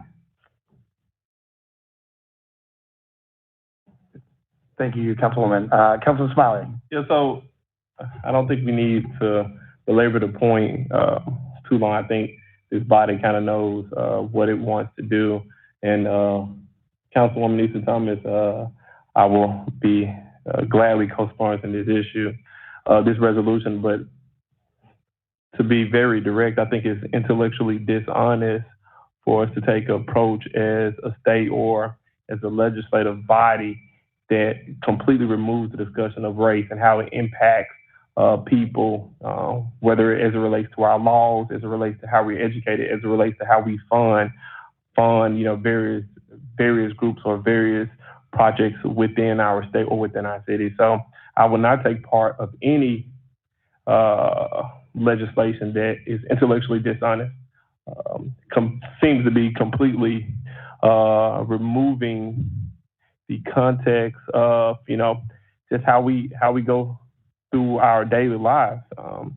Being a minority, being a Black man, we understand how laws have a disparate impact on people who look like us, a lot of us on this body. So this legislation is problematic for so many different reasons. And with that, I would love to co-sponsor this, and I hope that our colleagues understand how disrespectful it is to those of us who have to live in a society where, laws oftentimes have disparate impacts on minorities. We have to be able to discuss it. We just have to be able to talk about it. Council, does that conclude your remarks? Oh, yeah, I'm done. Thank you. Councilwoman Johnson, the floor is yours. Thank you so much, Chair. I think it's most appropriate that we take a stand on this particular issue. It's no such a thing as not talking about a topic, like sliding it under the rug, and it doesn't exist. It definitely exists here in Memphis. And we need to make sure that our citizens, boys and girls in school, are aware, regardless of what race they are, the effects and the importance of working together and understanding how we got to the point where our foreparents may have been feeling a particular way. but it does not mean it needs to be spread on to another generation. So I would like to be a co-sponsor as well for this resolution. Thank you. Thank you, Councilwoman. Councilman Jones, you have the floor. Did I miss anybody else before Councilman Jones? Oh, Councilman Jones, you have the floor. Thank you, Ms. Carlisle.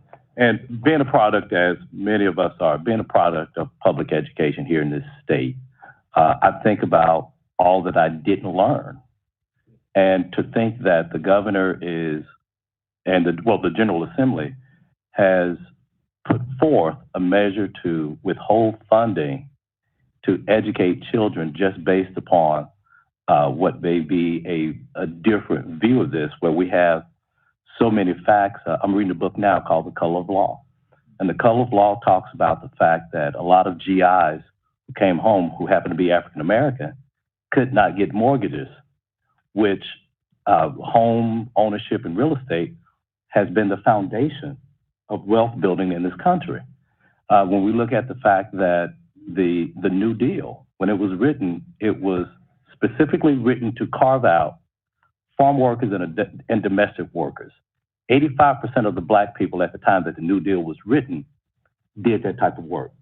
So I didn't learn this in Memphis City schools, but I thought, and it probably would have taken me, I probably would have been outspoken about this much sooner had I learned this as a student versus being probably a 40-year-old man before I learned about this. So the fact that the General Assembly is trying to say that we want to withhold teaching, which I think that I would hope that somebody would challenge this as an effort to the word is escaping me, but as a challenge to free speech and what can be taught with public money. And I still go back to this reality that our cities, Memphis, Nashville, Chattanooga, and Knoxville, because we are a sales tax driven state, we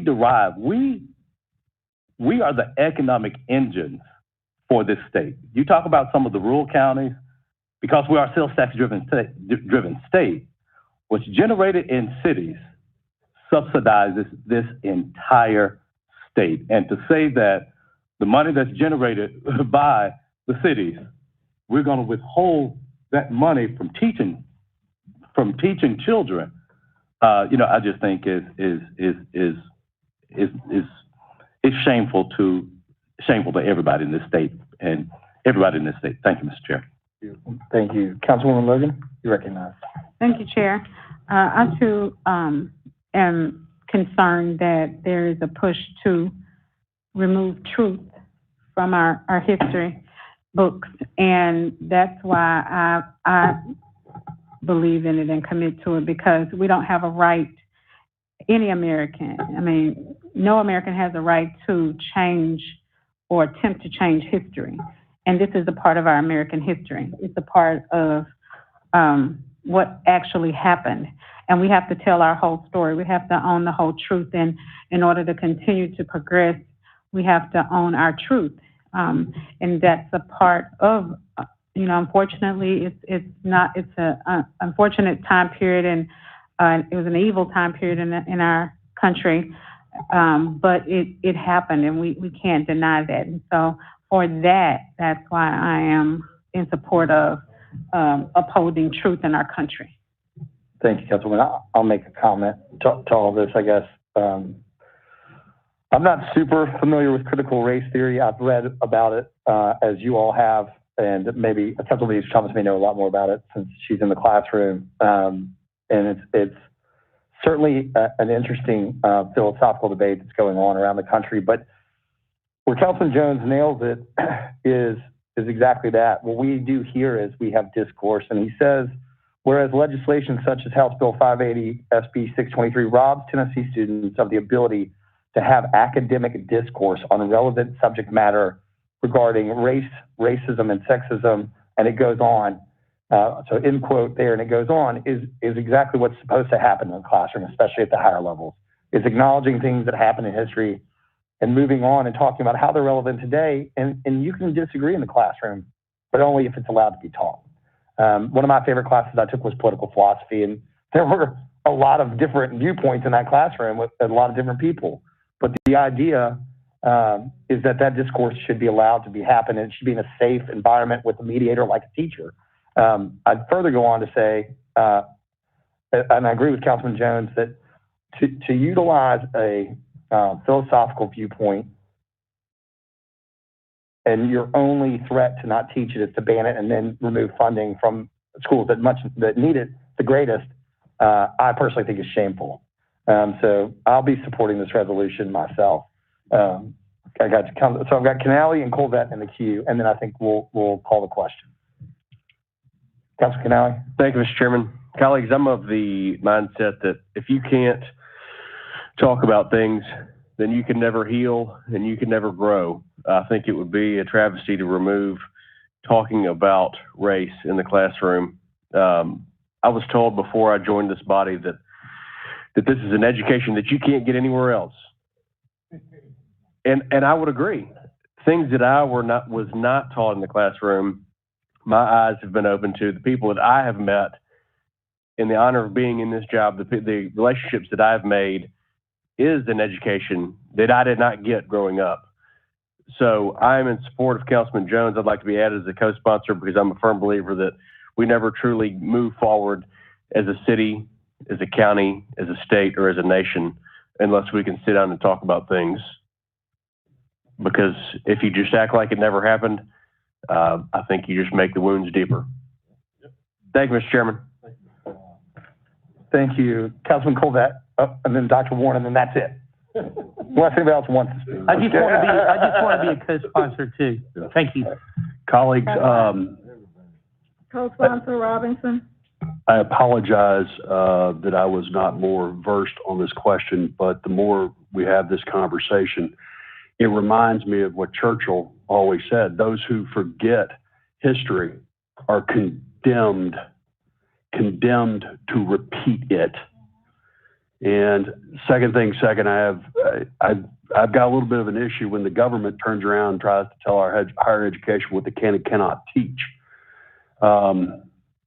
College, for me at least, was a time of asking questions and great debates and very tough conversations. Going forward in life, I follow what Councilman Canale said. When I first met all of you, we were strangers. And I have come, Patrice, especially you, I have come, and Ed, I've come to really rely on your thoughts. And I seek your counsel. And there are things that I just don't understand. And y'all have always been very kind. And if I had not had this experience, I would not know it. So I'm going to co-sponsor, not just in solidarity of my colleagues, but also because this conversation must continue. Canale, you were exactly right. If we're going to heal, then we must understand. And God forbid, if we are ever to not allow history or discussion therein, we will surely repeat it. Thank you. Mr. Colvett, yes, sir. Just one correction, Mr. Colvett. This is not a threat to higher education. This is to secondary education. This is yanking money from Shelby County schools and other public school systems, not just higher education. Regardless, yeah, the government all of a sudden tells you what you can and cannot study. Colleagues, with that being said, I think I just want to clear the record. We have co-sponsors of MET, Smiley, Johnson, Canale, Warren, Logan, Robinson, Colvett, and Carlisle. Ford Sr. Is that everybody that's in the room? Yeah? All those in favor signify by saying aye. Aye. All those opposed? Same rights, privileges? The opinion? It was moved with same 9 minutes. This item passes. Any other business for this body? The Personnel Committee is hereby adjourned. All right, guys, we're doing executive up here in 21 minutes.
Today is May 18th, 2021. In honor of Councilman Martavius Jones, it is the 18th all day.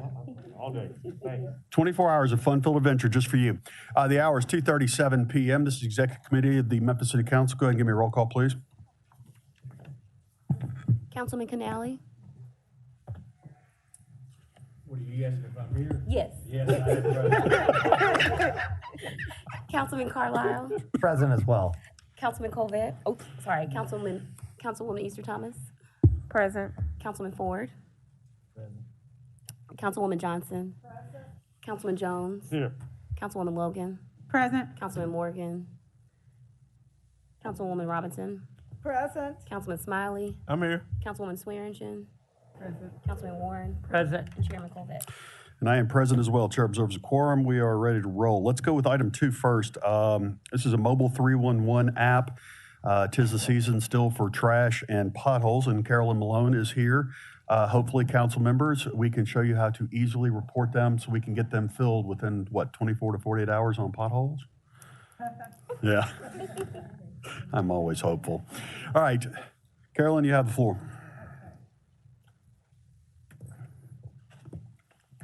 All right, good afternoon, everyone. Just to get started on what the app looks like, first of all, I wanted to actually state that 311 app, you can download it either on your iPhone or your Android. You do have to register, is what I was told today, that you do have to register before you can actually go in to download it. But you do not have to put your name on a request. So we're gonna go through it just a little bit.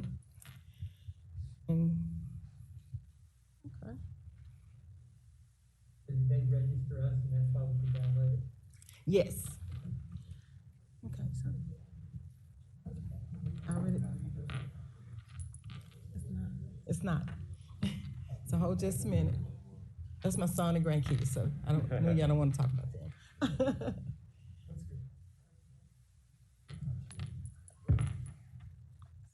Okay, let's see.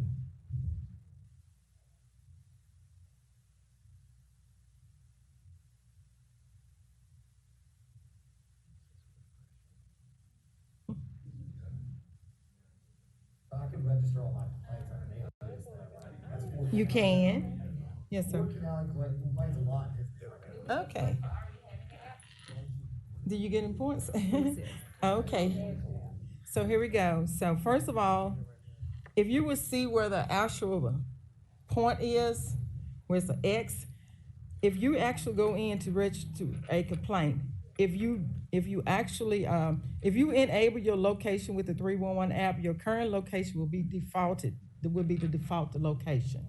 Okay. So for instance, we're at 125 North Main. And you know how you pull up your app, you can actually see, it'll say what your location, do you want to let us know that your location? So if you don't change that, then it will actually default to 125 North Main, okay? So the other thing is, first of all, we're gonna put in a request. So where it says location, I'm gonna put one in because I know one that we need to get put in. So the address I'm gonna put in is 3737 East Frank, okay? If I could type. East Frank. Okay. And then you're gonna do the search. So once you do a search on the actual address that you want to actually put in as a violator, the thing is about the application is that if you put in an address and you don't actually see where it's pinned, you have that little point where that little X is. The little X shows you exactly the location you're about to violate. So you have to make sure that what you're violating is where the X is located. So, you know, we have a lot of vacant properties and things like that. You can move it. If you notice, you can actually move it around. So if you take it and if everybody got the app, you can see where you're moving it to. You'll see where the address changed. Everybody see that?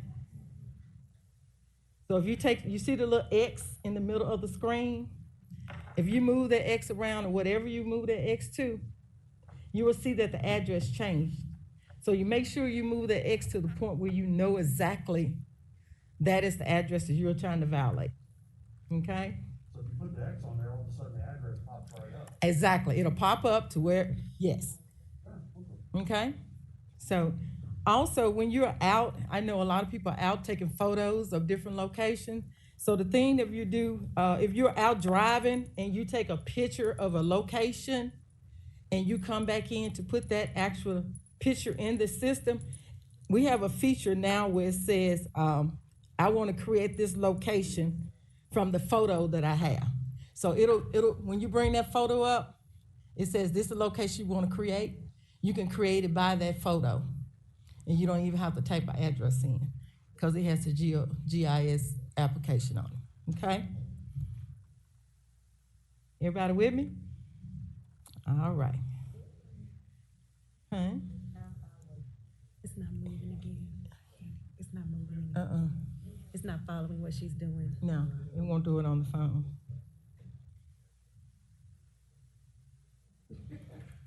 Because I was going to do it. See, it's not giving me up there.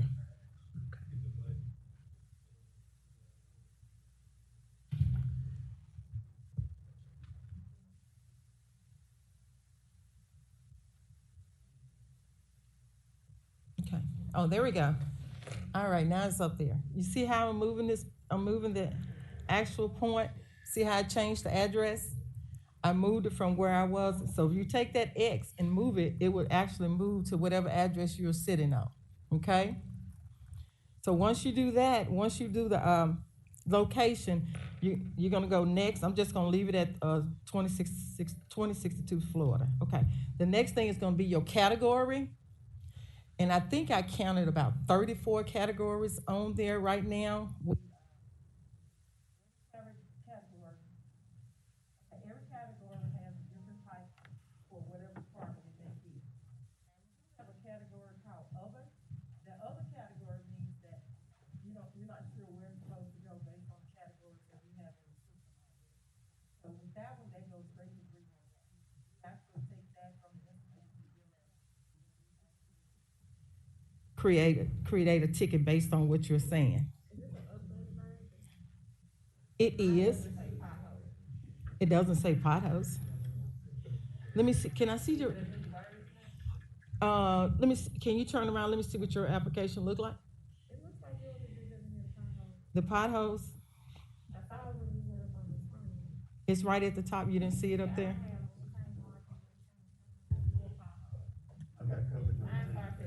Yours starts at Corona too.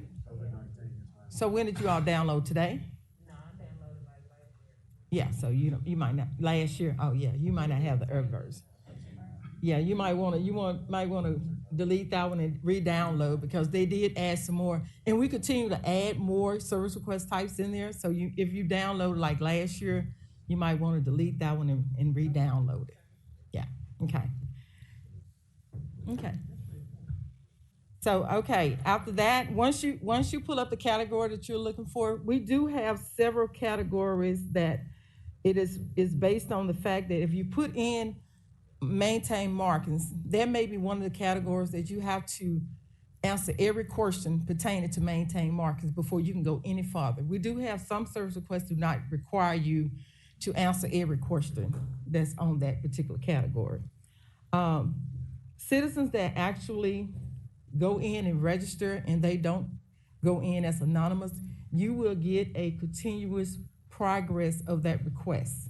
So for code issues, if they're going out, they write a violation order, every request type will actually, every change of that service, it will show you and it will show the citizen. But if you do it, yes, sir.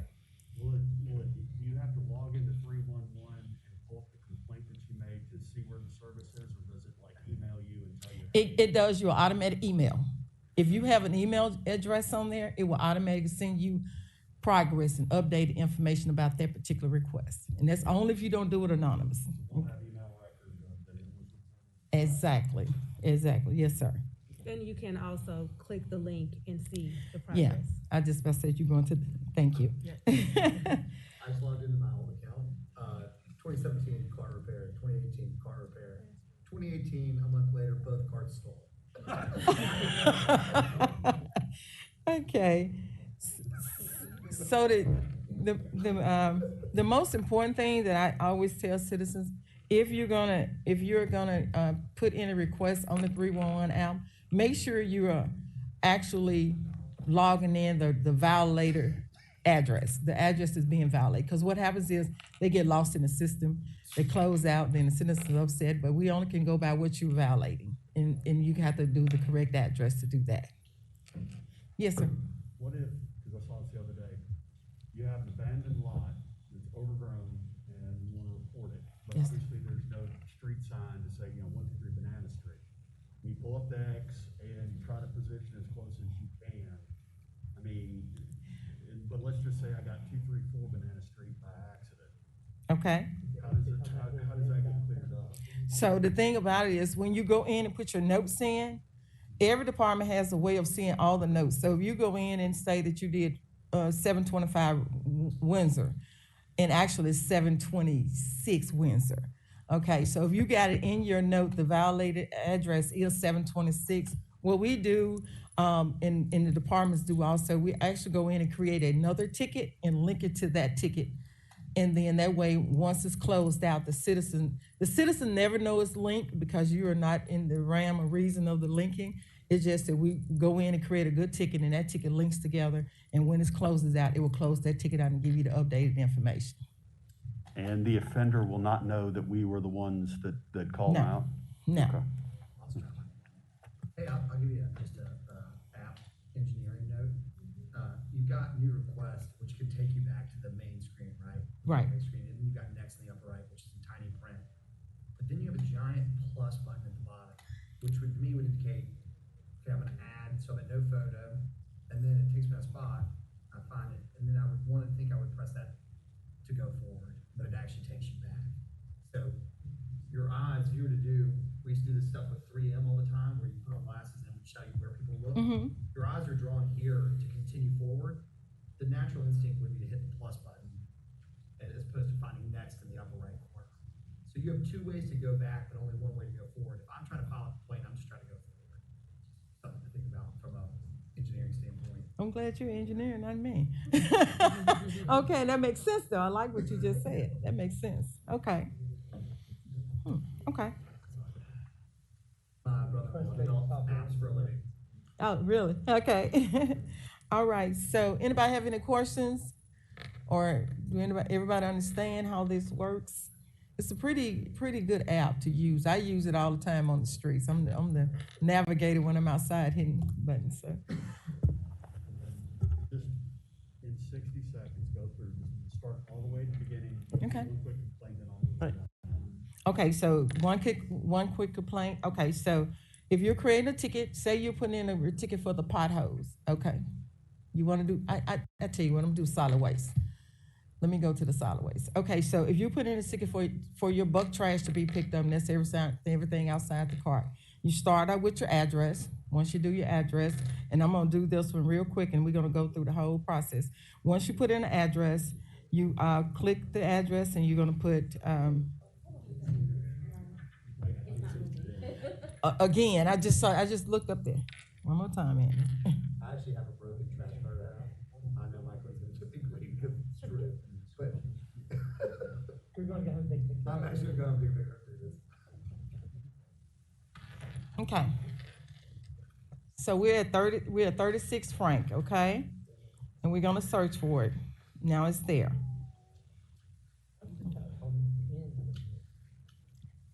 Okay?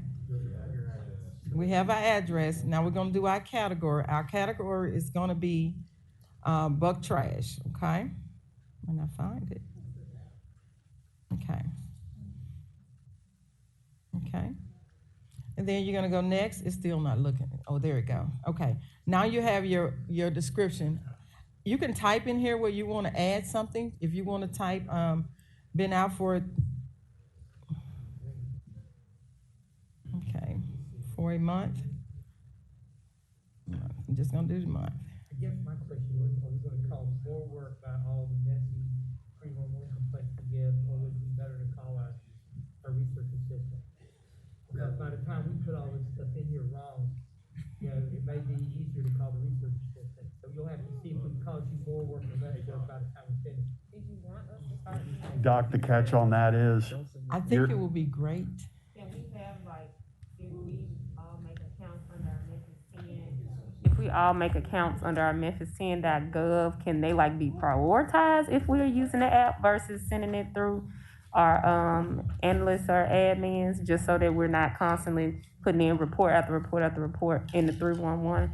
So let me, if you wouldn't mind, Yeah. jump in here just for a second. We, so we have the service level agreements with the different divisions. So as we enter those in, they will be put in queue, and then there are turnaround times that we have developed as a part of the process. So it goes in through the doorway of 311, but then it goes to the departments and they work them based on the SLAs to keep in front of what our reporting is on how we're tracking their performance. So I guess my question is, if we're putting them in on the app, would it be quicker for us to put it in on the app to get it taken care of, or to send it to our support team, which is our legal analyst or our admin? Council Lady, That's I what think I'm I can answer that. Our EAs each serve 4 members. So if we're each sending them text messages, then they're sending texts and emails and 311s times 4 members. And then you're asking for follow-up, which then means your EA has to go through their emails, find the complaint, follow up. And this way, you have it all sitting there right there at your fingertips. So when a constituent asks, you've got real-time information. And that was hopefully the idea of making life a little easier for you in terms of being able to catch up on it. Mr. Chair. Yeah, I hear where she's coming from there. Yeah. Hey, council members, Mr. Dries, Bill Dries, has sent us a message saying if we don't use our microphones, they can't hear us. So please talk into the mics. That's on your side. That's a Definitely technology your issue. side, Bill. That's technology on your side, Bill. But I see where it's kind of hard, right? Because I understand what she's saying. We want to be supportive of all the KPIs by making sure that we're entering into the 311 system so that the administration can track how well it's doing in answering service calls. On the flip side, and I know nobody in the public wants to hear this, like, it's harder because when somebody sends Councilwoman Easter Thomas, hey, there's a pothole in my neighborhood, they expect their councilwoman to help them do that repeatamente.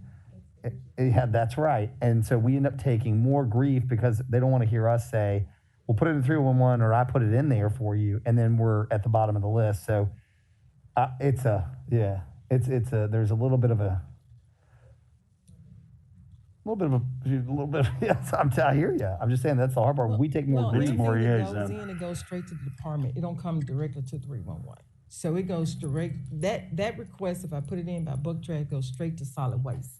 It never come to 311 department. It goes straight to the department. So I don't know if that's helpful or not.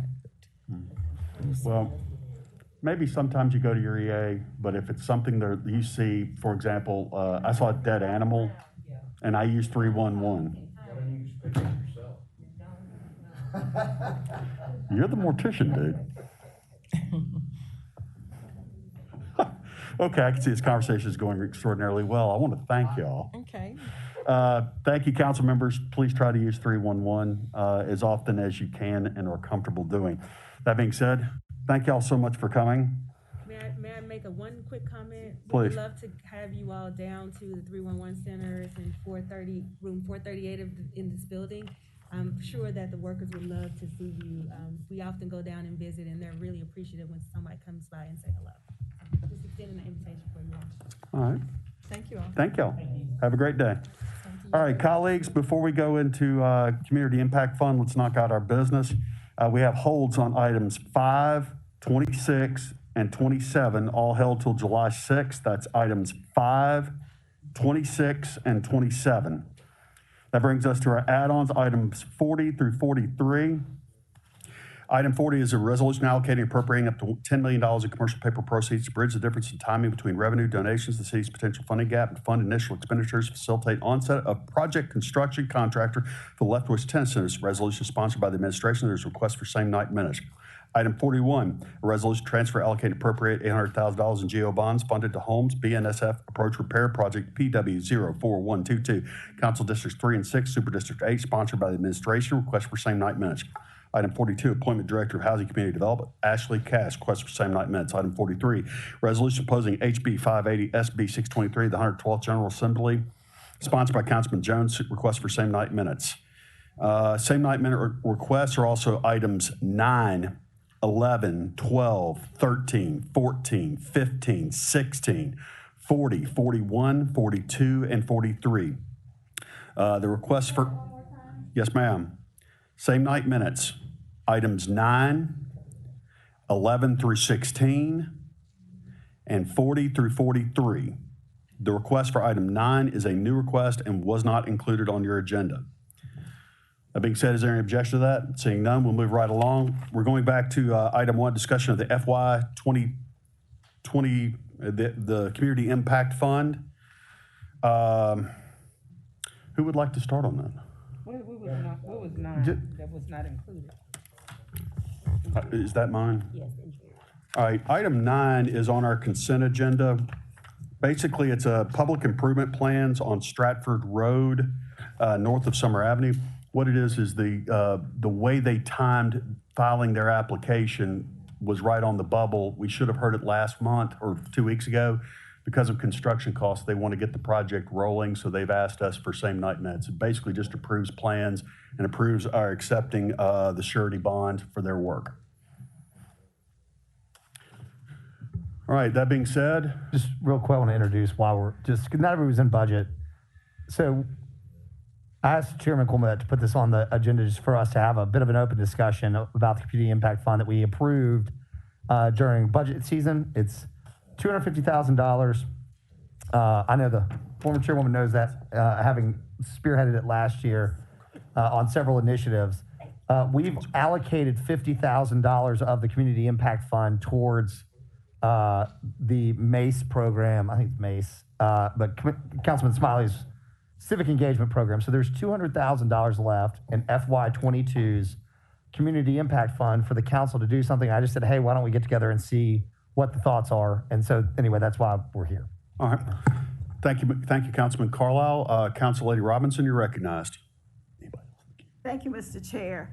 I have 3 recommendations for the council. One, and we can select whatever we want to, anybody can make a recommendation, but I try to think of things in pots or big rocks. In our community, we are not making any progress toward reading in Memphis, Tennessee. I know that's an item that belongs to the school district. We spent one summer, I think it was the summer of 2017, where we had a pilot program in our community centers.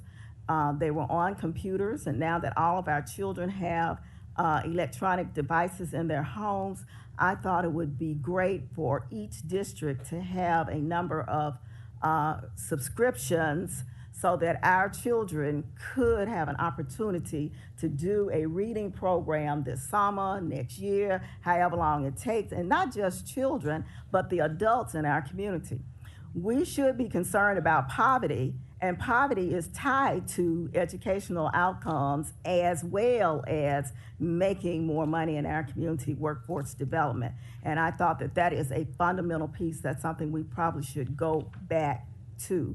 And the company that we used at the time, they provide documentation of, and test the students. This is where they are.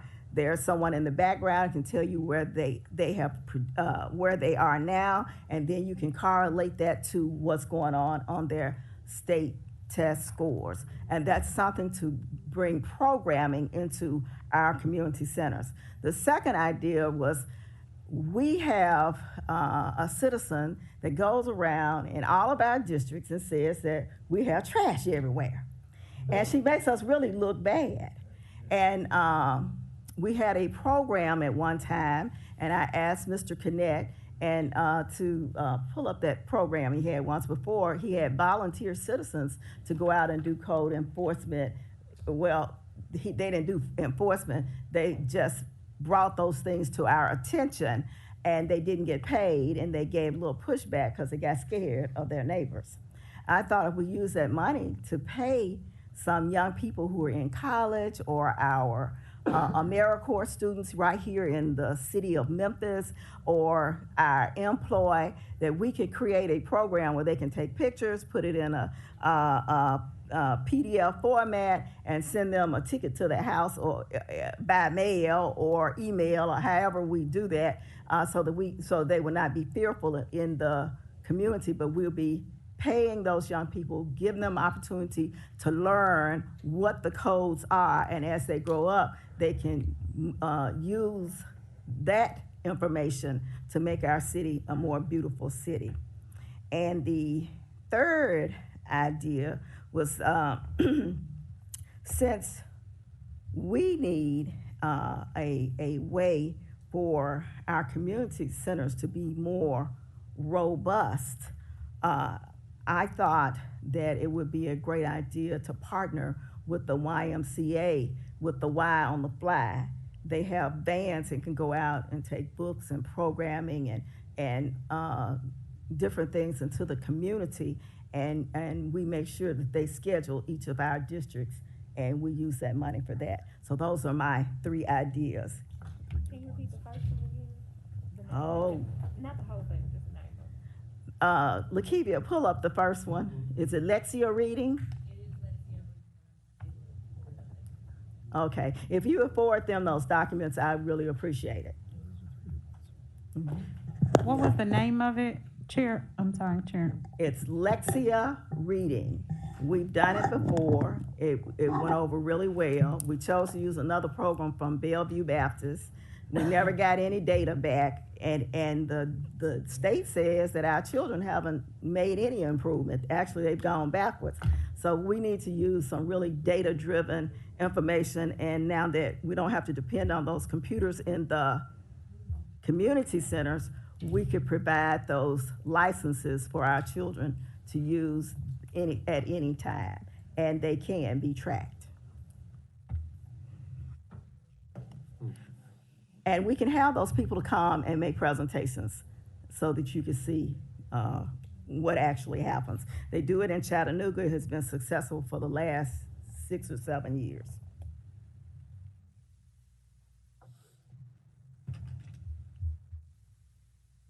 Question, Mr. Chair. Councilwoman Robinson, do we have enough money in the budget to do 1, 2, or 3 of these ideas that you just mentioned, or only one?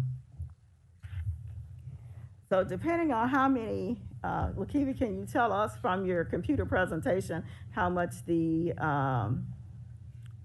each registration number would, we'd have to purchase something for each student. How much is it each?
large budget. They just received $500 million or something from the American Rescue Plan. And I just think that some of these proposals may be best suited for them. And I think this body, best bet would be to focus on, whether it's making our cities safer or whether it's cleaning up our city. And to echo Councilwoman Robinson, I won't even say it that way. We all understand that our communities need to be clean. We passed a resolution saying our communities need to be clean, and we said this is going to be a focus for this body. And if we want to clean up, if we want to stay true to our word and making it a priority, I think we need to do just that. If we deviate from that, that means what we say, what we pass by resolution, essentially means nothing. So I just think we need to be true to what we have said, and we said that fighting blight and beautifying the city will be a priority of this body. And I think we have funds to address it. And I think the funds that we do have, and they're limited in number, should be used to do just that, which is fighting blight, beautifying the city, and also reducing crime. I think that's the responsibility of this body, as opposed to some of the other ancillary things that may not be the main focus of this body. There's other entities in place that have the responsibility, the sole responsibility to addressing some of those other things, the sole responsibility. This body has a litany of things that we have to address. And with that, I yield. Thank you very much, Councilman Smiley. Councilor Logan, you're recognized. Thank you, Chair. I am interested in the children as well. I do think that's very important. I do think it would be to our benefit to encourage in our districts, to encourage and support those groups and organizations that are doing that work. But I do as well feel that with the blight and the crime as it is, I agree. I was hoping that we could come up with programming as it relates to the blight.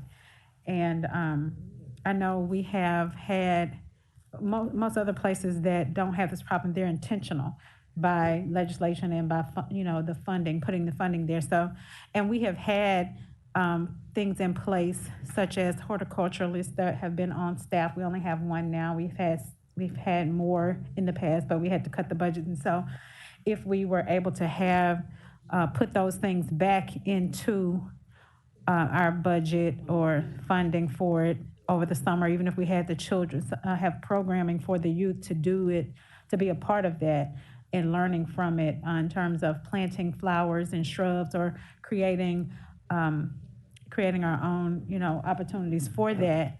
And they could learn about that in the process and then use it for public spaces in the different districts. I think that would go a long way in helping to beautify, putting flowers and trees and things like that as a part of their summer programming, working with our single horticulturalists, if that's the way. I'm not sure if I'm pronouncing the correct way, but we already have entities in place to do the cleanup, but we don't have anything in place for beautification. But that's just one suggestion. But I do agree that it's important for the summer reading programs, all of the grantees that came before us that have these summer programs and youth programs that we're giving money to. We should make sure that the ones that are addressing literacy and addressing academic support during the summer, that they're doing just that, and we're supporting them from our district standpoint. But that's kind of my take on it. Thank you, Chair. You're back. All right, thank you, Council Lady Logan. Council Lady Easter Thomas, and then Councilman Jones. Oh, and then Council Lady Johnson. Chair, when does a decision have to be made about the expenditures of this fund? Yeah, it's whenever. They're allocated to the city council budget. They are appropriated to the city council budget. They're appropriated to the city council budget, and then the city council throughout the fiscal year can determine when and how they would like to use them. This was just a discussion. Don't have to decide today. No.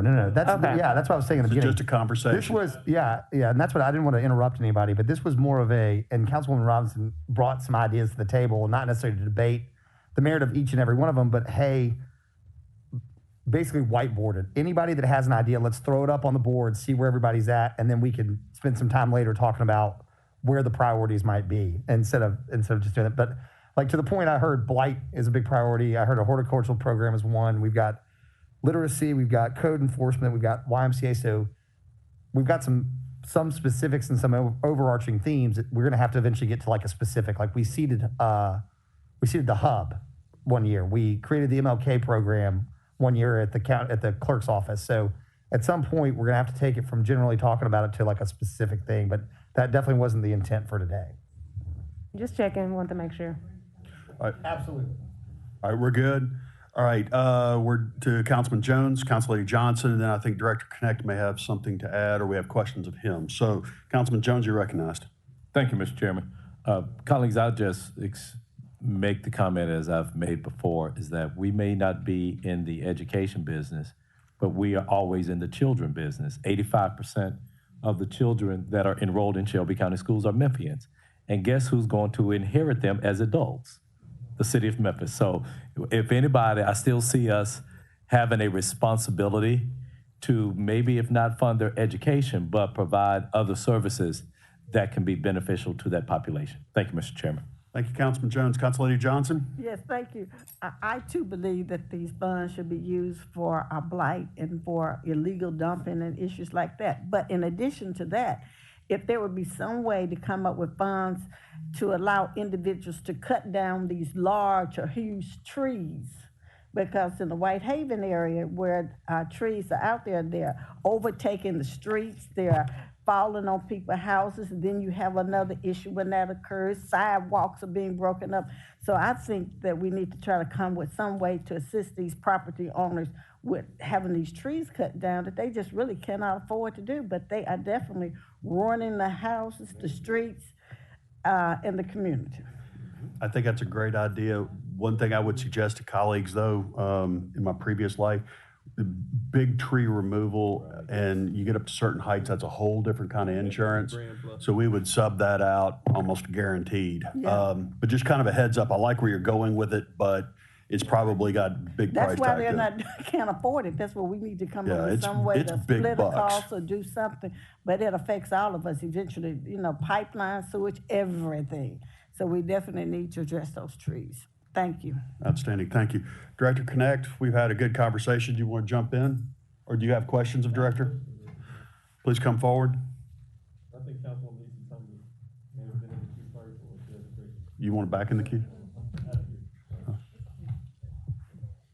Okay, I go. So what I wanted to know, and this may be a question for this body, if this body decides to create I don't know, blight reduction plan or something, I'm assuming, would it be Director Connect's team responsible for administering it? I just don't know how it works, so I just Blight's such a broad term. If I can hop in here. Blight's such a broad term. It depends what the very specific nature of it is. Like so we have the Blight Authority of Memphis, who's more of a land bank and caring, like a receiver almost. That they have a responsibility. If it's illegal dumping, you know. So I'm more so along the lines of just thinking, speaking of it broadly or generally, would be illegal dumping, discarded tires, things that we see that are so prevalent in our community. Would we want to come up with an entity to do it, or would we just say, hey, Director Connect, we know you got a team? Well, we have the tire program. If you'll recall, Councilman Jones made a motion. I think we funded like a $200,000 or $300,000 illegal tire we did program last year. But then this is kind of why this discussion is helpful, is to find really something that our priority. Yeah, that is like a, you know. So I guess my question for you, Director Connect, would be, what is your capacity to? It seems like, and I could be completely wrong, it seems like this body may come up with something to deal with blight. And when we speak of blight, what would you be able to do if we were able to say, hey, we're going to fund something? Well, what I've heard is some really great ideas and concepts that we know are prevalent in the community, you know, and do lack resources sometimes. We don't really have a program to help remove trees from private property. That's a whole undertaking that would require, you know, a program and then how the contractually that would be done. So, I mean, but those are kind of things that we are responsible for. I'm responsible for making sure property owners tree is not an issue, right? If it is an issue, then you have to have somebody identify what needs to be done, whether it's removal or what other action needs to be done. Legal dumping is pretty much all in Public Works responsibility. Blight primarily does kind of fall under the purview of Public Works because most of it's residential property, commercial properties are not being maintained. So that does fall under Public Works primarily. If it just kind of depends on the focus of the resources because you can throw a wide swath of resources at a problem and not gain the benefit. I think I would suggest more strategic options. Are we going to focus on residential properties? Or we want to focus on commercial properties because commercial blight is also an issue that we're trying to refocus on. If it's just illegal dumping, then we can easily increase the amount of people we're using to clean up illegal dump sites, and then not put so much pressure on the property owner because a lot of this is happening on private property. But then that requires us to kind of consider the law. Okay, so let me ask you this question specifically, and I'm not really sure if it falls under your purview. It's also something that Councilman Ford spoke of before. Is the area near Mitchell High School that's flooded frequently? Is there something that we could do there? Is there something under yours, or would be Director Manning? So that falls under like Public Works and Engineering Partnership. If we're going to look at an area that's not city owned, let's say the city doesn't own the land, okay, it's privately held land, which I believe in that case it may be a private land ownership issue. We would then approach them and look, we need to do something to address flooding that's happening here. We want to design a big detention basin that stores water and keeps it out of the roadway or keeps it out of homes. Those are the kind of things we've been working on with that I talked about when we met with bringing All World on, and we're trying to identify these options. That's more of a stormwater function, though. That doesn't require general fund resources to do that. That's what we're doing with the stormwater resources that are being paid on the MLGW bill. So I would think that would be more applicable versus the kind of options you're exploring. Okay. But if it comes down to, like I say, ideas, I think that there's some great ones here. It just comes down to what would be I would want to prioritize everything and come up with a strategy based on each one of those. Because a lot of things we're already working on. There are things we want to explore. And many of you have heard of those ideas we're trying to explore that help us kind of move the needle in the right direction. All right. Before we go on, we've got about 4 or 5 minutes. I've had several council members already speak, but Councilman Ford has not spoken yet. Give me your microphone, please, sir. The land that's across the street from Mitchell High School are wetlands. There's nothing to be built over there, but it floods the children.